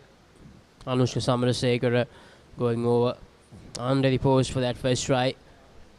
And then the same try scorer, Anushka Samarasekara, going over for his second try. This is the first Shield semi-final. Coming up next, we have Wesley College taking on St. John's College. If you're just joining with us and you didn't join with us yesterday as well, you might be wondering Wesley College in the Shield segment. That's because Wesley College, they lost both their games in the group stage. First to Piliandal Central and then to St. Peter's College, which pushed them to the Shield segment. They received a walkover in the Shield quarterfinals. So Wesley College will definitely be the much fancied side in this Shield segment. But St. John's, we can't write them off. They have played good rugby in phases during this tournament so far in the 3 games that they played. Absolutely, we saw some good rugby this morning as well from St. John's. So an interesting semi-final there as well. St. Sylvester's kicking things off in the second half. A beautiful charge, a knock-on advantage. Good chip kick forward. Couldn't collect it. The bounce of the rugby ball was not in his favour at that time. Dineth Kotegoda very nearly went all the way. Unfortunately, couldn't make the collection.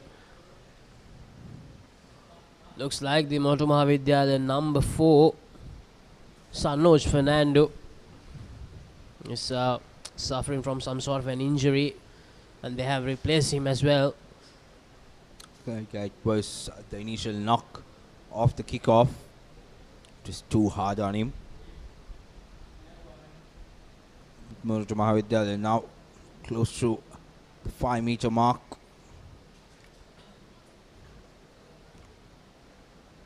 The crucial scrum. Referee straight away going in too early. So Sylvester's penalized. Motu Mahavidyalaya tries to run around. Fernando taken down. Not supporting the body weight, so the Westers giving out back-to-back penalties. It has been the story of the day for Motu Mahavidyalaya. Handling errors.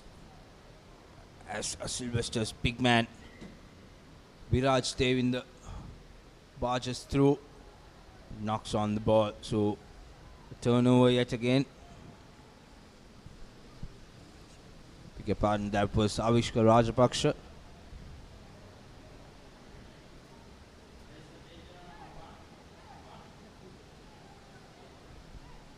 Motu Mahavidyalaya still with only 6 men on the field, managing very well without letting Sylvester score. As player tries to run around, he was all by himself. There was no support for Nimesh Fernando. He was in space looking for a supporting player.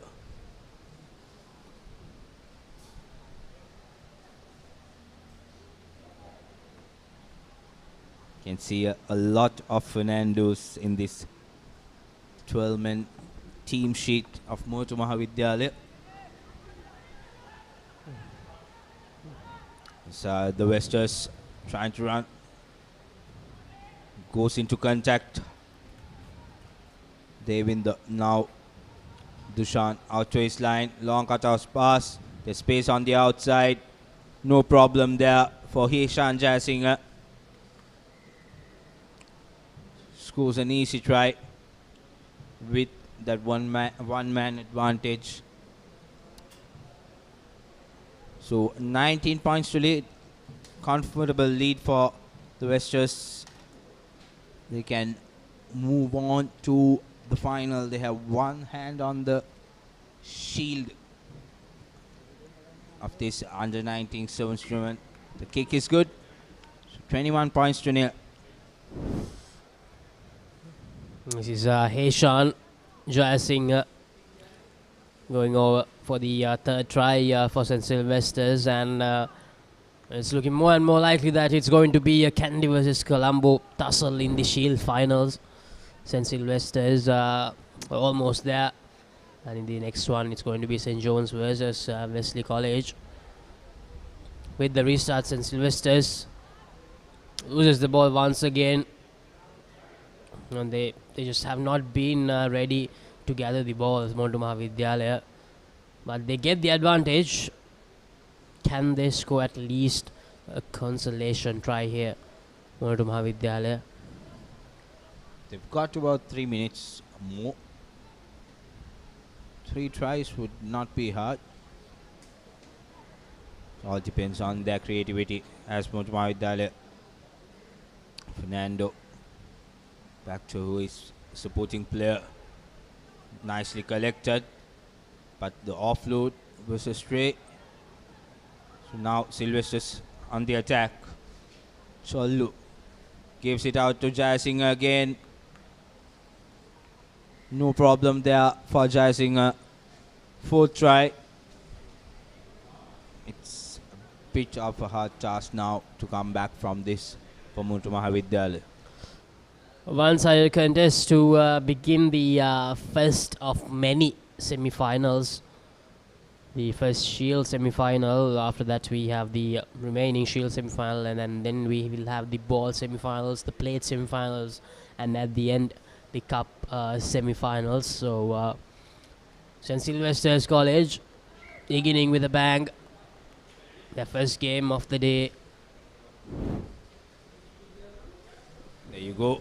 Chollu drawing and passing the ball to Heshan Jayasinghe, who makes it 12 points, and then, beg your pardon, 26 points, and the conversion making it 28 points to nil.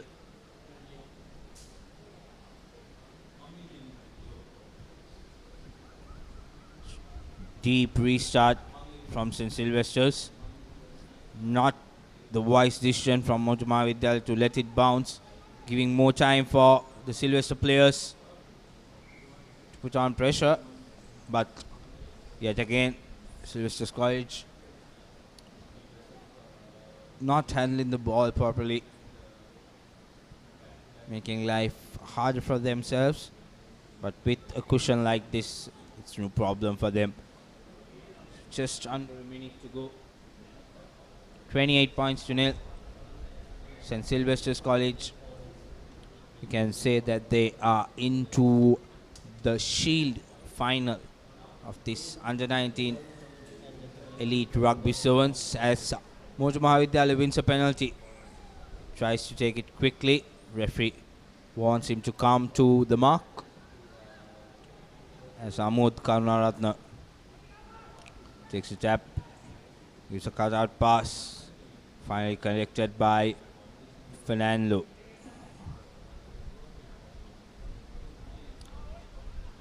Now trying to run around. With mistake, a forward pass. The player was in front. All the fancy footwork. Probably the last play of the game. It's going to be the end of the road for Mutuma Vidyalaya in this All-Ireland Under-19 Elite Sevens 2023. They will end the tournament with 1 win in 4 games. A lot of areas that need to be fixed for them when they come next year for this All-Ireland Sevens tournament. And St. Sylvester's, they go over for a 5th try to end this first Shield semi-final in style. It's going to be a good matchup between St. Sylvester's and one of the teams, St. John's or Wesley College, both teams with quality rugby.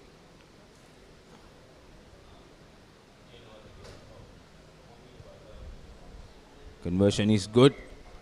5 out of 5. 35 points to nil.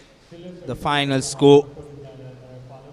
St. Sylvester's College moving on to the Shield finals.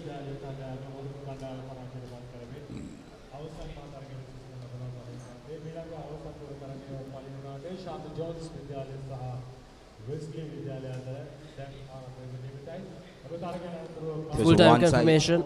St. Sylvester's 35.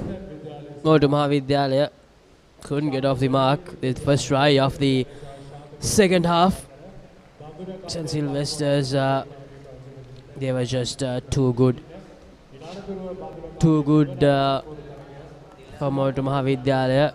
That was in fact the first try from the first half. These are all the tries scored by St. Sylvester's College during the Shield semi-final. They scored 5 tries. They converted all the 5 tries. So coming up next, we have Wesley College taking on St. John's College in the second Shield semi-final. St. John's College winning that first game of the day in the Shield quarterfinals, while Wesley College, it's going to be the first game of the day.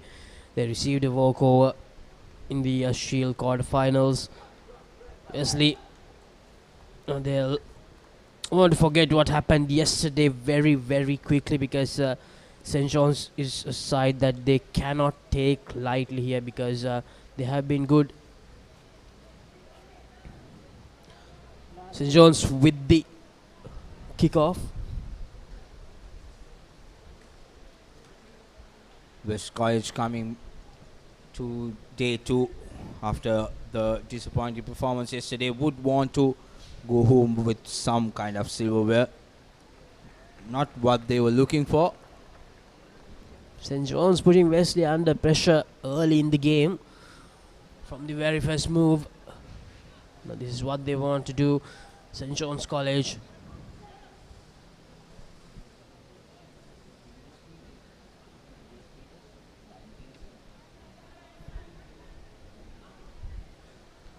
Is the line out for St. John's College, and Wesley, they managed to steal the ball. Here's Wesley on the move. Brilliant work from St. John's College, not letting Wesley slide away easily here. Once again, and that has been intercepted from the St. John's player, but he knocks it forward. Not the best of efforts. Really unfortunate there for West College, offloading to the wrong man. But still, they get back position. So interesting to see what they will do out of this scrum.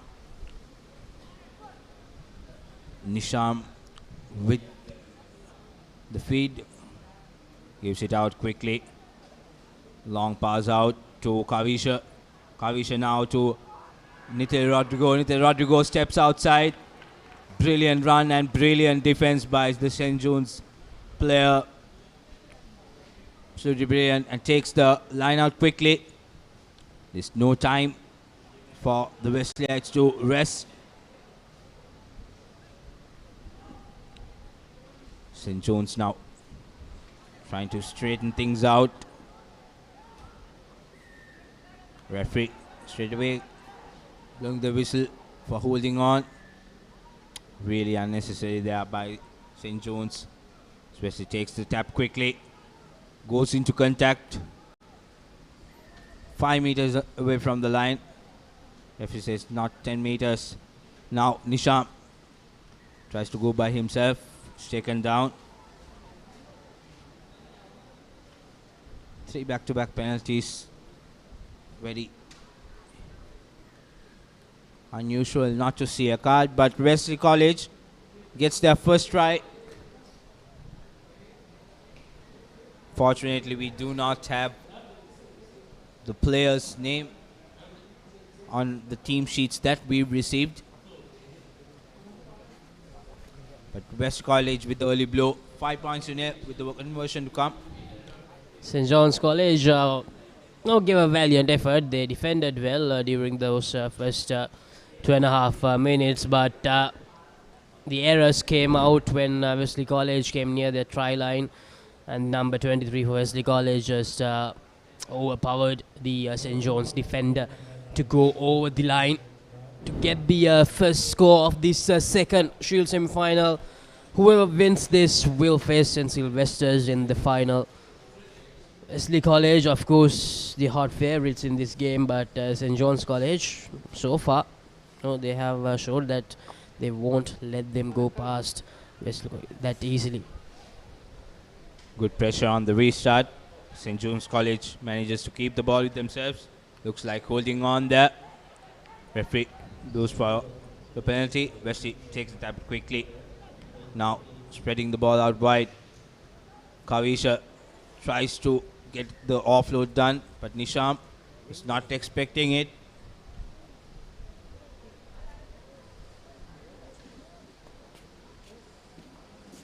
Can see a glimpse of the quality of rugby Wesley has, but small mistakes, small handling errors are costing them. It's a slender lead, just 5 points to nil.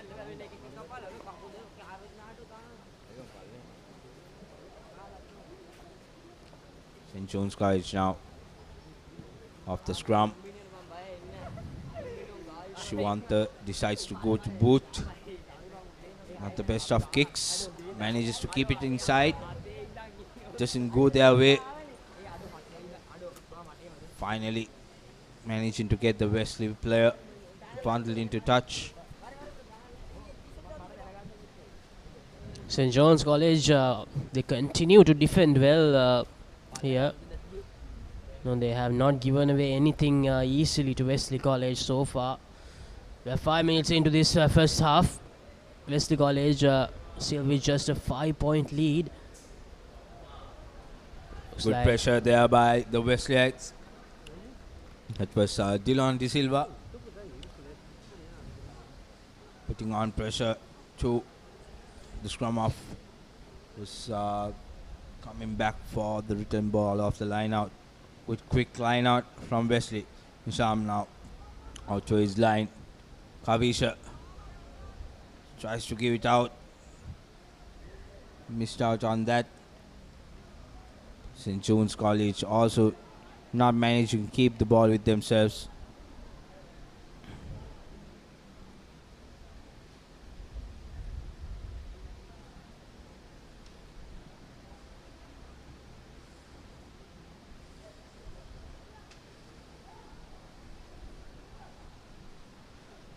Wesley now.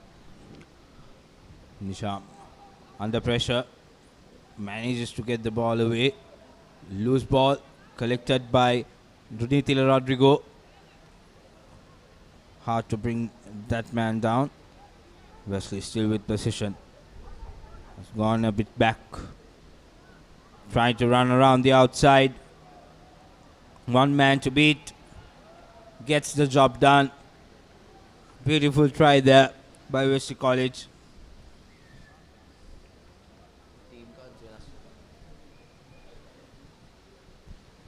Ten points to nil right before the half time. That would be a good momentum booster for them. An unsuccessful kick. A referee blows for half time. 10 points to nil in favor of Wesley College. St. John's College showed a bit of promise. Let's see whether they could keep up the same momentum so that they could get, if they could get the first points on the board. It's not going to be that hard for them to have a comeback. This is the first try. The player stepping back inside. So try and then go. Stepping outside, using the pace, beating two defenders at the end. Going on to score that try. So 10 points to nil. Wesley College leading St. John's College in this second semi-final of the Shield segment. And the next match coming up, first semi-final of the Bowl segment. Thurston College taking on St. Benedict's College. Two good teams. Thurston College going in as the favorites for that game.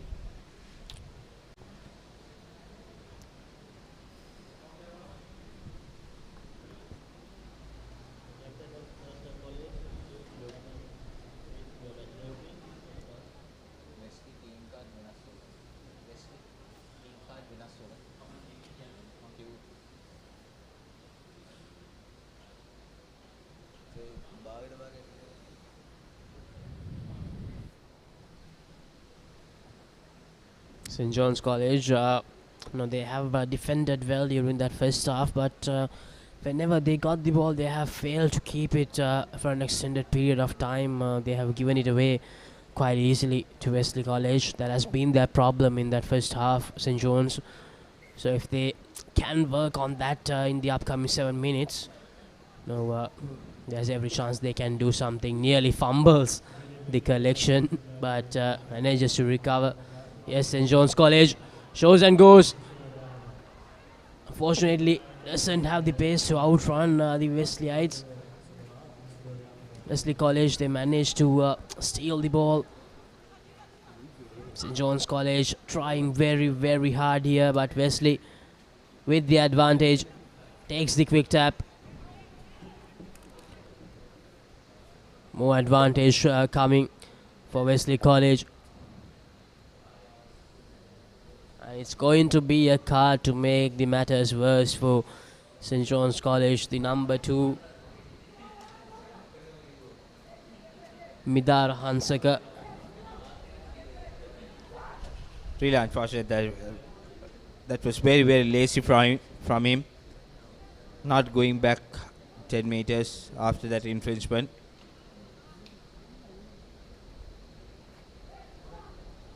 So Wesley decides to go for a scrum.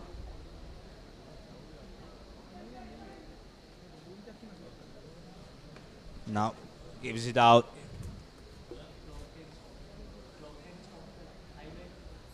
Now changing directions. Wesley putting pressure on St. John's, trying to take that numerical advantage. Puts his chest down, goes through the middle. Abdul Hadi, but doesn't have support. Referee saying the tackler was not rolling away, so Wesley College, another penalty. Trying to run around. Dylan De Silva fends off one player. No problem there for him. Beautiful try from Dylan De Silva. Good strength to fend off the defender and to run around. Wesley College easily increasing their lead, 15 points to 0. And they will look to play against St. Sylvester's College in the Shield finals.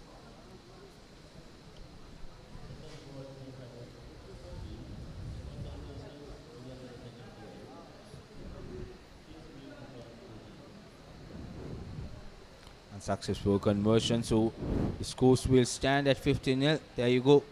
Long skip pass. Dylan De Silva managing to fend off one defender and to go around to score that try.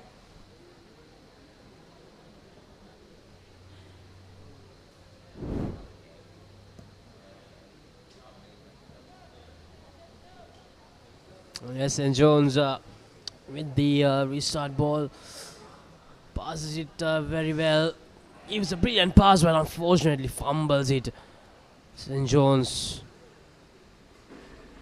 it looked very good at one point, but that knock forward spoiled that good passage of play for St. John's. It's going to be a scrum to Wesley College, while leading 15 points to 0.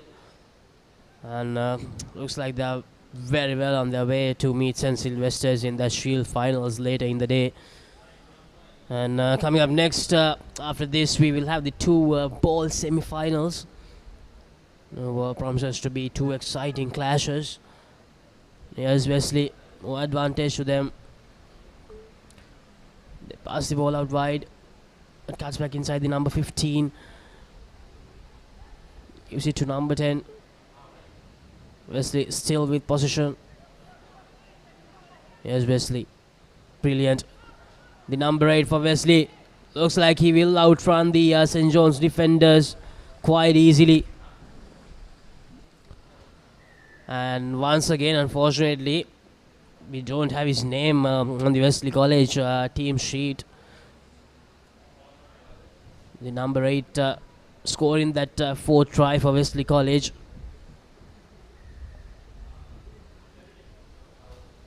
And that's a successful conversion, so it's going to be 22 points to 0. Good run there, identifying the space. using the speed to outrun the defenders. So Wesley comfortably ahead. Just over 2.5 minutes to go.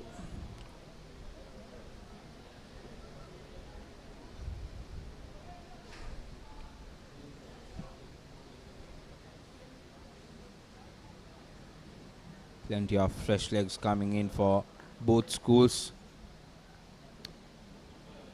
Must be very hard for these players playing under this heat.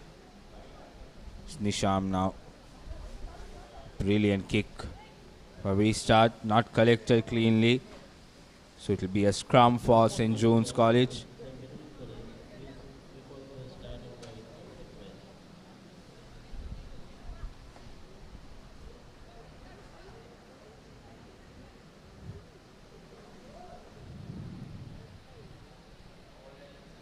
It's been very slow paced game with plenty of stop and goes because of the infringements. Wesley College managing to win the scrum that was against them. Samaran cuts back inside, gives it out. Big hit on the player, still charging forward, finally brought down. Let's see, using their physicality and their speed. St. John's defenders cannot get a hold of Dilhar Dasanayaka. Brilliant strength shown by this player. It's 29 points to nil. Wesley College is running away with it. There you go. Player tries to get his man down, but unfortunately Dasanayaka was too strong.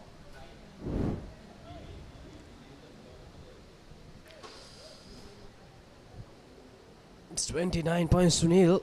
The second Shield semi-finals, Wesley College, they have sealed this game already. It's just a matter of time.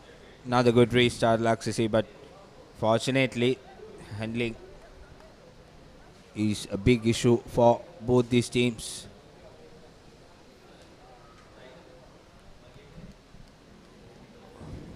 This encounter shows why Wesley College had to step into the Shield segment. I mean, Piliandra Central completely made use of the mistakes done by Wesley College yesterday. That's why the result went against Wesley College. Even here, a side with more quality than St. John's College would have definitely pounced on the mistakes that Wesley College did. The scoreline suggests that they have dominated, yes, but they have done a lot of mistakes. Wesley College, they'll need to be wary of that when they face St. Sylvester's in that Shield finals. St. John's now winning back-to-back penalties, trying to run on the outside, steps back inside, goes through two defenders, but doesn't keep the ball with himself. So Wesley College now with the advantage, picks and goes on the outside. Mutisha Silva beats the defender. It's a foot race, and he wins that race. Brilliantly done. Looked up before he picked up the ball, saw the space straight away off the ruck. He went on to score that try. So Wesley College with the hooter wins the game 34 points to nil and advances to the final. Be Sylvester College taking on Wesley College in the Shield final, which will come up later in the day.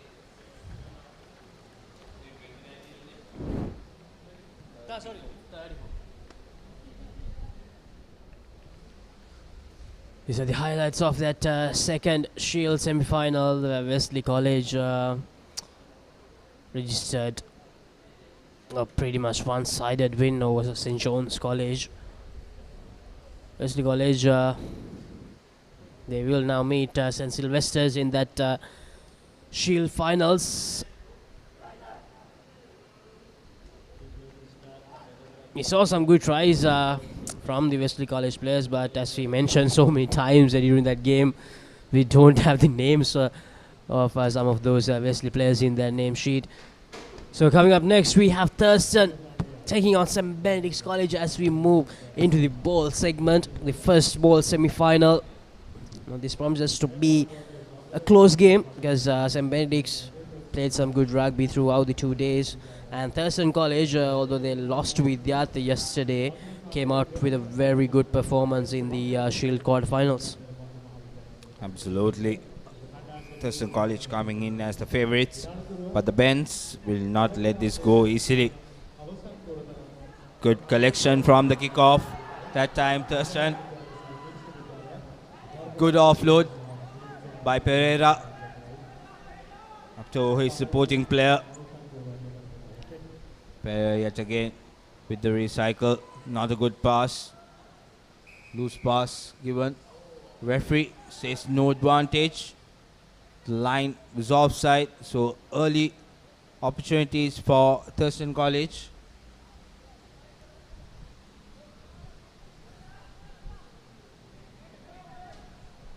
Thurston trying to make early inroads here, using the advantage.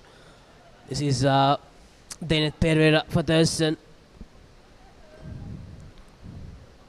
Now Thurston trying to use their lines. Cuts back inside. Pasan Rajapaksha finally taken down. Good offload to Litira.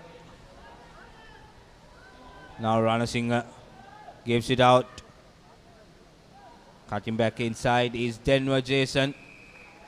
He has been a continuous try scorer for Thurston College. Manages to get the first try for his school. So 5 points to nil, Thurston leading. Denver Jason scoring the first try for Thurston inside the first 2 minutes. The conversion doesn't go over, so it's going to stay 5 points to nil. Timur Lakshan will try to add the 2 extra points. There's a replay from that try. Jason just did brilliantly to evade those 2 defenders from St. Benedict's College by cutting back inside. Found that gap to perfection. Made it a bit hard on his team. He had a supporting player on the outside, but decided to go by himself. As Satsara now with the restart, brilliantly done, high hanging kick, contestable. St. Benedict's not taking it cleanly, letting it bounce out. More pressure on them now, they're inside their half.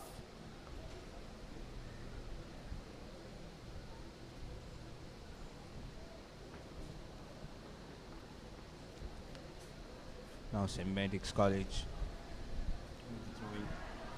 Thurston College managing to turn it over. Now Satsara gives it out to Devinura. Good show and go. Patirana, good offload to Satsara again. Satsara deciding to go into contact, comes back, finds space, needs support. Good offload. And Litira Devinura scores the second try for Thurston College. Brilliant passage of pay, and the playmaker Satsara making it count yet again. As Thurston College managing to pull off those passes and that final offload. It was terrific for them. But unfortunately, the conversion doesn't go once again, so it's going to stay 10 points to nil. Thurston with the early advantage, and St. Benedict's College not having the best of starts here. Is the replay. The number on Devinura going over for that second try for Thurston College. It's time for the restart kick. A good high hanging kick here, and they have managed to get the ball, Thurston College. It's a knock forward from St. Benedict's. And yes, Thurston. And he knocks it forward. A low collection. He needed to make that collection very low, but unfortunately fumbled it, giving the ball back to St. Benedict's College. So St. Benedict's finally getting the ball here. They must make sure to keep the ball with them for an extended period of time and to challenge the Thurston College defense here.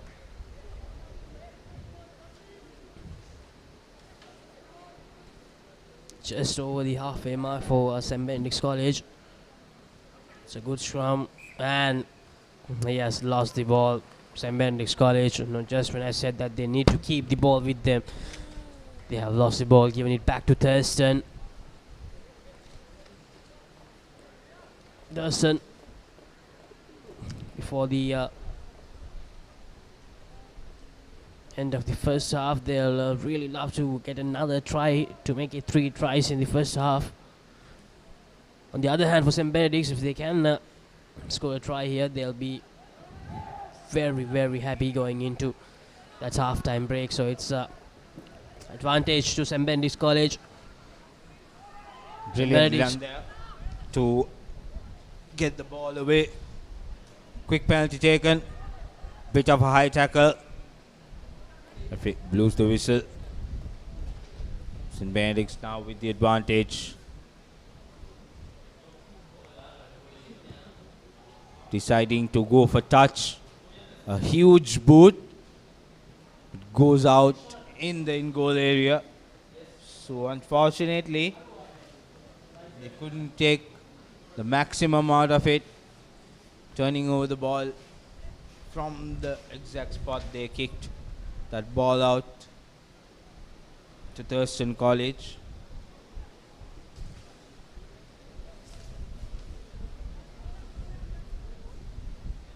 I think the heat is taking a toll on these players, Laksisi. You can see from their body language. As Ranasinghe feeds the ball in.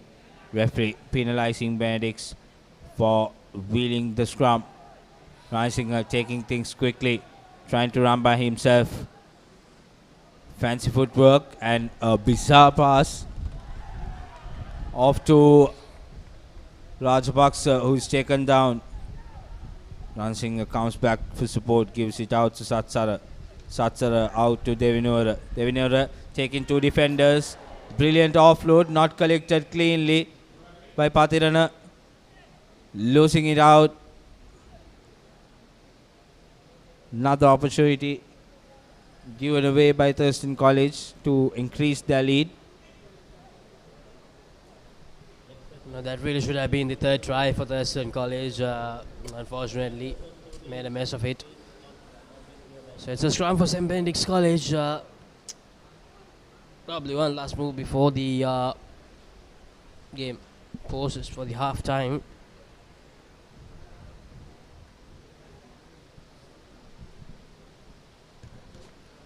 St. Benedict's with the feed into the scrum. St. Benedict's College under pressure. Picks up the ball this time. Denver Jason. Second try for him. Good awareness. Forwards put on massive pressure on the bench scrum. As soon as the ball popped out, Denver Jason was there to pick it up, take it to the try line.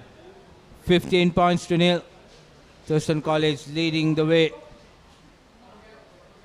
Fortunate miss in that conversion as the referee blows for half time. Thurston College leading comfortably, 15 points to nil.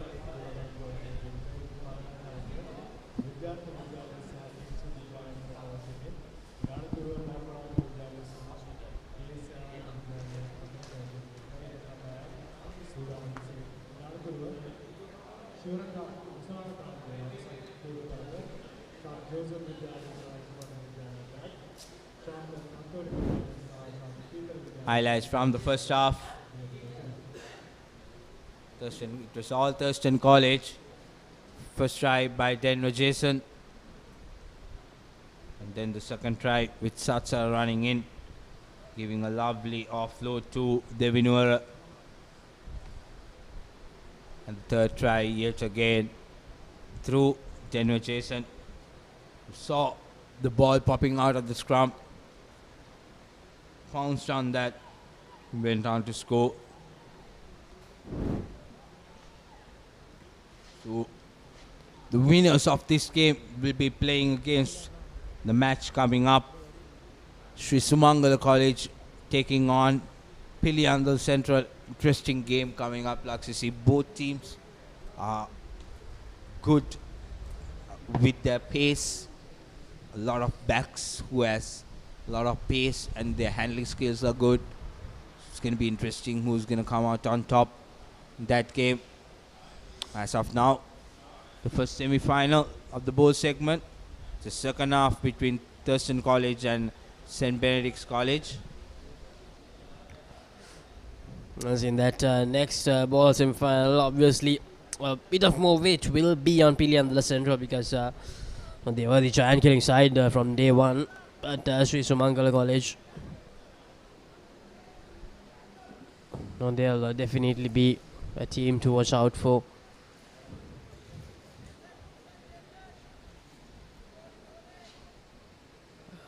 But before that, it's time to begin the second half action.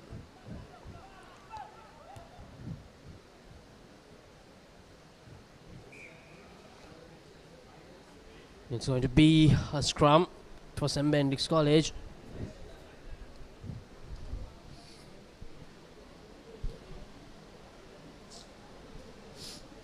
St. Benedict's now with the scrum. Nipuna Fernando, Gavin Vijayaratna feeding it the ball. Thurston College putting the bench under pressure. Ranasinghe with his fancy feet, still moving forward. Can he go all the way? Scores under the post, brilliantly done. Thurston College running away with it, putting on pressure in that scrum,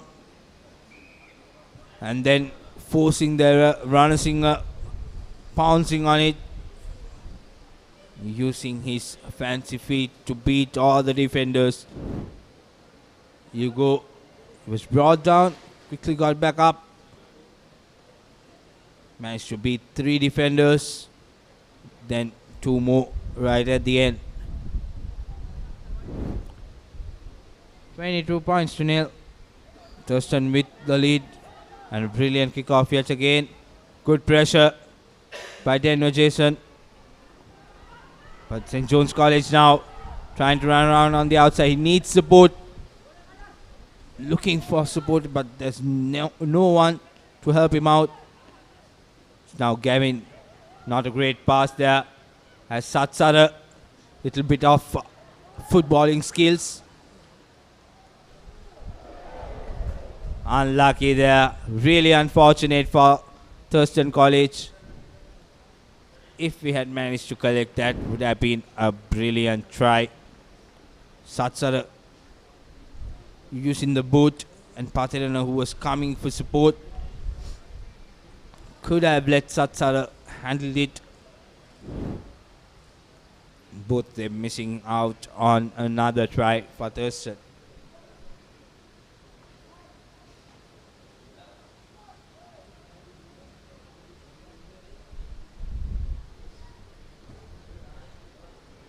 Kevin Vijayaratna now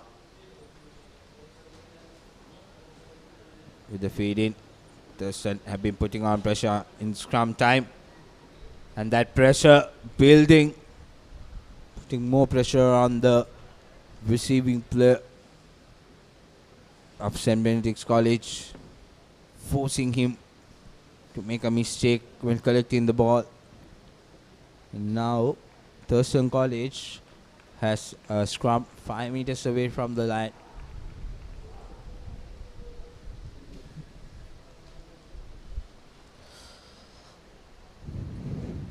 Less than 4 minutes remaining in this first ball semi-final. Thurston College in a very comfortable position. pass it out wide to the Thurston College number 1, who waits the first defender. Fends off the second one as well as he goes over to register the 5th try for the Thursdonites. It's Dev Noora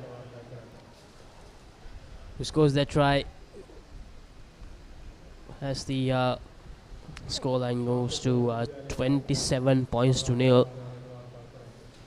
Very well done there by Devin Noora. Brilliant footwork, beating the defenders, helping his team to extend the lead. 27 points to nil. Conversion goes astray. There you go, collecting the ball, cutting back inside. Completely wrong footing. The defender then fending off.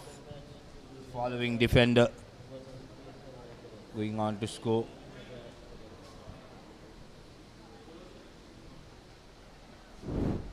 There's been one-way traffic in this semi-final.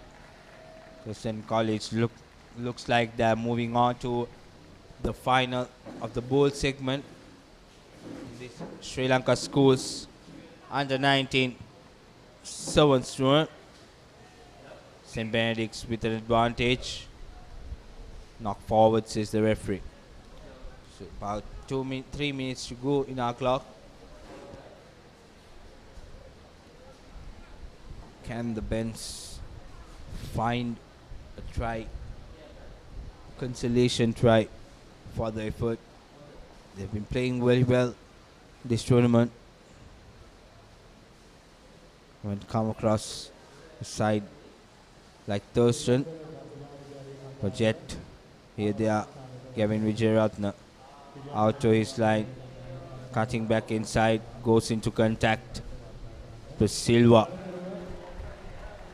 Silva guilty of not releasing the ball, so another penalty given away as Satsara takes the tap, gives it out to Tiran. Tiran decided to go by himself, gives a nice offload to De Silva.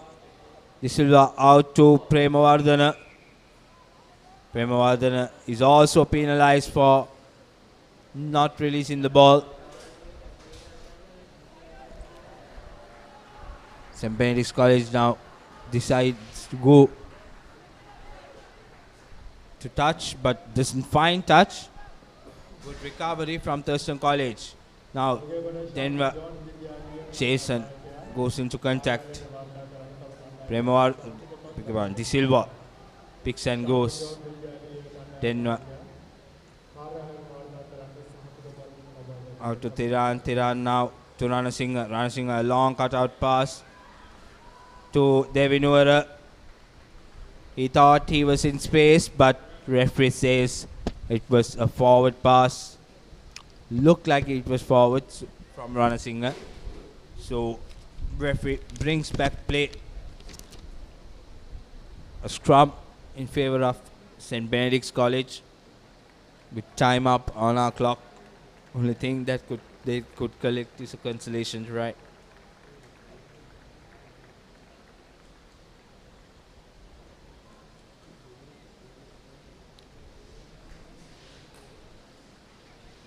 Managed to take the ball out of the scrum, even with the pressure. Now St. Benedict's trying to recycle the ball. Picks and go. Umesh Aloka losing out that ball. Now Thurston College, Premavardhana out to Pereira. Pereira going to contact De Silva now. Gives out to Tiran. Tiran out to Premavardhana. Again to Tiran. Tiran now to Devi Noora. Devi Noora goes into contact, pops it out to Tiran. Tiran to Denver Jason. Denver Jason trying to use his fancy feet. There's no support for him. And he's penalized for holding on. St. Benedict's College, one final chance. Takes the tap. Using the line. Trying to run by himself. Silva, not a great offload. Gives gives the ball out to Patirana. Patirana beats one man, runs around the second. Thurston has the final say in this game as well. 34 points to nil with the conversion to come. The time almost up. Easy victory for Thurston College.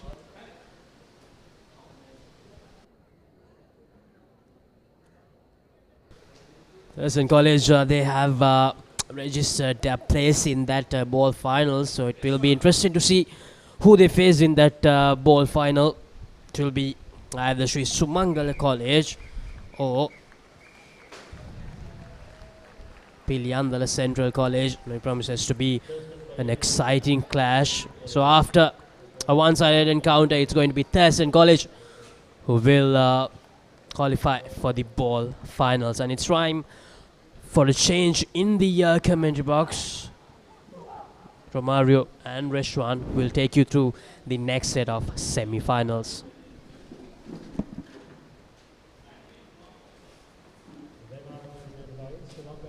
Thank you, Laksisi. Yes, some highlights from the recently concluded game between St. John's and Thurston College. Thurston College, of course, securing convincing victory. And now it will be the second bowl semi-final as Piliyandala Central take on Sri Sumangala. Sri Sumangala from Kandy. Piliyandala Central kick-off proceedings and collected by the Sri Sumangala Kandy lad inside his own half, but somehow retains possession. Now here goes the big number 13 long busting run, but loses the ball. Backwards, says the referee. Sri Sumangala continue to hold on to possession. Good tackles coming in, and the contest on the floor is good, and the turnover is successful by the number 6 Ginita, but they somehow lose the ball backwards. However, the referee goes back for the advantage, says that the defensive line was not back 10 meters.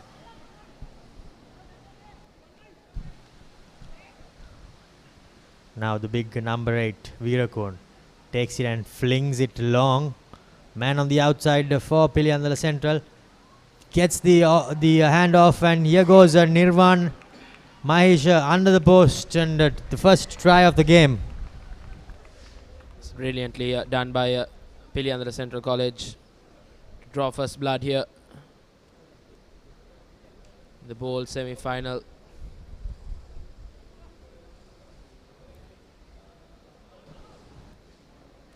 Right under the post. That's converted, and he's added the 2 points, and Piliyandala Central College will extend their lead 7 points to 0.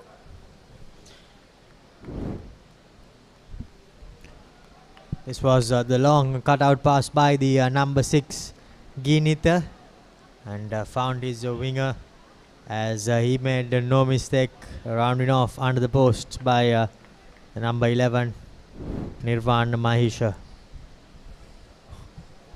Changes have been rung. Well, in fact, a good high hanging restart, pinpoint accurate. The ball let bounce by both teams. No chance of going quickly, as the ball did touch the viewers on the touchline. Now Sri Sumangala Vidyalaya with the throw in to the line out.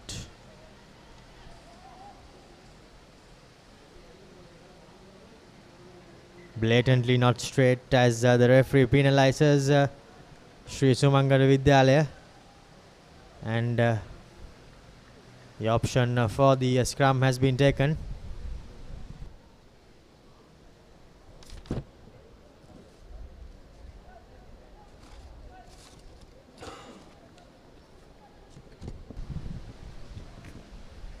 Here goes Sri Sumangala Vidyalaya. Beg your pardon, Piliandala Central. They do a lovely switch, but the ball was fumbled, but managed to regather. Now turnover position. Sri Sumangala Vidyalaya with possession. Pumping his feet goes the youngster, making good headway.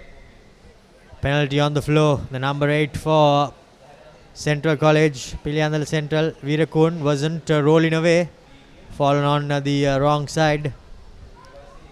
Now the big number 13 for the lads from Kandy, Kavindu gives it off to his supporting player, the number 7 Dilhar. Supporters on the outside and steps in and goes Veerakun for the first try of Sri Sumangala College. 5 points to 7 with the conversion to come. Lasitha Veerakon has been the main man for Sri Sumangala. He's been the playmaker. So that bowl quarter final, he was the man who got the tries for them.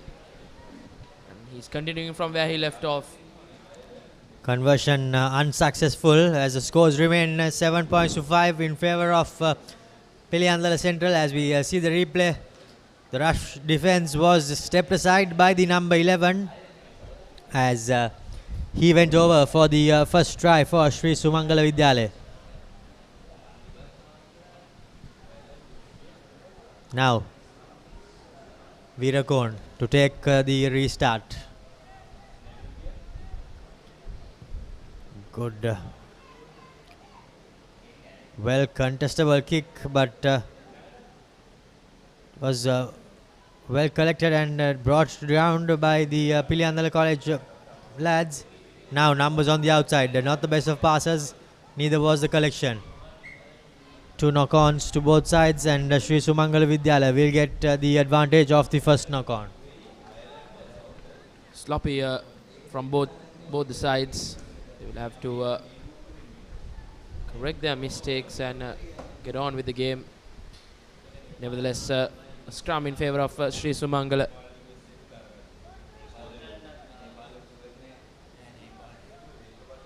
The ball gets out-hooked in favor of Piliandala Central.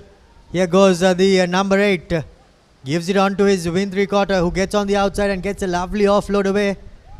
A loopy pass, not the best one, but still possession with Piliandala Central College. The number 13 loses the ball back. Helter-skelter rugby here at Royal Complex. The referee too getting caught up in the action, but knock on in favor of Piliandala Central.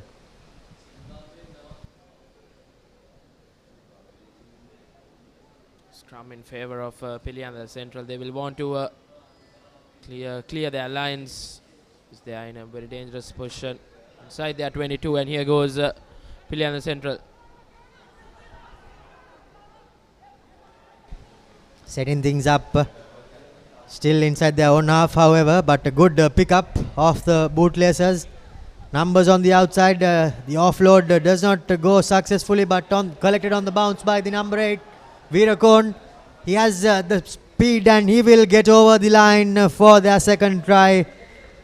Well, Piliandala Central is an upset on the cards. They have pulled one once again to get the lead back into their hands. Strong run by Veerakon.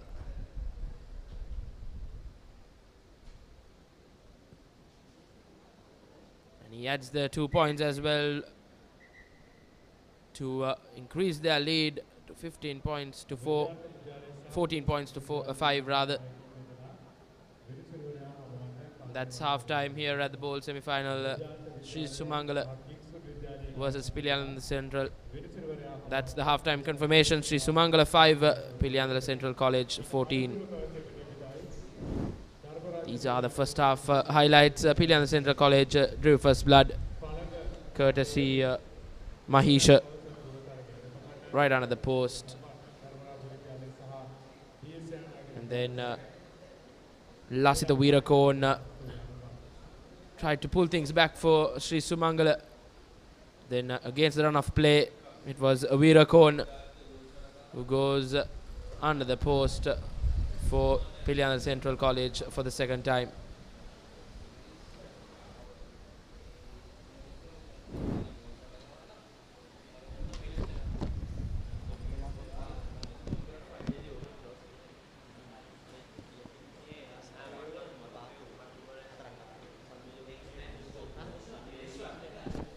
The next game is the played semi-final. Vidyartha College taking on Kingswood College. Vidyartha College went down to St. Joseph's College in that cup quarter-final, and Kingswood College went down to Isipatana College. So more mouth-watering contests coming your way. Cup semi-finals to follow after the played semi-finals. St. Joseph's College will take on Isipatana College, and St. Anthony's College Kandy will take on the boys from Bambalipitiya St. Peter's College.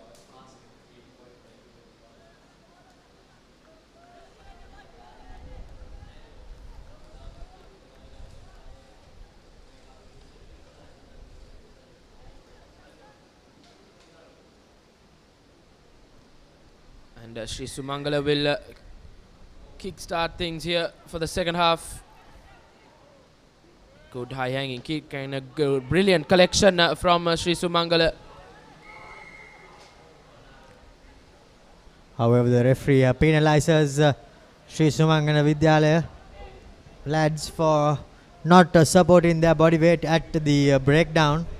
And now Piliandra Central with an opportunity to bide their time, put this into touch and walk slowly to the line out and chew away into this the time left on the clock.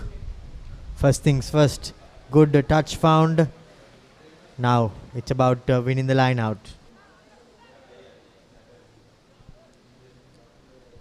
The line out will be very crucial at this moment, because Piliandra Central will want to keep hold of possession.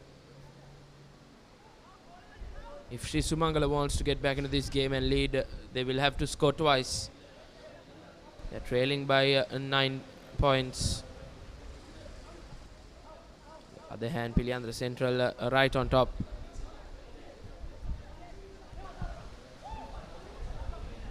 Good variation there in the line out, caught out at the front.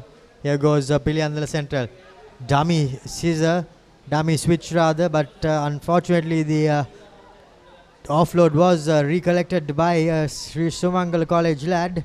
Now Sri Sumangala College with possession inside their own half. However, good pressure coming in at the tackle area. Ball seemed to be out, but the players continued to keep it in the ruck. Now Sri Sumangala College breaking, and what a lovely handoff. Beats one, beats two, gets another step and uses his man on the outside. Receives the ball back is number 14. He uses his wing three-quarter on the wing, puts on a bit of a goose step, beats a couple of men, and still with possession is Sri Sumangala Vidyalaya. Here goes the second try for them through number 4. Well, did I speak too soon? He was held up.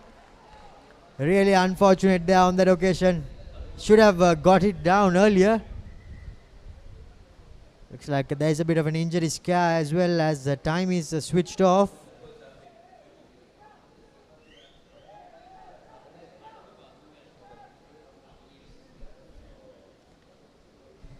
It was Dinidu Vikramasinghe, the guilty party from Sri Sumangala College, who did not dot the ball down, even though he crossed the whitewash.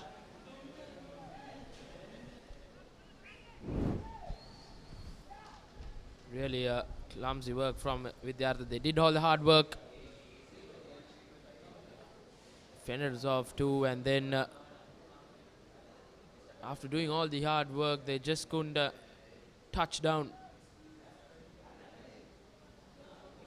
Hands off 1, and then beautiful defensive work from Piliandra Central lad. That's held up, and Looks like a couple of players from Piliandala Central are receiving treatment. One player at the on the right hand side of your screen, while one was off screen. But it's good to see the crowds building up here at the Royal Complex. The tournament now headed towards the money end as the big cup finals, semi-finals first are lined up. It'll be St. Joseph's College taking on Isipadana College, and St. Anthony's taking on St. Peter's. Some great rugby left in store. Before the semi-finals, there were 4 schools from Colombo and 4 from Kandy. But now looks like there is a quality over quantity with 3 from Colombo and 1 team left from Kandy.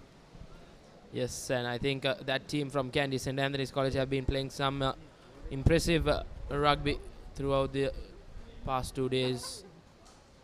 And these are the results of the Shield semi-finals. St. Sylvester's College convincingly beat Murtu Vidyalaya 35 points to 0, and Wesley College got the better of St. John's 34 points to 0. And then the bowl semi-finals, Thurston College won that game against St. Benedict's 29 points to 0. And currently the bowl semi-finals, Sri Sumangala versus Piliandala Central College. Piliandala Central College leading 14 points to 5, which trailing by 9 points. That's 2. They have to score twice, Sri Sumangal, if they want to win this game. Then coming up, the plate semi-finals, Vidyartha College taking on Kingswood College, and the second plate semi-final, Dharmaraja College taking on DS Senanayaka College. And the plate semi-finals, there are 3 Kandy schools and just 1 Colombo school. And then in the cup semi-finals, St. Joseph's College will take on the Green Machine, and the boys from Bambalipitia will take on the Eagles, St. Anthony's College.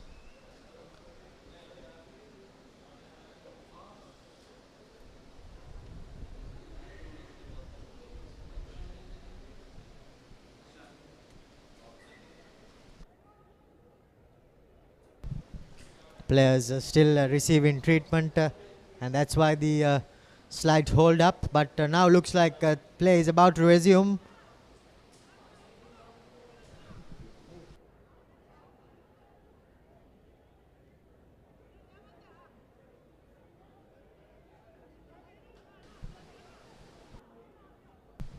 Now Sri Sumangala Vidyalaya with the possession.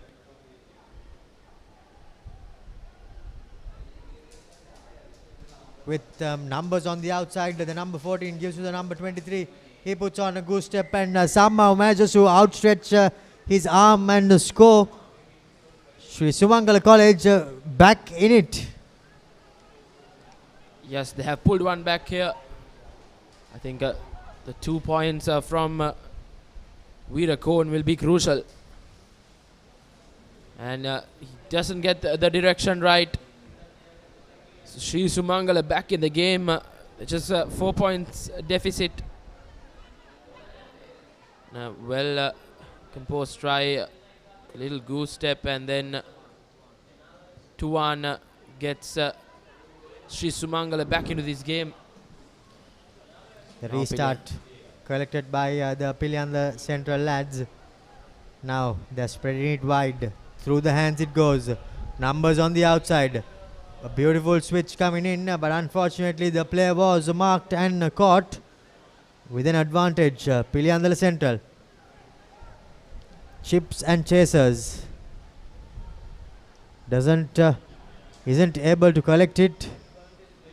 Looks like the advantage has been called over, but holding on says the referee now. Piliandala Central with the try scorer. Lovely switch there, and here goes the number 9 for their 3rd try. That's Krishan Malisha in the occasion to give Piliandala Central a much needed try.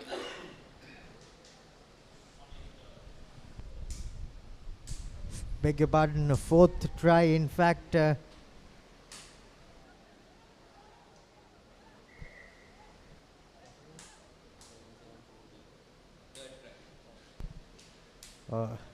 Correction, third try is what I thought at first, but my math let me down. The conversion does not go over. Sri Sumangala still trailing 10 points to 19. There you go, the lovely switch, and number 10 switching it to the number 4. Padirana finding the Danushka as he goes over right under the post. Piliandala Central raising a few eyebrows here at this under 19 elite rugby sevens tournament.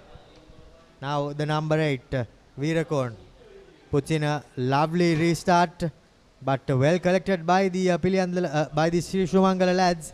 Now sending the ball wide. Good tackle coming in by Nethun, but still the ball with the Sri Sumangala College lads as number 14 goes on a run. Ratnayaka, he steps in and he's brought down. Balls out is what the referee says. Ball and all tackled there by the Piliandala Central College lad, but the referee penalizes him and says that the tackle wasn't really his sin. And here comes a yellow card.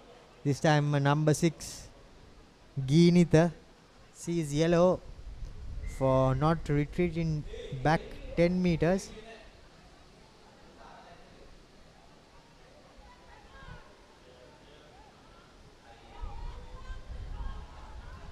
Sri Sumangala loses position with not too good a pass. Now here goes the number 14.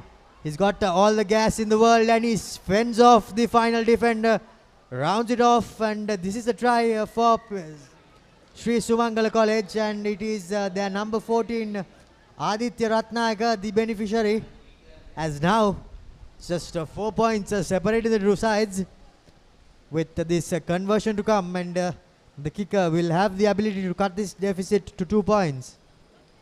Yes, it's a big kick for Lasith Veerakorn. He needs to add the 2 points. He didn't. He was not successful the earlier one, and just as that, direction not going his way, and Sri Sumangala have gone down to Piliandala Central College. Good game of rugby, competitive. Piliandala Central coming right on top. Now we are headed to this big fixture. Vidyartha College taking on Kingswood College. Two teams from the hill capital. As we see the highlights of the second half. Yes. Piliandala Central did strike in a quick succession, sandwiched by a try from the number 25 of Sri Sumangala, but it was all in vain as the lads from Piliandala managed to secure a bit of a shock win, one might say. And now Kingswood College taking on Vidyartha College in this all-important bowl, beg your pardon, plate semi-final. Yes, two candy schools taking on each other.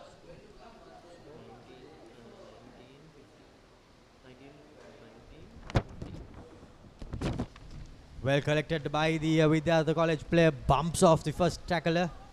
Now still the ball in the hand of the Vidyartha College player. He gets a lovely offload away. Man on the outside gets the pass, but some good cover in defense. Vidyartha College still with possession. Men on the outside. He should have given it early, but opted to hold on to the ball. Now not the best of passers. Bounces into touch, beats everyone. Fiery start here at the Royal Complex in the plate semi-final. Two schools from the hill capital battling it out for the plate semi-final. Kingswood College gave a good fight against EC Patana in that Cup's quarter-final. Just they were second best in that game. And a scrum in favor of Kingswood College.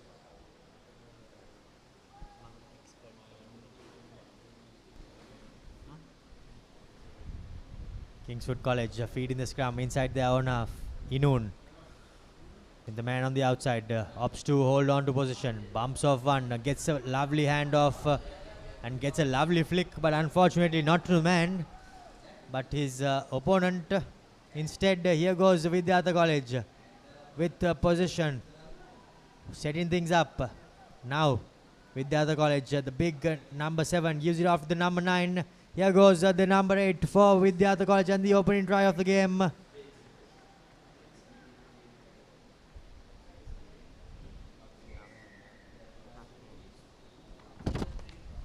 That was Aditya Ranavira, if I am not mistaken.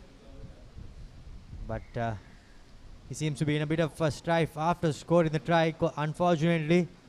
But all in all, Vidyartha College have got the opening try of the game. Yes, and the try scorer has gone down, and referee has called the medics.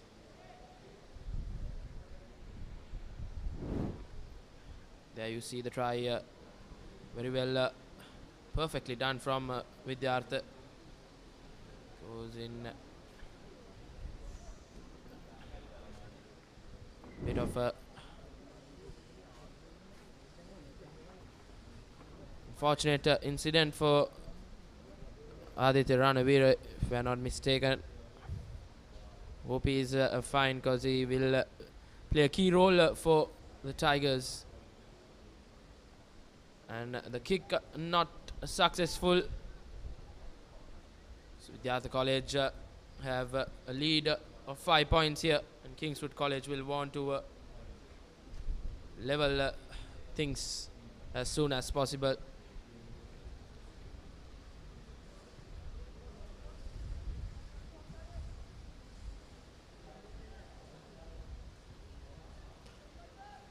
Good high-hanging restart, collected well by the number 9, Maling. But unfortunately, the ball wasn't recycled well by the Vidyartha College lads, as the big Kingswood College players are just running riot here. Here goes the number 7, gives it out to Inun, but he knocks it on forward. Now, the little chip and chase beats everyone into touch. Very clumsy from Kingswood lads. They should hold on to that ball if they want to give a comeback and get that try. Nevertheless, throw in for Vidyartha.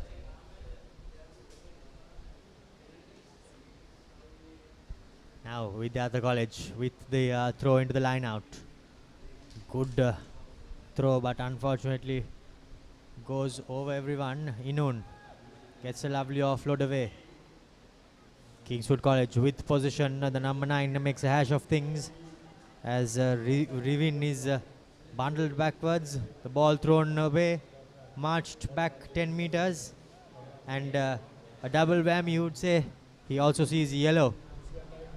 Oh well, 2 yellow cards. Second one would have been for some back chat. Scrum call for by Vidyartha College, as now Kingswood in some strife with down 2 men into a scrum. No scrum off, and both defenders of the back line will be just the first receiver and the second receiver. Plenty of space to cover. Here goes the number 13. He has a man on the outside, but opts to chip and chase. Taken back, says the referee, as it will be offered a 5-meter scrum down. That was uncalled for, one would say. He had a man on the outside, just had to draw the final man and pass, but thought otherwise, and Vidyartha College with a 2-man advantage, and still he decided to go for that chip, and nevertheless feed in for Vidyartha, and Vidyartha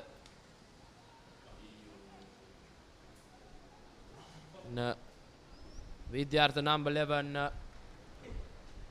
Gayan Pereira, gets the second try.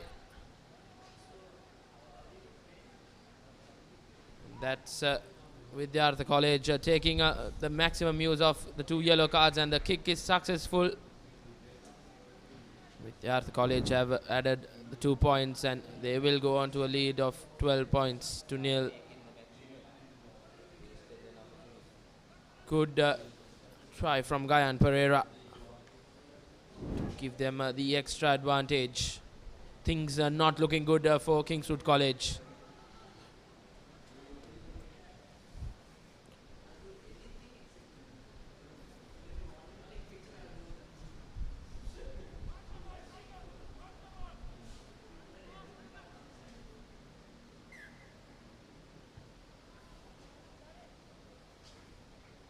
Vidyartha College with a brilliant restart. And once again, Gayan Pereira breaks free and goes under the post for Vidyartha for their third try. And looks like they are running away with the game. And Vidyartha College leading 17 points to nil. And the kick is successful as well. So they increase their lead 19 points to nil. Kingswood College have lost the plot. These 2 yellow cards have really hurt them big. Resulted in 2 tries and 2 converted tries for Vidyartha.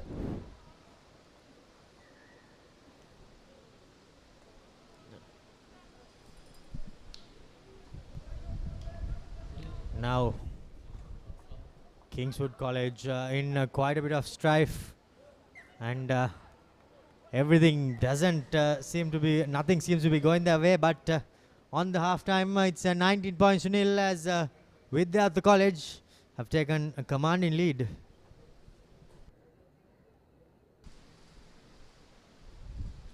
That's the halftime confirmation. Vidyartha 19, Kingswood 0. So Kingswood will have to give something special to get back into this game. Vidyartha will be happy with their first half performances, and these were the 3 tries from Vidyartha. And that was Ranavira, who was unfortunately had to be stretched off, and then it was Gayan Pereira who gave them a good side of that plate final. This was the 3rd try from Gayan Pereira. Goes straight away under the post to give them the advantage going into the second half. Vidyartha College have 1 foot in the next plate final, and the next game, the second semi-final of the plate, Dharmaraja College taking on DS Senanayaka College. DS Senanayaka, the defending joint champions from last year. They miss out on the cup segment, but they will want to make amends and get the plate segment as well.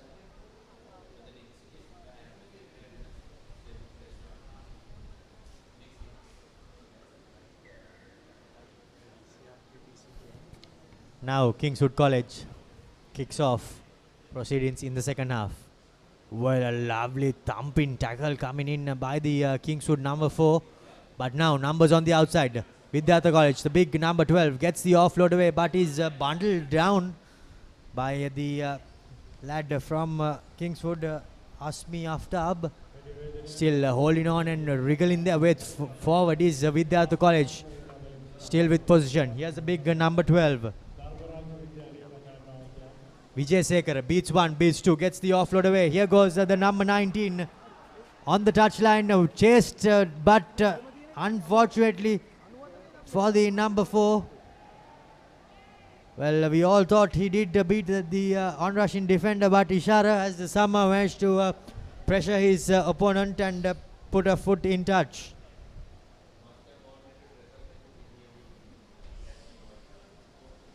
A brilliant run, nevertheless, from the Vidyartha lad, but good defensive work from Kingswood College. They will have a line out. They will want to get out of jail here. Try to get one back and put some pressure on Vidyartha College. Not the best of line-outs from Kingswood College. Has resulted in a scrum in favour of Vidyartha.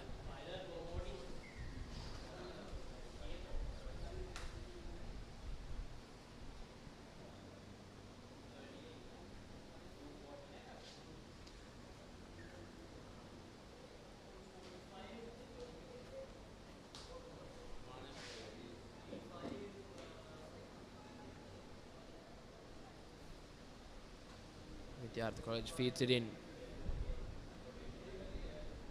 Working the line is Vidyartha.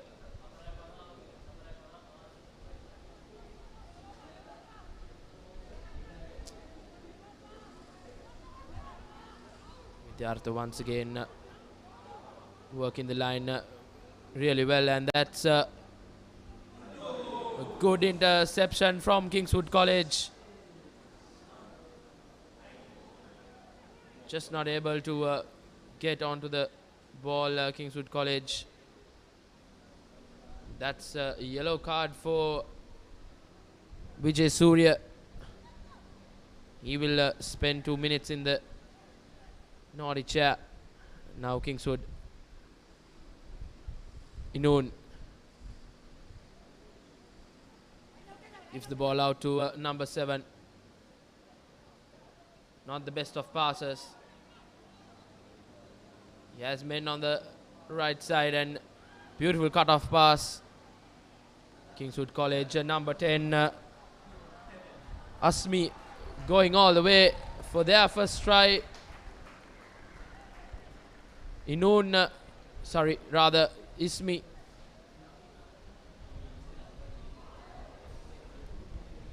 Good razzle-dazzle shown there by the number 10 for Kingswood College. Azmi stepped in, stepped out, stepped back in, and there was no stop in Asmi, as the conversion looked as if it was unsuccessful. And yes, the score reads 19 points to 5. Still, however, on the side of Vidyartha College.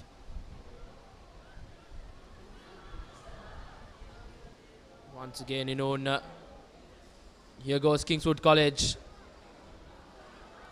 And he runs through for the second try.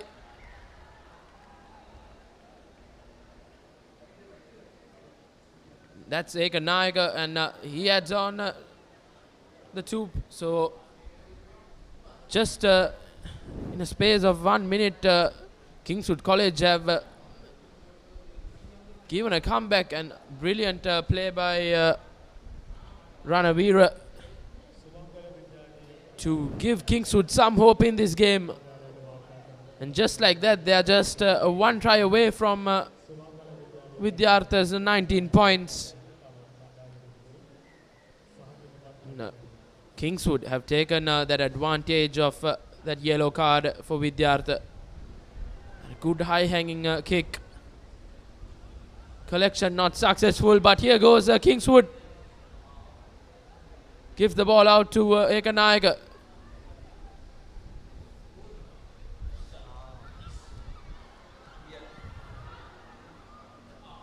Unfortunately there for the winger, he was bundled into touch. Some silky skills there from the boys from Kingswood College, but unfortunately just the field not being wide enough at the last moment for them to go over. Yes, but Kingswood College are right on top. They will want to take this momentum somehow, and Vidyartha will want to clear their lines here, get out of jail. And not the best of line-outs, and not the clean take from Inoon. Nevertheless, once again, Inoon goes through the gap. And that's the 3rd try for Kingswood College. They have drawn things back since that yellow card for Vidyartha. That's the presence and the power that this youngster possesses. The conversion, the all-crucial conversion, Makes no mistake by the number 4. And now all things are leveled here. Ishara was the man who managed to get the conversion through. As we see the replay, the 10 gives it out to Inun.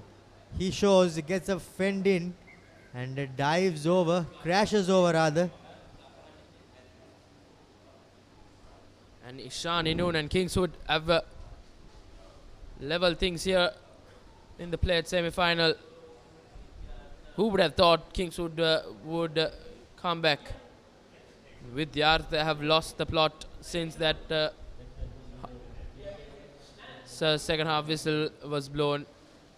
And Kingswood would really be, their confidence would have been boosted right now. Play halted due to the field not having a football, but now all things end well as Asmi prepares to restart proceedings. Good restart deep into the opponent's 22. Now Kingswood College are basically telling Vidyartha, if you want to come and win this game, you have to do it from inside your own half. That's a really good play from Kingswood, and here goes Vidyartha. Little chipping kick there.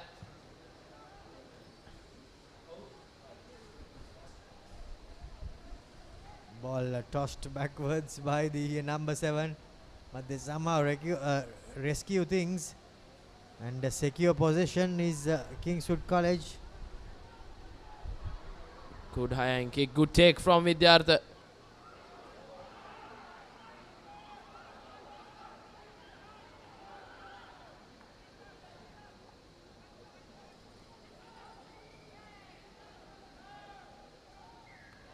An advantage Vidyartha.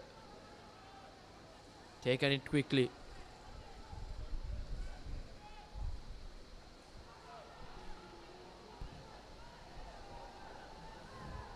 Inches away there, but Vidyartha College still with possession. A little bit of a grabber there by the player. Will the ball beat everyone? Well, the ball did not beat the players, but that was a knock on. And that ends the game. 19 points all, and now 3 minutes sudden death is what's on the cards. These were the second half first, the highlights from the game. Gayan Pereira really got things going for Vidyartha, but brilliant comeback from Kingswood.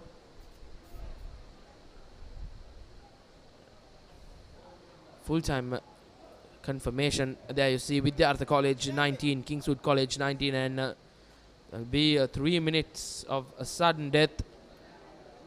Whoever scores first will go on to play the plate final.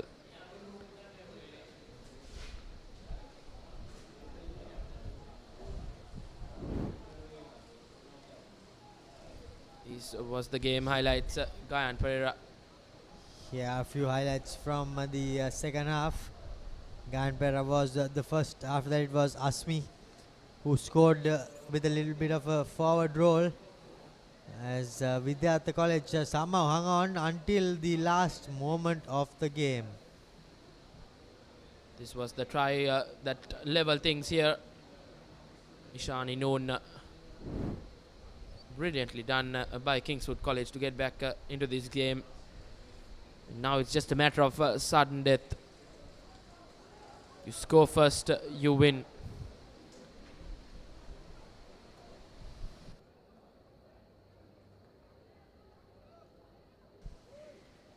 Three minutes sudden death is what's on the cards right now. Kingswood College and Vidyartha College.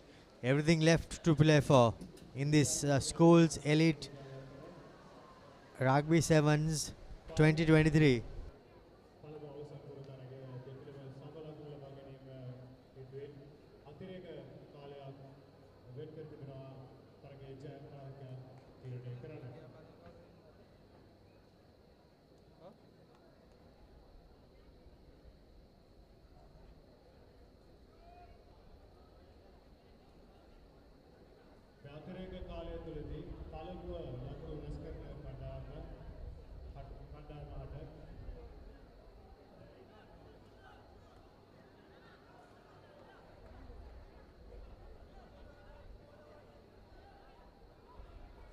The referee just explaining how this half of rugby will work, how this sudden death couple of minutes would work to the players. Now, Vidyartha College with the kick-off.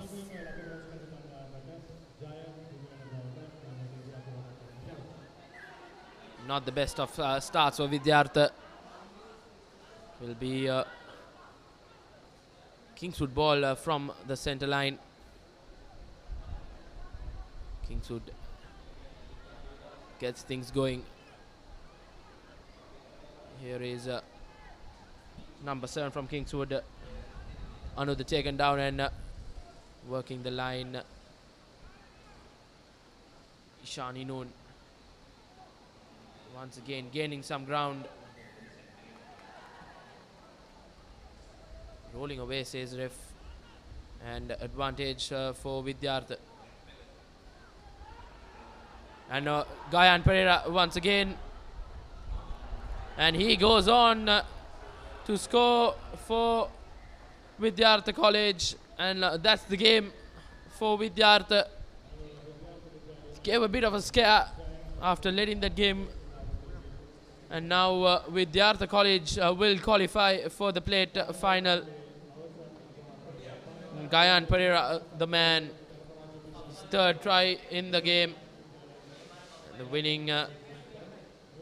winning try for Vidyartha. Yes, as you see the replay there, the winger pinned his ears back, and thankfully for him was strong enough to beat the would-be tackler and rounded it off under the post, well, or at least close by, but it doesn't really matter, as Vidyartha College qualify for the final. 24 points to 19.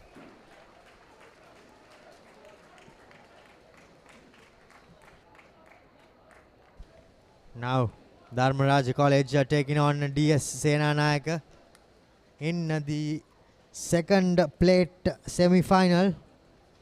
The winner eyeing a place in the final against Vidyartha.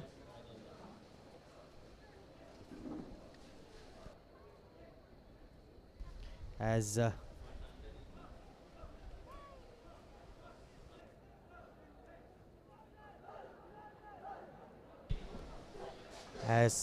Abdullah Yusuf joins me in the commentary box.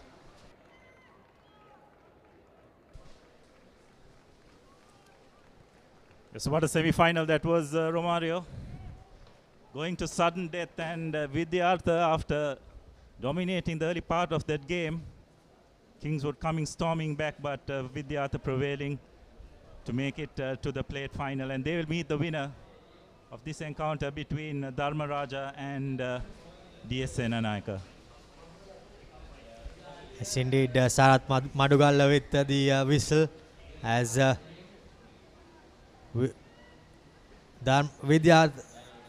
Vidyartha kicks things off. DS Senanayaka with possession. Loopy pass, nearly getting the better out of his teammate, and it does. And here's the first try of the game, scored by Vidyartha College. Beg your pardon, Dharmaraja College. Yes, absolutely against the run of play, wasn't it? DS Senanayaka had possession, but a couple of loose passes. Looks like the referee is going to consult with his assistant ref, but don't think there was much wrong with it.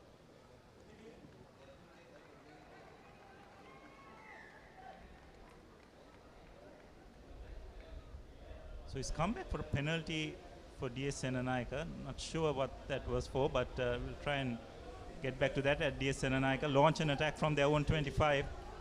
Spread the ball out wide.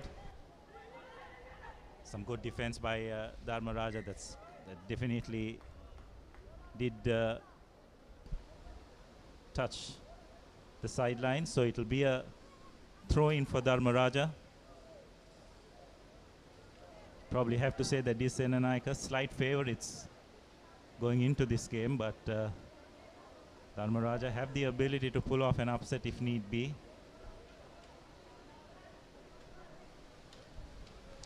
Well, that's definitely not 5 meters, but the referee has let it go. Loose pass by Dharmaraja.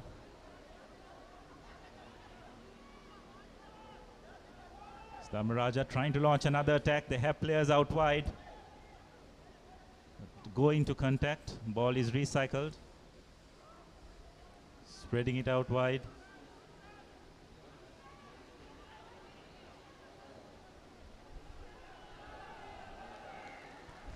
So this time Dharmaraja guilty of holding on to position, not releasing the ball. So another reprieve for DS Senanayaka. Yes, indeed. Unfortunately, their support players just found themselves coming in a bit too late, as Dharmaraja College conceded position through the way of a penalty. Now DS Senanayaka inside their own half still, looking to make something out of this.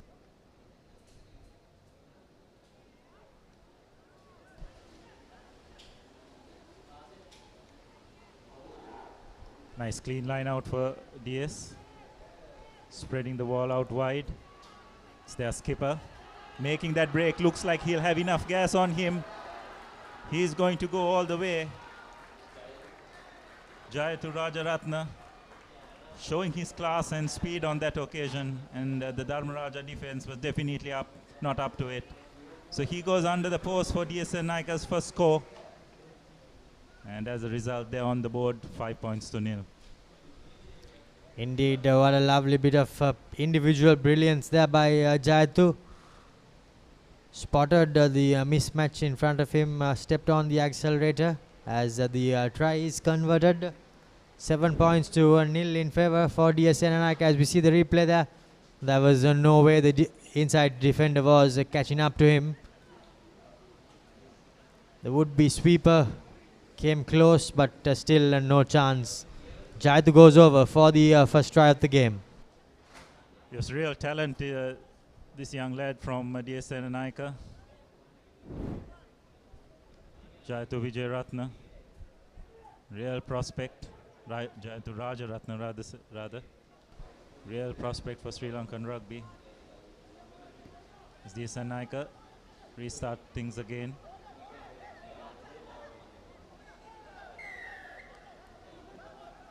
Not releasing the tackler is the call. So Dharmaraja, a chance to launch an attack. Taking the ball into contact, but more importantly, they managed to retain possession. Spreading the ball out wide. Just trying to create something, but not much space left out wide, so they'll be forced to bring it back in. Got the ball out wide, need to spread it. They've got numbers out wide if they're going to use it. But that last pass goes forward, so bit unlucky for Dharmaraja. They had the players out wide, but again, it's just a matter of executing your skills under pressure, isn't it, Romario? Yes, indeed. Unfortunately, they did have plenty of support players on the outside, as we see the replay. But unfortunately, the pass was called forward. Questionable, you could say. But it's all in the man who is in the center. He makes the calls. As now DS Senanayaka feeds a scrum. Ball goes to Jayatu, steps in, steps out. Looks like he's going to make his way for his second try. Wonderful elusive running here by Jayatu. The Dharmaraja defense has absolutely no answers to this man's searing pace. And he goes under the post for the Don's second try. Indeed, so elusive, and as he steps on the accelerator, there is no stopping him, no chasing him down, as he looks like a Rolls-Royce player in this Dharmaraja lineup, and beg your pardon, a DS lineup. As we see the replay, spots the mismatch, steps inside, holds the ball in the single hand, and he's off. No catching him.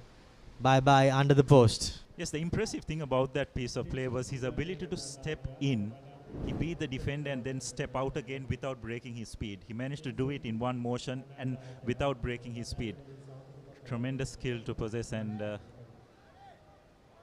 in full flight, he's pretty much unstoppable. Dharmaraja need to try and blank him of any space if they are going to control him, because whenever he's got that ball in this game, he's just put the finishing touches virtually by himself. So another attack for Dharmaraja, spreading the ball out wide. DS defense standing firm.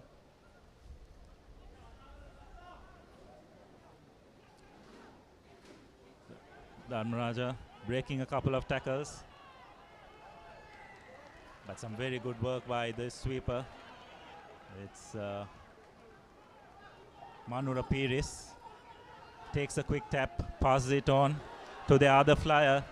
Chamot Damita breaks a tackle, sidesteps another, but looks like he's been penalized for jumping. You just cannot jump over a tackle.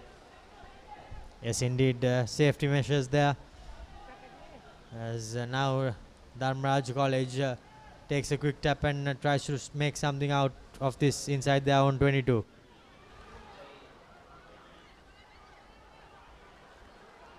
Manura Piris, will he be able to stop this stride? Doesn't look like it. And looks like on the stroke of half time, Dharmaraja going to get their first score. A very crucial score, isn't it, in the context of the game? Just before half time, you're 14 points to nil down. Just gives you a little bit of breathing space going into that second half. Indeed, the vital minutes just before and after half time, and in the vital seconds before half time, Dharmaraja somehow manages to cut the deficit. The conversion not the best of kicks. Score remains 5 points to 14 in favor of DSNNI College. Yes, a pretty entertaining first half, highlighted by the individual brilliance of the DS captain, Jayatu Rajaratna. 2 splendid tries as we have a look at the replay. This was the first one from his own 25. Just swerving around his opposite number. No chance of stopping him as he gets into full flight.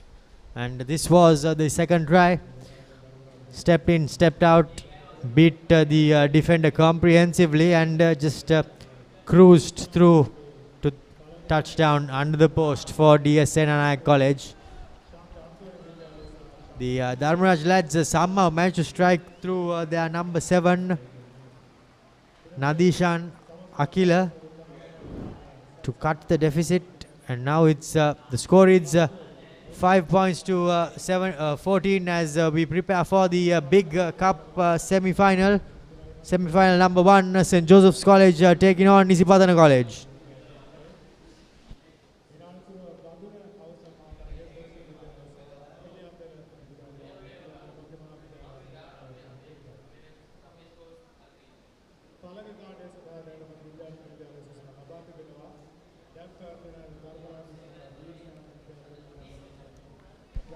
However, before that big cup semi-final game, both DS and Dharmaraj have one half to book themselves a place in the final, the plate final in fact.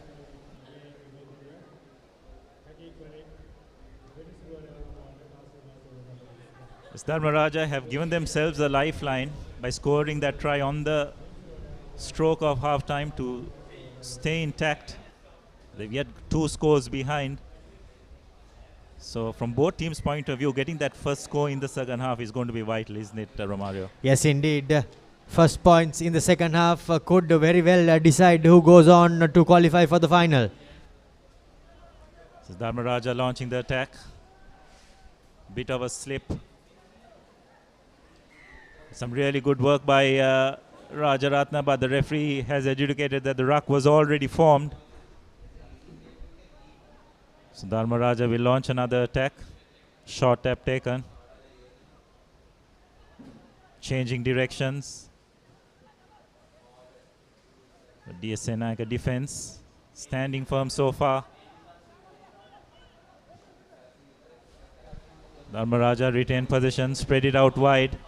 Need to try and create something.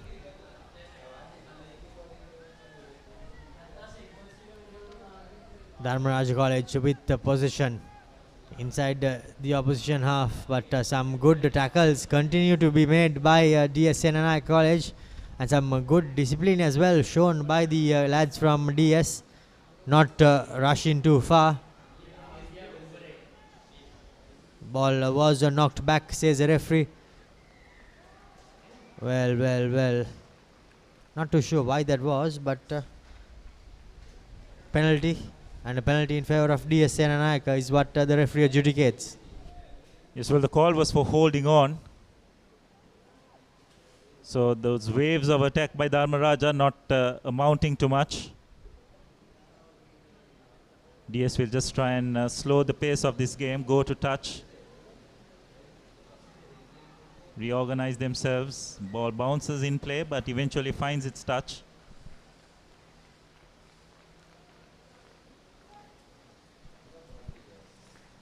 So another good attacking opportunity for the DS lads. Sure, they'll be looking to their skipper to once again produce a bit of magic.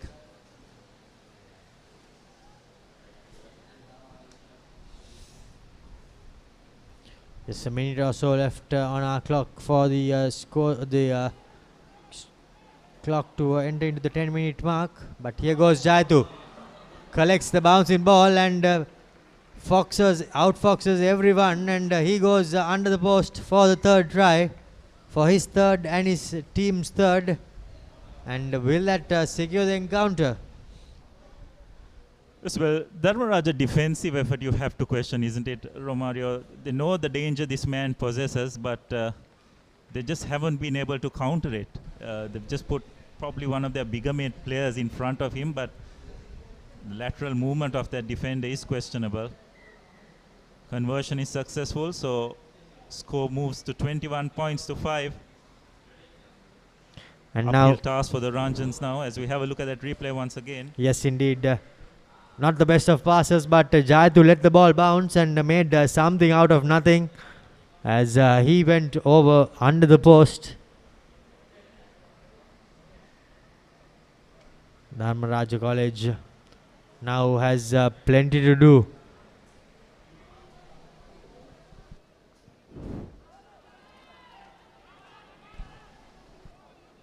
Nice hanging kick, falls Dharmaraja's way. Trying to launch another attack, but just don't seem to have the attacking threats that DS Senanayaka possesses in their ranks. Going lateral, but again DS Senanayaka defense up to it. They managed to retain possession, but been pushed into touch, but they'll come back for the knock on. Indeed. Beg your pardon, Abdullah. DS Senanayaka, of course, have managed to get that all-elusive third try in this game. Dharmaraja, however, just a little over 2 minutes left in this encounter.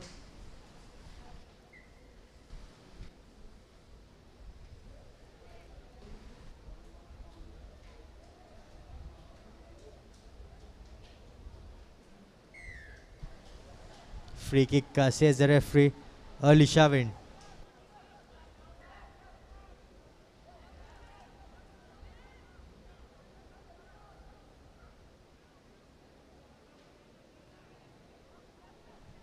Dharmaraja decide to go on the short side, create a phase back on the open side. Do have a few numbers out wide. Need to shift it fast. Looks like they got their flyer, but again the DS Senanayaka defense up to the mark. Good tackle by Chamod Devmit on that occasion. So another error by the Dharmaraja. Scrum in favor of DS Senanayaka. Time slowly but surely running out on Dharmaraja College, and with it their hopes of making the plate segment of the tournament may very well be dashed, as now DS Senanayaka ringing the changers.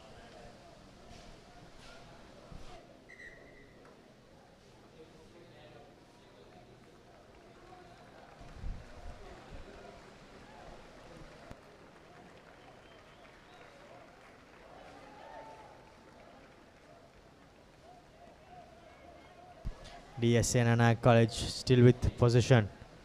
Inside their own half, however, big crunching tackle coming in by the number 6 of Dharmaraj Mendis on that occasion.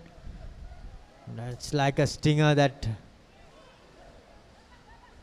Here goes Dharmaraj College. Had the numbers on the outside, but the flip from the back of the hand looked as if it got away, and now it sure has got away as Dharmaraj concede a penalty.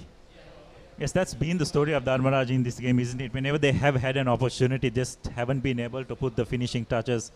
They've either knocked the ball on or given a loose pass. They've actually dominated possession in this game, but just that individual brilliance of Jayatu Rajaratna has been the difference between both teams in this game. Indeed, Abdullah, you nailed it on the head. You hit the nail right on the head there. Individual brilliance, 3 tries, and that separates the two teams as the Josephians are headed into the tunnel.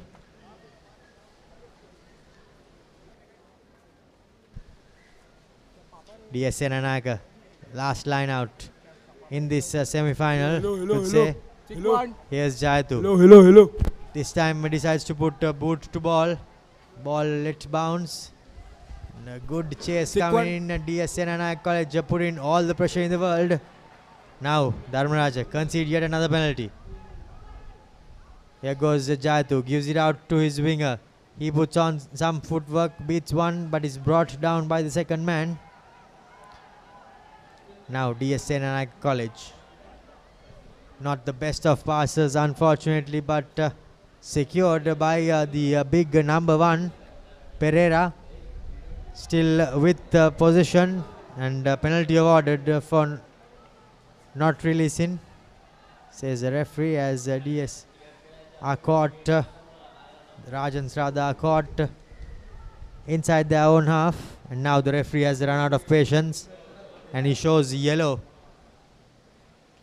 to the number 14 of DSA Nanayak. Well, they have an opportunity for the DS lads to score from those phases, but their number 1, Tiven Pereira, was not going to pass the ball. And when you see a player with the number 1 jersey on the back of his jersey, tucking the ball under his arm, and you pretty much know that he's not going to pass it regardless what happens. Yes, indeed, Abdullah. You very correctly said there's no chance that he's going to pass it. Here goes Jayatu. Beats 1, beats 2.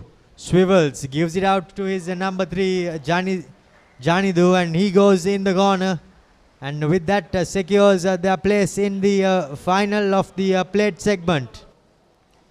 Yes, a comprehensive win for DSA Nanayak, led by their skipper, Jayatu Rajaratna, been absolutely brilliant. Scored 3 tries and created that last one as well. So they will now progress to the plate final, where they'll meet Vidyartha College, which, correct me if I'm wrong, Romaro, will be a repeat of last year's cup final, where both those teams ended up as champions.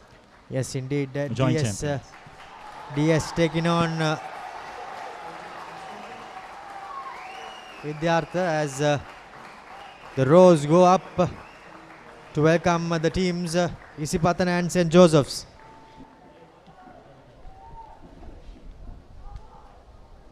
Yes, so enthralling semi-final as we prepare for the semi-final.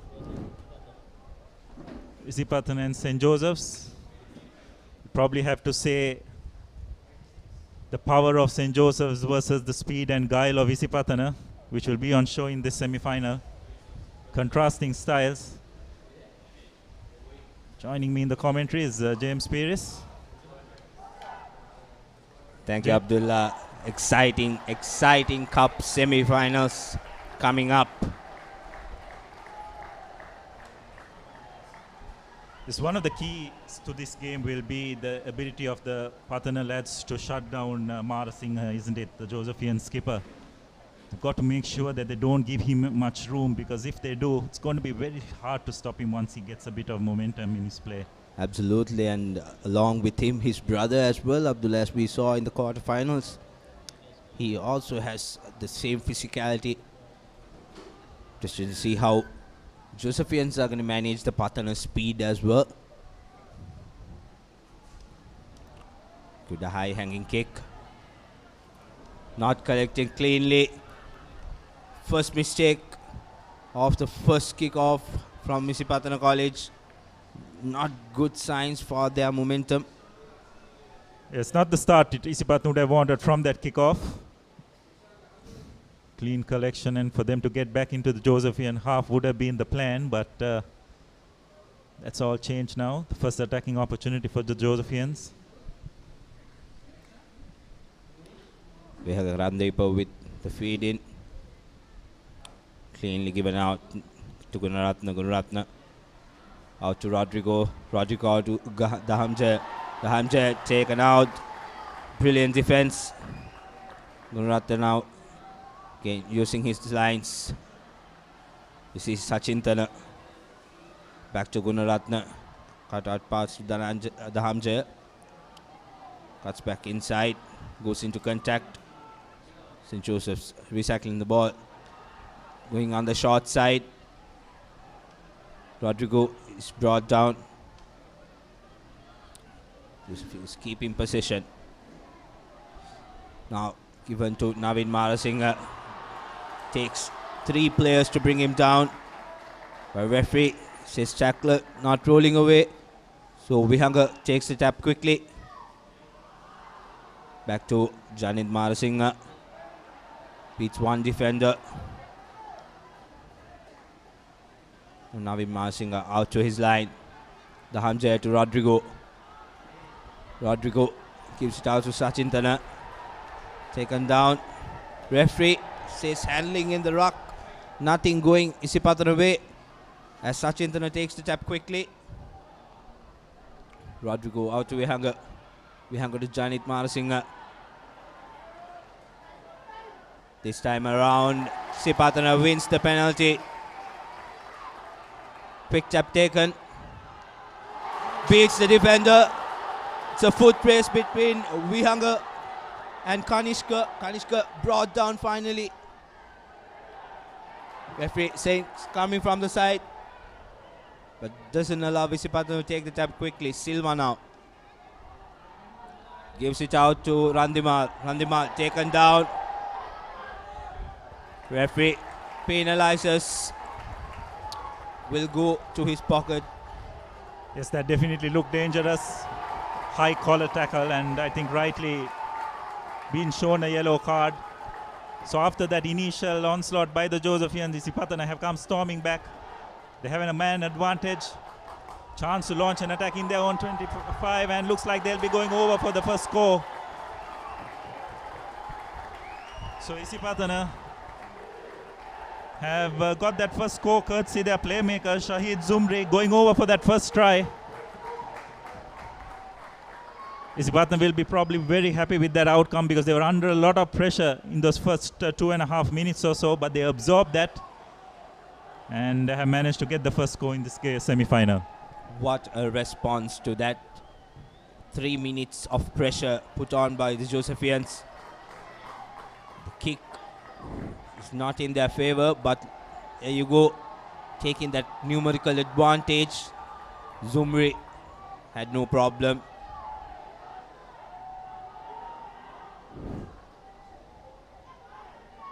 I think Isipatana should hurry up and take the restart. They have to get the most of this numerical advantage.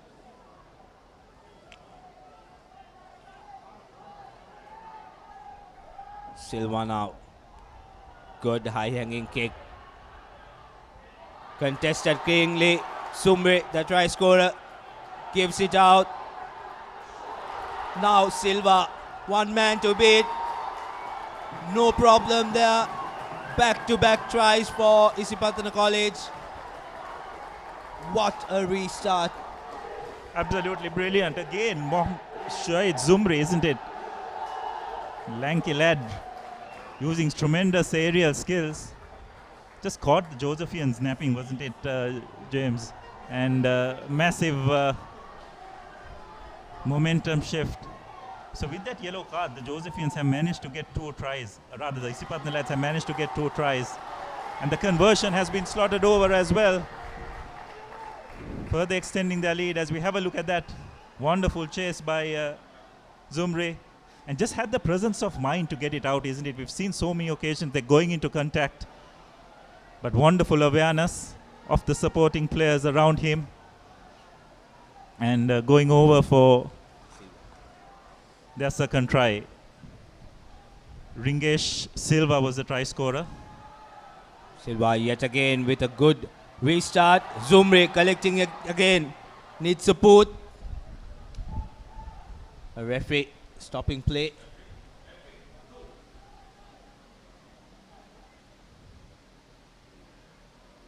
Knock forwards is a referee. Really unfortunate. Brilliant collection there by Zumri. An execution from Silva to get back-to-back good restarts for Sipatana. Yes, Shahid Zumri is causing all sorts of problems for the Josephians at kick-off time. Wonderful aerial skills displayed by him. This time, an early engagement is ruled by the referee, so it's a free kick for the Josephians. Janit Marasinghe taken down. Referee says not supporting the body weight. Sachin Tana now taking the ball into contact. Josephians are a very physical team. And again, the tackler not releasing. Back-to-back penalties for St. Joseph's. Can they come back? They need to come back with a try before the half-time to boost their momentum. Rodrigo decides to go for touch. Makes a mockery of it. Kicks it out of the in-goal area. Wisely, Sipatana College taking the scrum from the spot the kick was taken. 12 points to nil advantage for Sipatana. That was a bad miss, wasn't it? Just before half-time, the Josephians had managed to get a score. Could have just changed the complexion of that semi-final, but now probably the final play of this half. Big scrum by the Josephians, and looks like they've turned it over. It's Vihanga, their scrum half, breaking a couple of tackles. Will need to link up with the rest of his team. He has done so. Will they be able to just put the finishing touches to this move? Some really good work at the breakdown. Not rolling away is the call, so another penalty for the Josephians. Got to get the ball to Marasinghe from this kind of distance, isn't it, James? That should be the game plan. Oh, but looks like they have knocked on and an opportunity. Zumri, a wonderful swerve, deciding to go to the boat. What wonderful vision, wonderful bounce. It's going to be a try, a breakaway try. Oh, and he's just knocked the ball. Hashan Randimal. Brilliant work by Rodrigo to chase that player. But what kind of skill of Zumri. And a brilliant kick. Curling in, going straight to his man. 12 points to nil at halftime. Isipatana leading this first cup semi-final of the Under-19 Elite Servants Tournament. It's the first try. It's the first try again against the run of play. And then Zumri just showing a little bit of his aerial skills. Spreading the ball out wide. Running straight. Just doing the basics really well to go for that second try. The Josephians on the other side just before halftime had a couple of opportunities. Not good enough to take it. So the score will remain 12 points to nil at halftime. As have a look at the next semi-final. St. Anthony's versus St. Peter's should be another absorbing semi-final. Peterites probably the slight favorites going into that game, you'd have to say. But the Anthonians have shown some good skill so far in the matches they have played, and will no doubt ask a lot of questions of that Peterite servants. Absolutely, they've been really playing really well, Abdullah. But I think this is the first time they'll be tested against a good quality side. Up to now, their run has been not that hard. We played Sumangala and Dharmaraja yesterday. And, Sumangala. Yes, and Dharmaraja yesterday. And today, they have St. Peter's, the semi-finals. 7 more minutes to decide the first contenders for the finals, the cup finals of this under-19 sevens.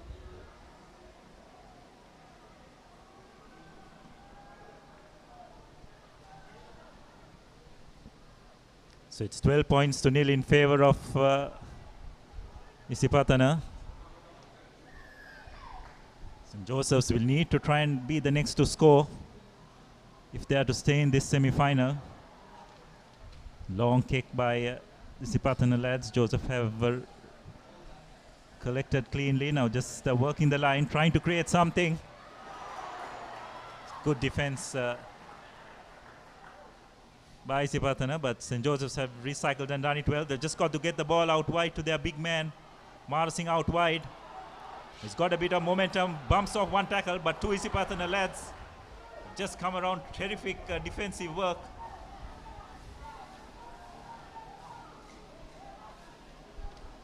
Junior Marasinga takes the ball in. Samada gets it out. Now just trying to create something. Other Josephians, they've just got to be a little bit patient. They have men out wide and looks like they'll be going over for the first try. Comfortably over, so some good play by the Josephians. The initial break by Marasinga, breaking a couple of tackles.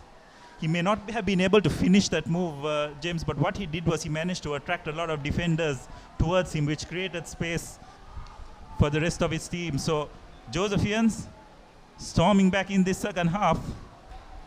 Conversion successful, so they've narrowed the lead. It's just 12 points to 7. And we are in for a humdinger of a semi-final. Absolutely. As you said, Marasinga scrambling the Isipatana defense and getting what his team needs right at the start of this second half. Just a 5-point game now. Anything can happen in the game of sevens. Josephians not in a rush to restart proceedings.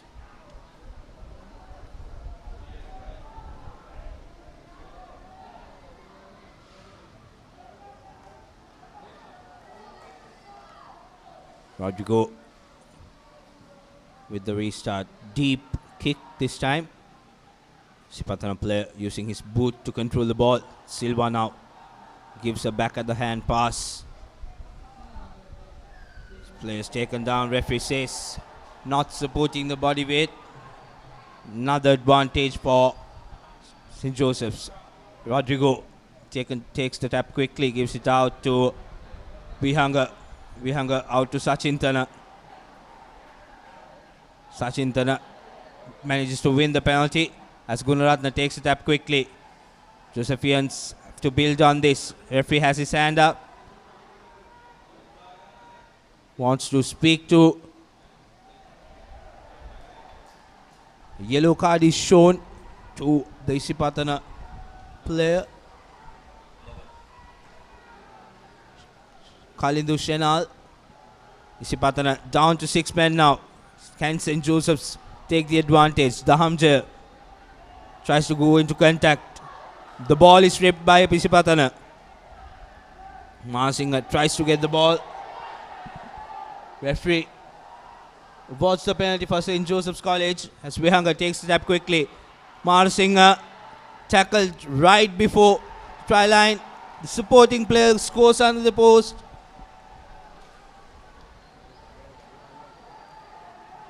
So scores are level with the conversion to come. Gunaratna right in front of the post. Wouldn't be too hard for him to convert this. Yes, and that's the area of the game which, say, Isipatana don't want to play too much raga, isn't it? The conversion is successful, so the Josephians go into the lead, 14 points to 12. What a reply this has been from the Josephians. Marasinga again making a couple of breaking a couple of tackles, laying the ball back for one of his teammates to go over. So when you're playing with a team that is physically superior as well, you want to try and manage the territorial game as well, isn't it, James? Because so far, that's something Isipatana have been found wanting. Spot on, Abdullah. As Isipatana now, this time around, Silva beating 2 defenders, beating the third. Trying to beat Vihanga, gives a back of the hand pass. Now Sumri beats the last defender, goes under the post. What a reply, what a cup semi-final we are having here.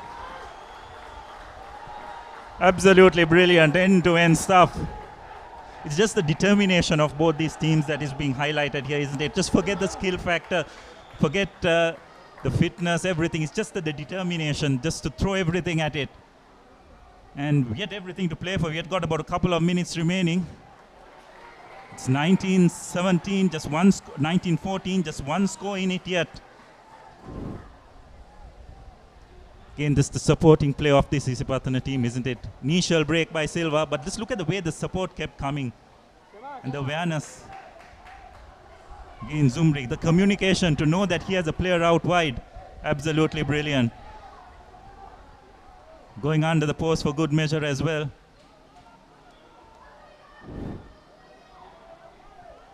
So now this kickoff is going to be crucial. It's important that the Josephians collect it cleanly if they want to launch another attack, or could we see another Zumri special? It's one to watch, Abdullah. This time around, they decide to go deep.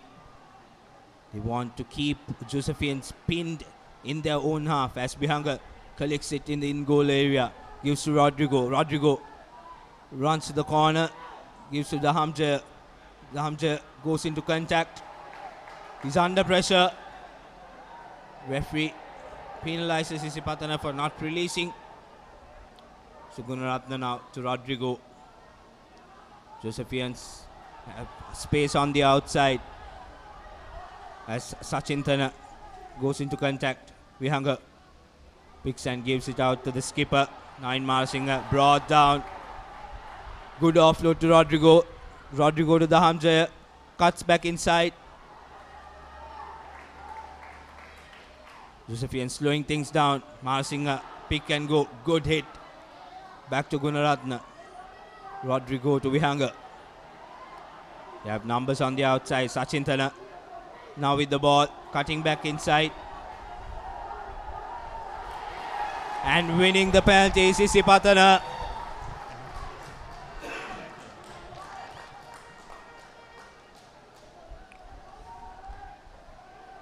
Good defense, didn't give anything away. Patana managing to hold their nerve and now deciding to take a scrum. Interestingly, because they've been dominated in the scrum so far. But they're trying to run down the clock as well, isn't it, James? That's probably a part of the tactical thinking. Now you can see on our clock time is up. So the Josephians on that occasion, they had players out wide. I'm not sure whether it was the best decision for Sanchintana to take the ball into contact. Needed to keep the ball moving. Isipatana winning a penalty off the scrum. Takes it quickly. Now gives it out. Right at the corner. Shena Kalidu. Referee says that's full time. So Isipatana College moving on to the cup finals, beating St. Joseph's 19 points to 14. What a humding of a semi-final that was, James. It had a bit of everything, isn't it? Isipatana were leading 12-0 at half-time. The Josephians came storming back. And then finally, the man probably of that game, Shahid Zumri, put in the finishing touches to that third try. As we have a look at the couple of tries of the Josephians first in the second half. They looked down and out, but to their credit, just kept on coming. Then Mara Singer took the ball up, drew a bit of a couple of defenders, and then Isipatana. How many times have we seen this over the years? Elusive running, wonderful support lines. Just drawing the play, and Jahid Zumri going over for the match-winning try as far as the Patane is concerned. Brilliant game, end-to-end stuff. It's really nice to see schoolboys not letting the pressure get onto them as we come to the second cup semi-finals. St. Anthony's College taking on St. Peter's College. This is also going to be a huge game. Can the Antonians do what they've done from yesterday? Can St. Peter's College get into another cup final? The seventh segment.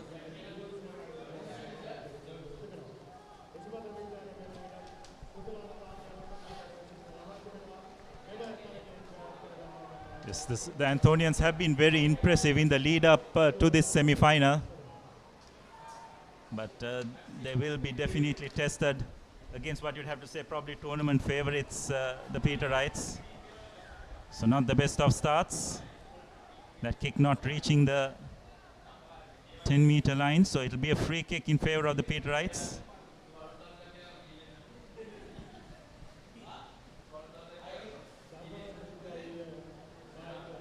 Peterites just taking their time. Deciding to take the short tap. Switching play around. Launching an attack.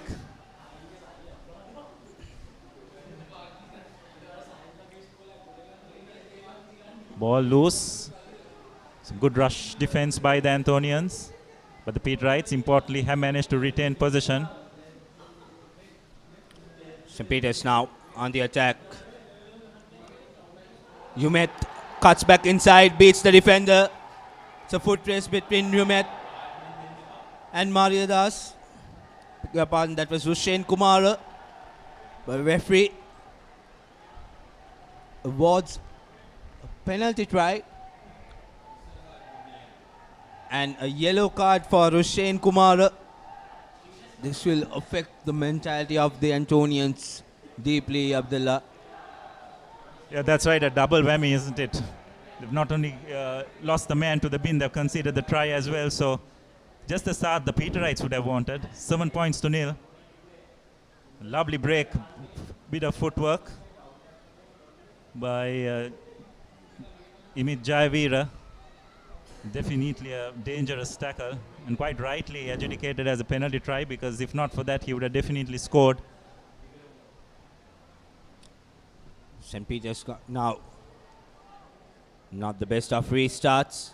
Bounces on to the 10 meters. Referee says play on. St. Anthony's with a loose pass. Peters managing to get position. Counter ruck. Referee penalizes St. Peter's for holding on. The tap taken in the wrong way. Small things matter. Should have been patient there, St. Anthony's. Now they're in deep trouble, one man down. And they have a scrum in the center of the field near the 22-meter mark.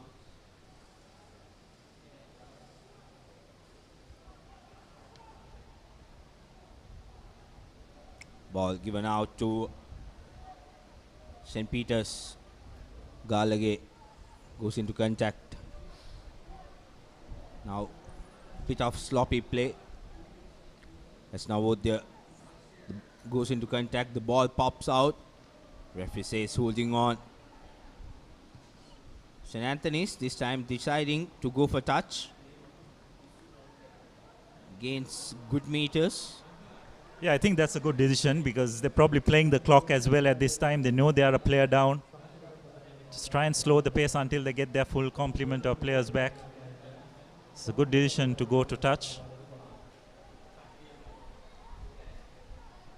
Also, I think they were pinned in their own half for a long time. They would want to come into the Peterite half as the scrum half overcooks the line out. St. Peter's College now on the attack. Umet, the try scorer. No problem there. goes and scores the second try for his score. Yes, again, it was a poor execution at line-out time, isn't it? It was the correct decision to go for the line-out, but when you are a player down, you've just got to ensure that whenever you have the opportunity to hold on to possession, you do carry out efficiently, because Peterites were wise to the fact that they had an extra player out as well. Loose ball, they just spread it across wide, and with on a 3-on-2 situation, there was only going to be one winner in that race. So the conversion is successful. A wonderful conversion. Those are important points. There you go, the replay. Getting the defender to come to you and then passing it out to Yumet. Shihawa goes on to score the try. Second try for him in this semi-final. And St. Peter's College leading 14 points to nil.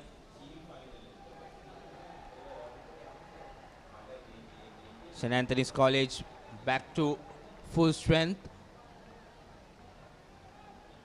Conceded 2 tries now. Good high-hanging kick. Missed out on collecting it cleanly. Had the opportunity. St. Peter's College. The referee comes back for the initial infringement. It's an important phase of play for the Anthonians. Approaching half-time. They need to be the team to score next. They got their full complement of players back as well.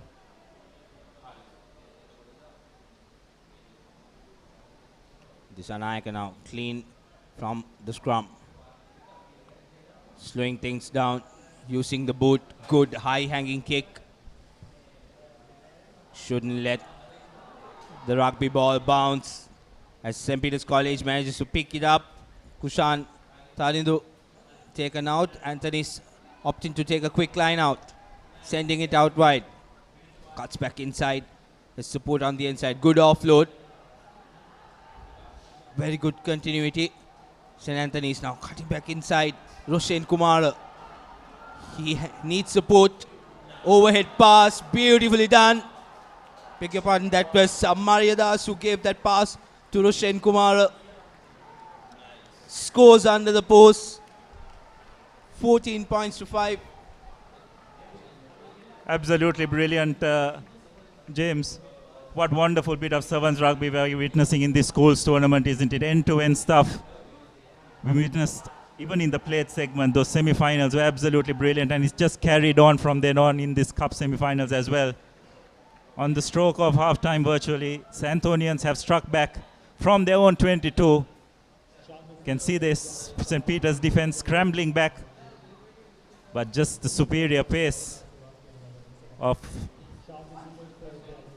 Roshan Kumara going over for that try, and that just brings the Anthonians back in the game. Absolutely, that try would have boosted their momentum. Referee says there's one more play left in this first half. Can St. Anthony's get one more try to make things interesting in the second half?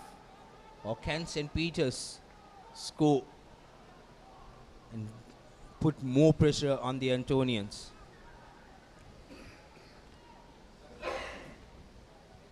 Lienege with the restart. Good high-hanging kick. Not collected by either side. Referee says play on.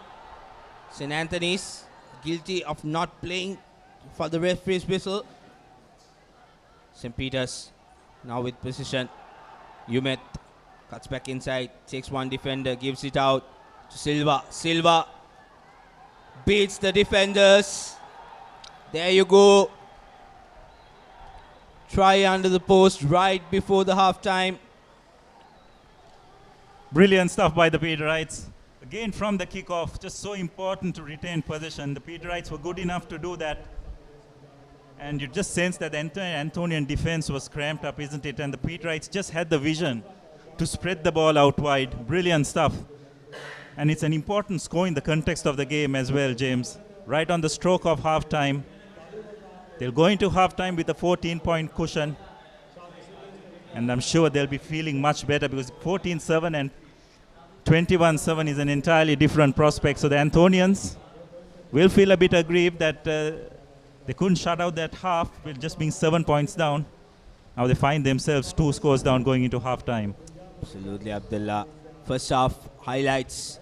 Yumet from St. Peter's was the man.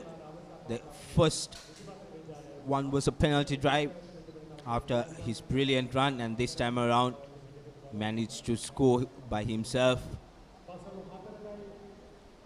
And it was followed by a brilliant kick to make it 14-all.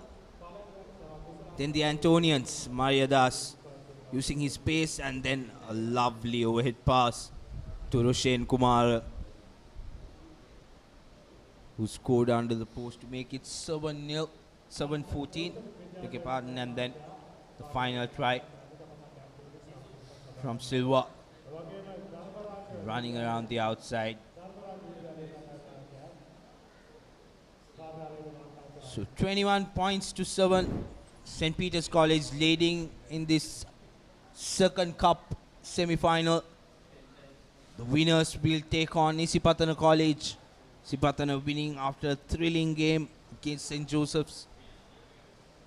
Coming up next, it's a Shield final. St. Sylvester's College taking on Wesley College. Following that, we'll have 3 more finals. So stay tuned with us as we head into the second half this cup semi-finals.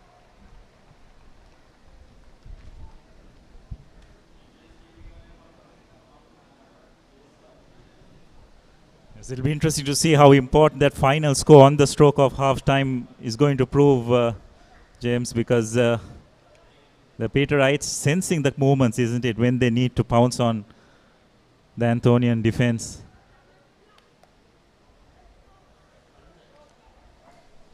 Can Antonians come back as the Josephians did in the second half of the previous game? But that didn't end up the Josephians' way. Good high-hanging kick. Collected cleanly. That is a dangerous tackle. Referee has his hand out. There were mitigating factors. The player was going down as Antonians take the tap quickly. Roshan Kumar cuts back inside. Good offload there. Antonians taken down. Player not rolling away. Another penalty advantage for St. Anthony's.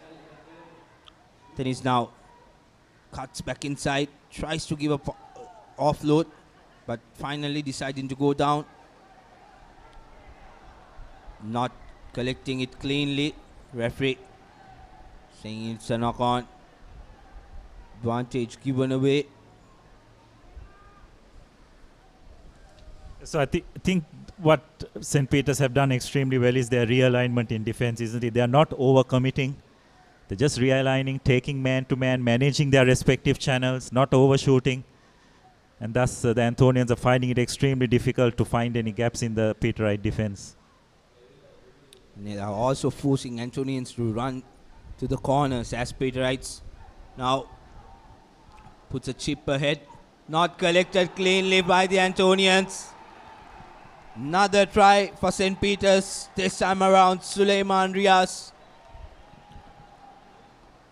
Good awareness. Stayed calm until the Antonian sweeper made a mistake. Pounced on it. Extending the lead. What a turnaround this has been. Conversion successful, so the Peterites slowly but surely running away with this game. It was an interesting option, isn't it, James, as we have a look at the replay again. Deciding to go to the boot. Thought the Anthonians had that covered via their sweeper, but again, the bounce of the rugby ball cannot be predicted at all. And the good thing is there were 2 chasers by St. Peter's, isn't it? So they always had the option of one player chasing the player down, the other going for the loose ball. So great teamwork by the Peterites. Now another high kick. Antonians trying to get something out of it. Kicks it out into space by Sahan Ketise. Water kick that is. Wonderful kick.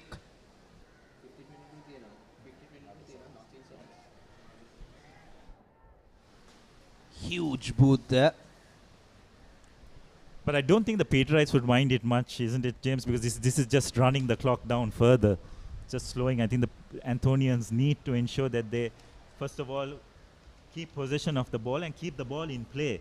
That's what's going to give them a chance to get back into this game.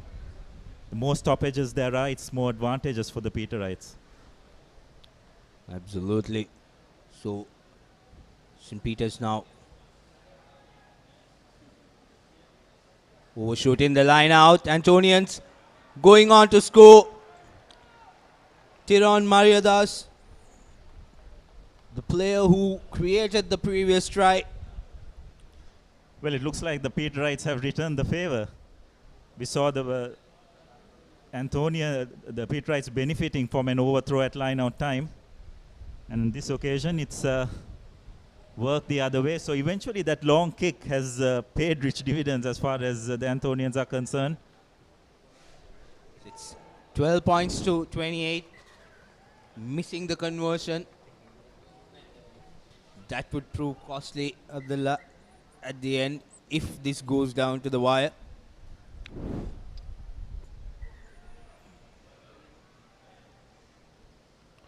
Antonians with the restart,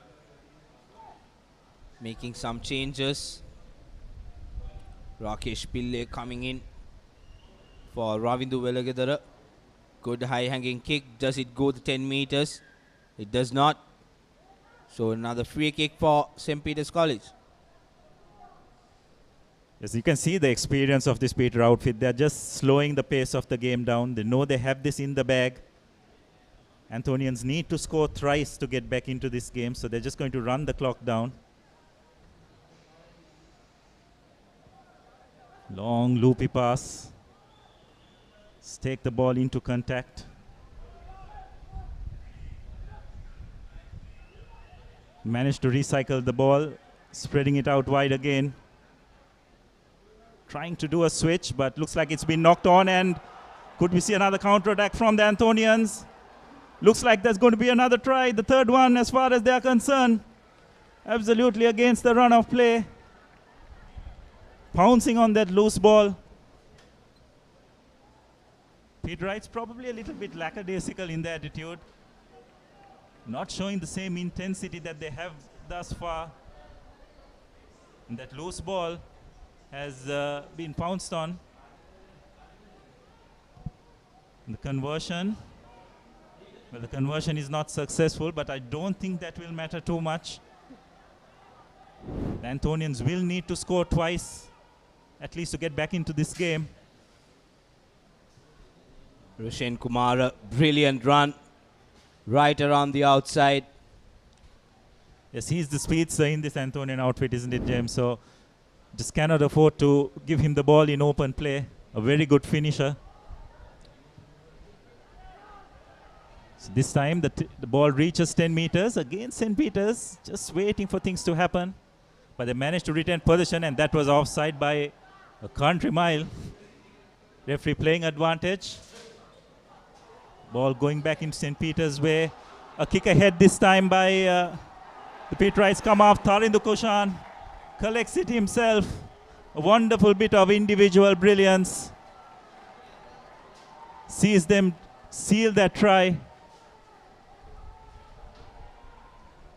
That's the nail in the coffin, I think. With just 30 seconds to go in our clock. 33 points to 17. Peterites managed to turn things around whenever it goes the other way. Conversion is successful. The good thing about this Peterite outfit is whenever they concede, they always have the ability to strike back immediately, isn't it? And that's what has kept St. Anthony's at bay. As we have, look again at that try by Kushan. Wonderful bit of individual brilliance. Identified the space at the back of the Anthonian defense. Kicked ahead, collected himself, and went under the post. So as you said, James, the final nail in the Anthonian coffin.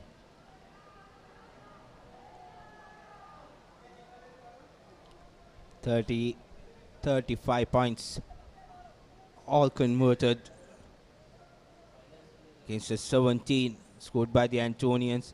As the Peterites restart, another brilliant restart, playing on the ground though. So Rakesh Pillai takes it quickly, slows things down, gives it out to Mariadas to Kirti Siri. Now Antonians going forward. Gunaratna gives a short pass. Now Antonians cut back inside. Kirti Siri needs support. Lianage, long pass out to Shan Gunaratna. Gunaratna beats two defenders, finally brought down. Referee says play on. Kirti Siri now gives it out to Mariadas. Mariadas cuts back inside, takes on the defender, gives and wonderful offload to Rakesh Pillai. Pillai goes over. Well, regardless of the result of this game, James, we've seen some wonderful tries by both these teams, isn't it? In a semi-final, which generally tends to be tight, this game has just produced some wonderful bit of rugby, and kudos to both teams. The conversion is successful, but it won't be good enough. The Peterites have managed to make their way to the final, and have given them an opportunity to make a rare double in Sevens Rugby. Having won the Sia Centenary a couple of weeks ago, they find themselves in another final where they will meet an Isipatana outfit who will be looking to make amends as well. As we have a look at the replay of this second half. Wonderful kick ahead. The Anthonian sweeper just not being able to read the bounce of the ball. And Suleiman Riaz going over for the try. The Anthonians, though, to their credit, never gave up, continued to chip away and scored a couple of tries, but whenever the Anthonians did score, the Peterites always had an answer. Wonderful bit of skill by Kushan, chipping over the Anthonian defense, identifying the space, collecting himself, and then on the stroke of halftime, a consolation try for the Anthonians, but just falling short. 35-24 to what was another wonderful semi-final.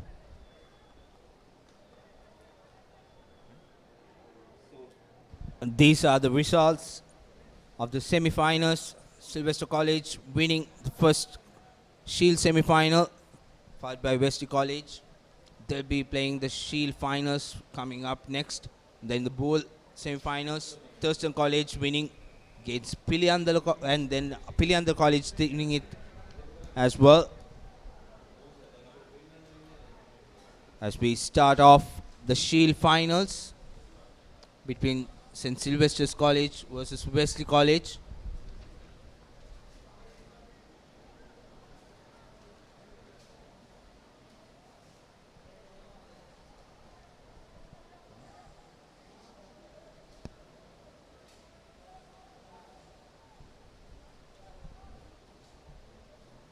Sylvester's on the attack.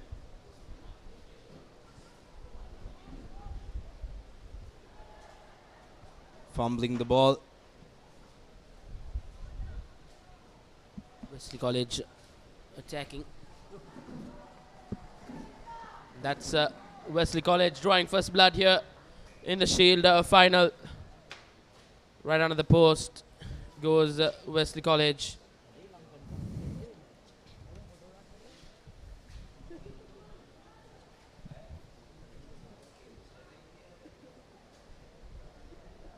And the kick not successful, knocks the woodwork.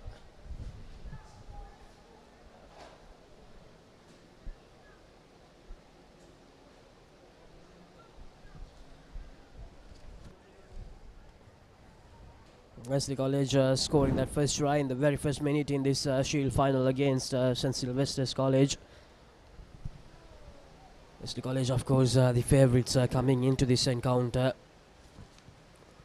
Lost both their games yesterday, but today They won the only game that they played. They received a bye during the Shield quarterfinals. Here's Wesley. As expected in the Shield segment, Wesley College clear favourites in that segment. Done well today. Just a bad day yesterday, and referee has halted play here in the Shield final. A head injury for St. Sylvester's player. The medics have come to the ground. Well, Restaurant, we are nearing the business end of this tournament now. This is the Shield final between St. Sylvester's and Wesley, and then we will have the ball finals between Piliandala Central College and Thurston College, and then the plate final. Now it will be a rematch from the cup final last year between Vidyartha College and DSN and Nayaga College, and then the big final, Isibadna College versus St. Peter's College. Two teams who have won this trophy in the history of the Sevens tournament in Sri Lanka.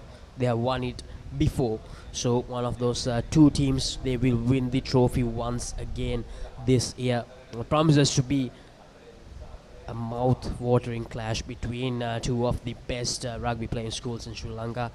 Now they overcame two of the other best schools when Isibadna College defeated St. Joseph's College, and St. Peter's College managed to beat St. Anthony's College, who were actually flying very high during the tournament. You know, they showcased a great brand of Sevens rugby. Wesley College here in number 11 for Wesley. Makes a break, and he will go for the second try. It's SW Kavisha who scores the second try. So far, Wesley dominating this game, and St. Sylvester's they doesn't seem to have any answer. Let's see whether they will add the 2 extra points. Yes, they will add the 2 points, so it's going to be 12 points to nil. We are halfway through the first half. SJ Nisham adding the 2 extra points for Wesley. Beautiful pass there to number 11.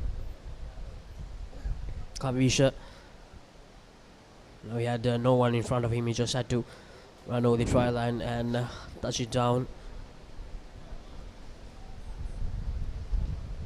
Wesley College with the restart kick now.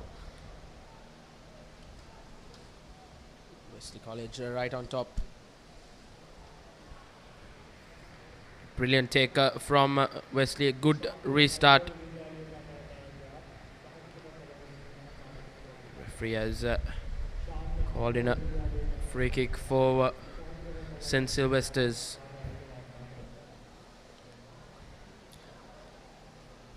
St. Sylvester's, can they build up some momentum from this scrum? They really need to, because they can't afford to fall too much behind this game. Wesley at the moment, they seem to be running away with it. St. Sylvester's, they managed to get the ball out from the scrum, but no one to take the ball. Wesley, they have managed to turn it over. Advantage, penalty to Wesley. They take it quickly, Wesley, and that's a loose pass. But more advantage to Wesley College. St. Sylvester's making too many errors in this first half. There's Wesley. Lovely pass. A brilliant offload. Is that the third try for Wesley College? Held up, says the referee.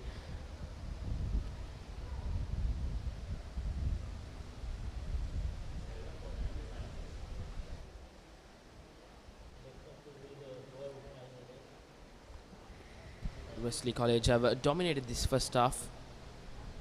They would, that was the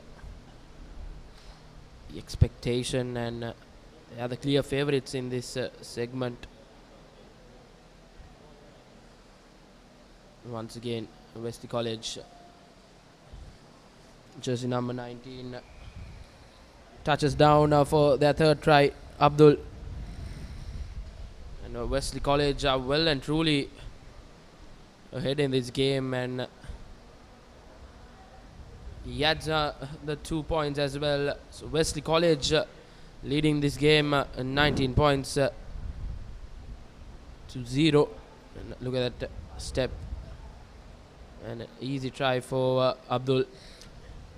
Yes, brilliant from Abdul, Hadi Abdul for Wesley College, scoring that try.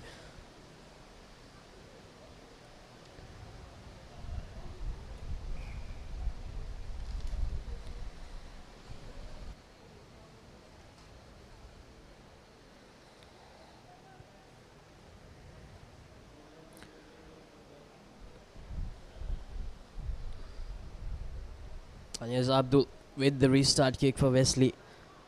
A good high hanging kick. Wesley, they have managed to win the ball from that restart. Offloads it, but straight to the hands of the St. Sylvester's player. The ball is still available for Wesley. Abdul passes it to number 11. Loses the ball. And St. Sylvester's, they have managed to turn it over.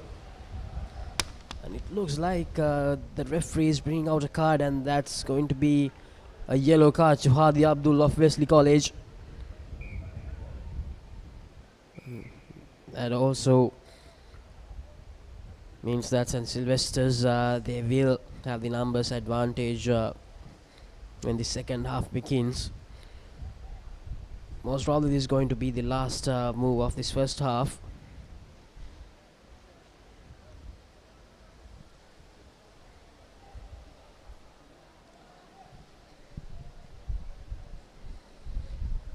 St. Sylvester's, can they find a try before this first half ends? They get the ball out from that scrum. St. Sylvester's, and just like that they lose the ball. Holding on as a referee. Brilliant defense from Wesley College. Wesley searching for another try before the first half ends here. Tackler not rolling away as a referee. More advantaged.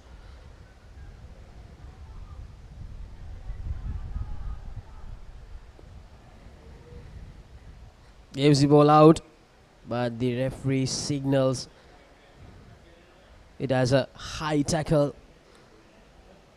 More advantage after advantage for Wesley College here, and that was a thumping tackle from the St. Sylvester's player, and that's a turnover. St. Sylvester's, they have managed to steal the ball. Can they find space?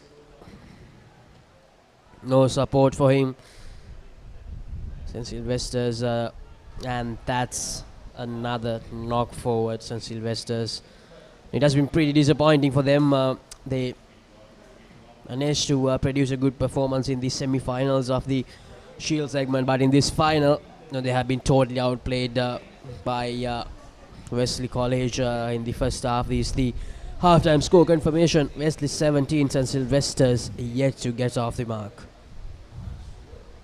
Dominant display from the boys from Campbell Park. Right on top in this Shield final. These are the first half highlights. Abdul really was the man behind Wesley. And Wesley College have, as expected, doing well in the Shield segment.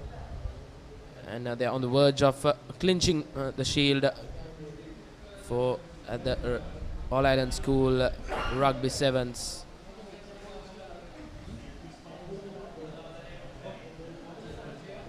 This was that beautiful try from Abdul. Straight goes through the defense and straight on the post to give Wesley their third try. Now Wesley College right on top. And the next game, the bowl final, Thurston College taking on Piliandala Central College here at the Royal Complex for the school's Rugby Sevens All Island. Piliandala Central deservingly in the ball finals. As we mentioned so many times since yesterday morning, it was Piliandala Central who pushed Wesley College into this Shield segment, one of the top tier schools when it comes to rugby in Sri Lanka. So St. Sylvester's looking for a way back into this Shield final. During the first half, it was all about Wesley College. They were playing some good rugby. St. Sylvester's and the kick goes into touch. It's going to be a line out to Wesley College. Wesley College have had the most possession in this game. That shows how much they have dominated St. Sylvester's in this Shield final. Line out taken short, but referee not happy. Says not straight. That will be a scrum in favor of St. Sylvester's College. St. Sylvester's will want to get underway in this game. Put some pressure on the Wesleyites. As of now, Wesley are riding high here. On the verge of clinching the Shield here at the All Island School Light Rugby Sevens.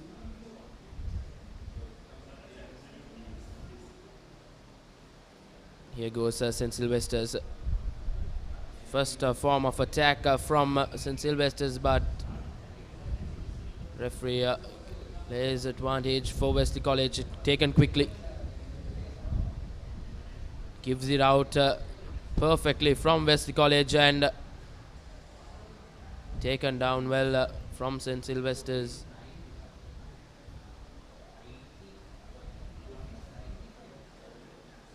Working the line, Wesley College. Here goes beautifully done by Wesley number 10, number 18 rather. Dylan De Silva.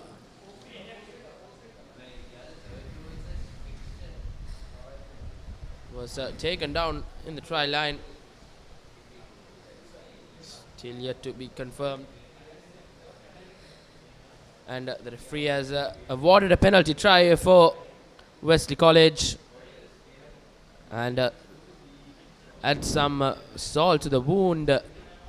St. Sylvester's have been given a yellow card, and yes, definite high tackle there. Very well done by Dylan De Silva. Penalty try, so Wesley College increased their lead 24 points to 0. And St. Sylvester's are a man down. And Wesley are back to full capacity.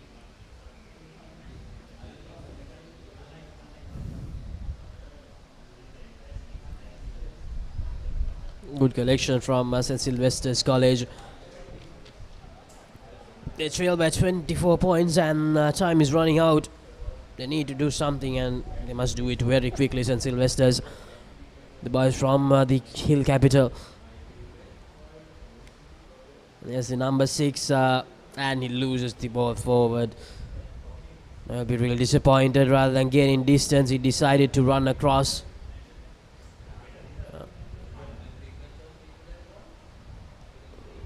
It's going to be a line out.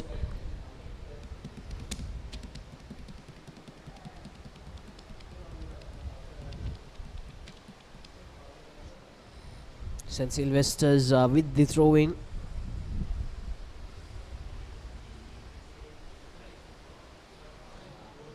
We have 3 more games coming your way after this. The 3 other finals of this under-19 All Island School Sevens 2023. In the ball final, it's going to be Piliandra Central taking on Thurston College.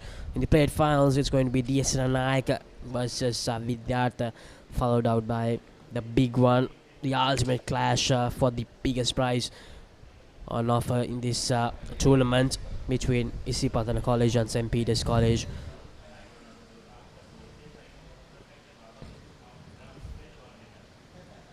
Wesley College will be happy with their performances today, but yesterday was a day to forget for them for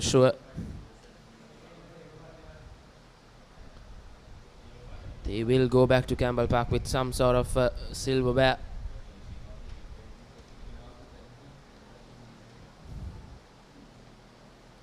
And a scrum in favour of Wesley College.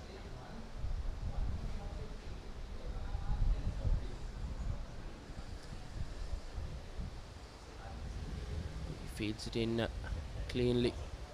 Gives the ball out to number 4. Number 8 cleanly taken.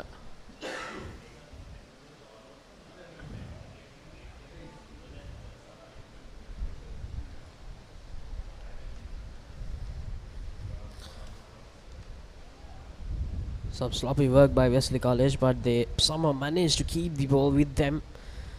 And they also go over for the 5th try. They somehow recovered from that deep passage of play.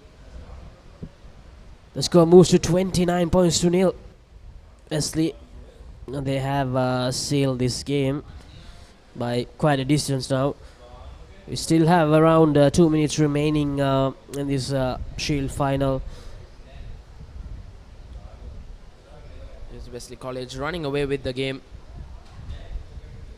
Sylvesters will want to get out of this misery as soon as possible. Conversion kick not successful. Score will remain at 29 points to nil. Look at that try. Very well done by Wesley number 8. Finds space and touches down for Wesley's 5th try in this Shield final.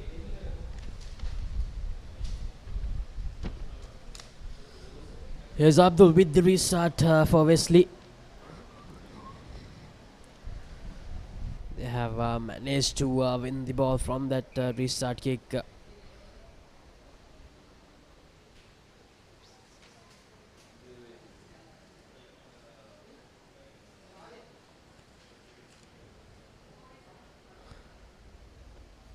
It's going to be a scrum for Wesley College. Are in the final minute of this Shield final. Wesley leading the game 29 points to nil. So Wesley College, they will go back with the Shield title in this under 19 All Ireland Elite Sevens 2023. Not the result they might have been hoping for, but still they have somehow managed to recover on this second day after a dismal first day.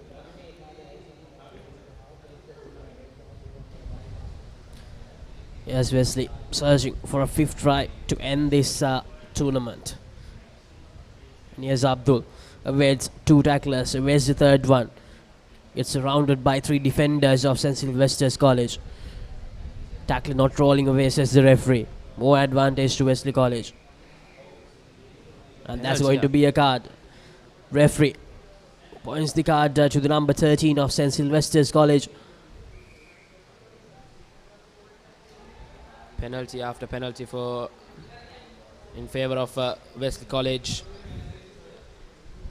St. Sylvester's really not up to the mark in this game.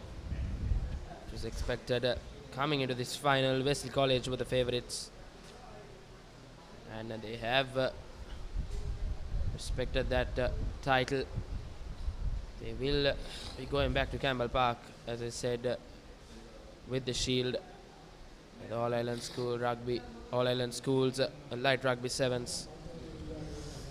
Wesley College now having been placed in the group of death in this tournament, lost both their games, but then today managed to win both their games. They received a walkover in the Shield quarterfinals, and then in the Shield semi-finals and the finals they have managed to register 2 very good wins. So that's the full-time score confirmation. Wesley 29, St. Sylvester's 0.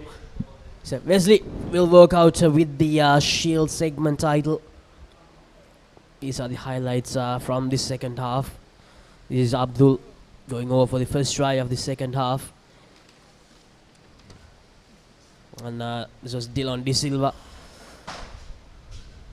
Received a high tackle. The referee awarded a penalty try to Wesley College after that. This was the third and final try of the second half for Wesley College. No luck for St. Sylvester's during that Shield final. So coming up next, we have the ball finals. The team that beat Wesley College yesterday, they are in the ball finals. Piliandal Central taking on Thurston College. Now, this promises to be another close clash. Thurston College, probably the favourites coming into this game, but as I mentioned even during the previous game of Piliandala Central, they come here with the tag of being the giant killing team. So let's see what happens. Piliandala Central taking on Thurston College. Two teams who have showed us a lot of exciting rugby in the past 2 days. Piliandala Central College got the better of Wesley College yesterday. Then this Thurston outfit looks really interesting. They look really impressive during this past 2 days at the All Ireland School Rugby Sevens. Thurston College will kick things off here at the bowl final.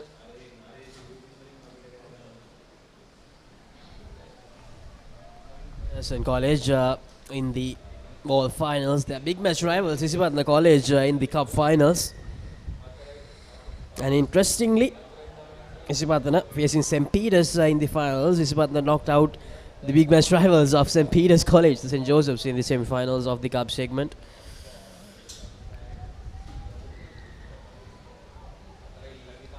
As Thurston College with the early advantage in this ball final.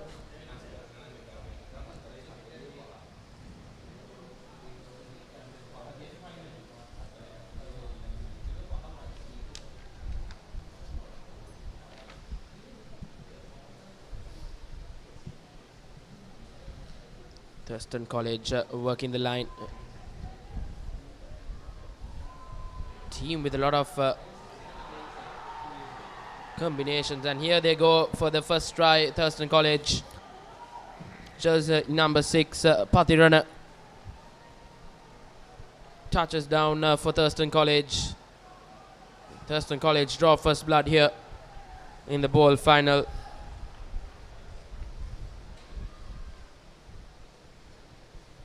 Thurston College will want to add the important 2 points.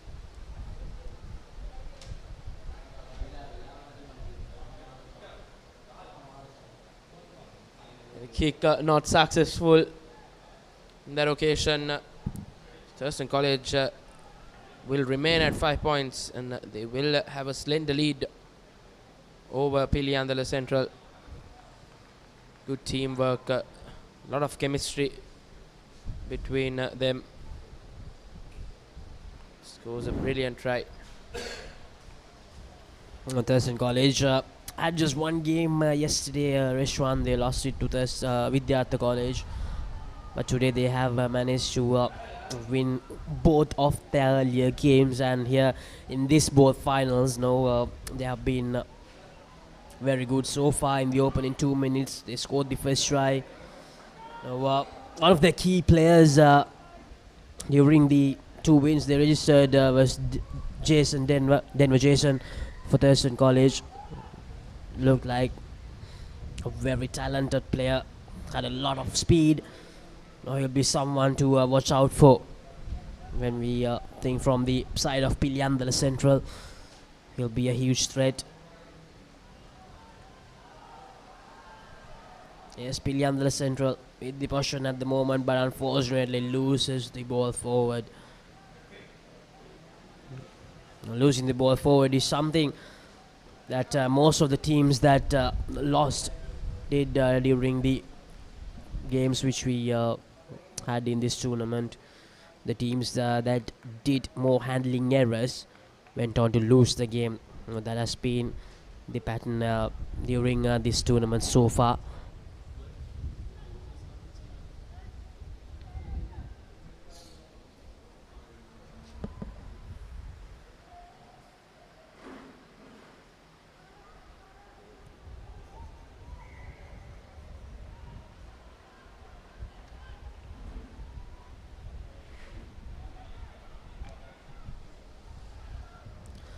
Piliandra Central still with possession advantage being played. That's a kick and chase. The Thurston College, they managed to recover. Decides to go for the clearance kick, but straight to that Piliandra Central College player. And yes, Piliandra Central in the attack. Brilliant work from Thurston. Here goes Thurston College on the counter. And the main man, Denver Jason, gives a beautiful offload.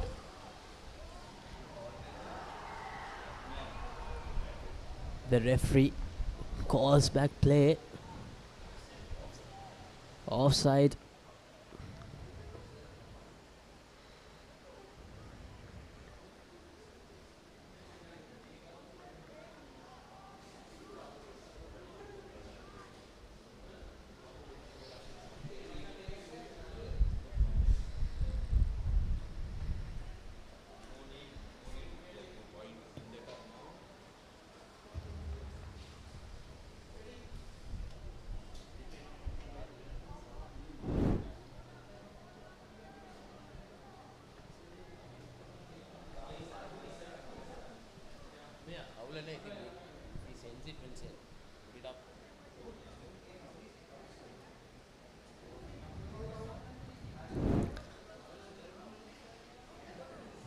So it's a line out.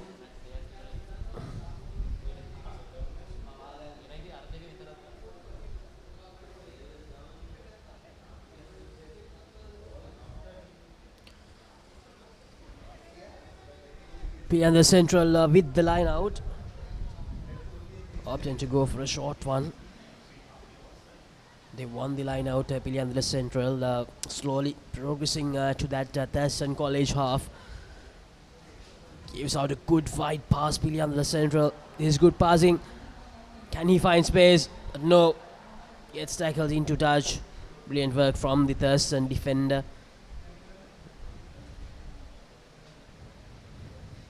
Good defensive tackle from Thurston College. Thurston College just leading by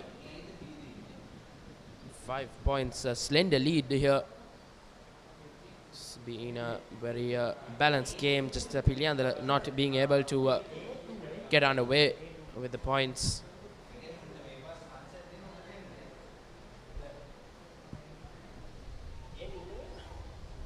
And a good line out from Thurston College, but referee says not straight.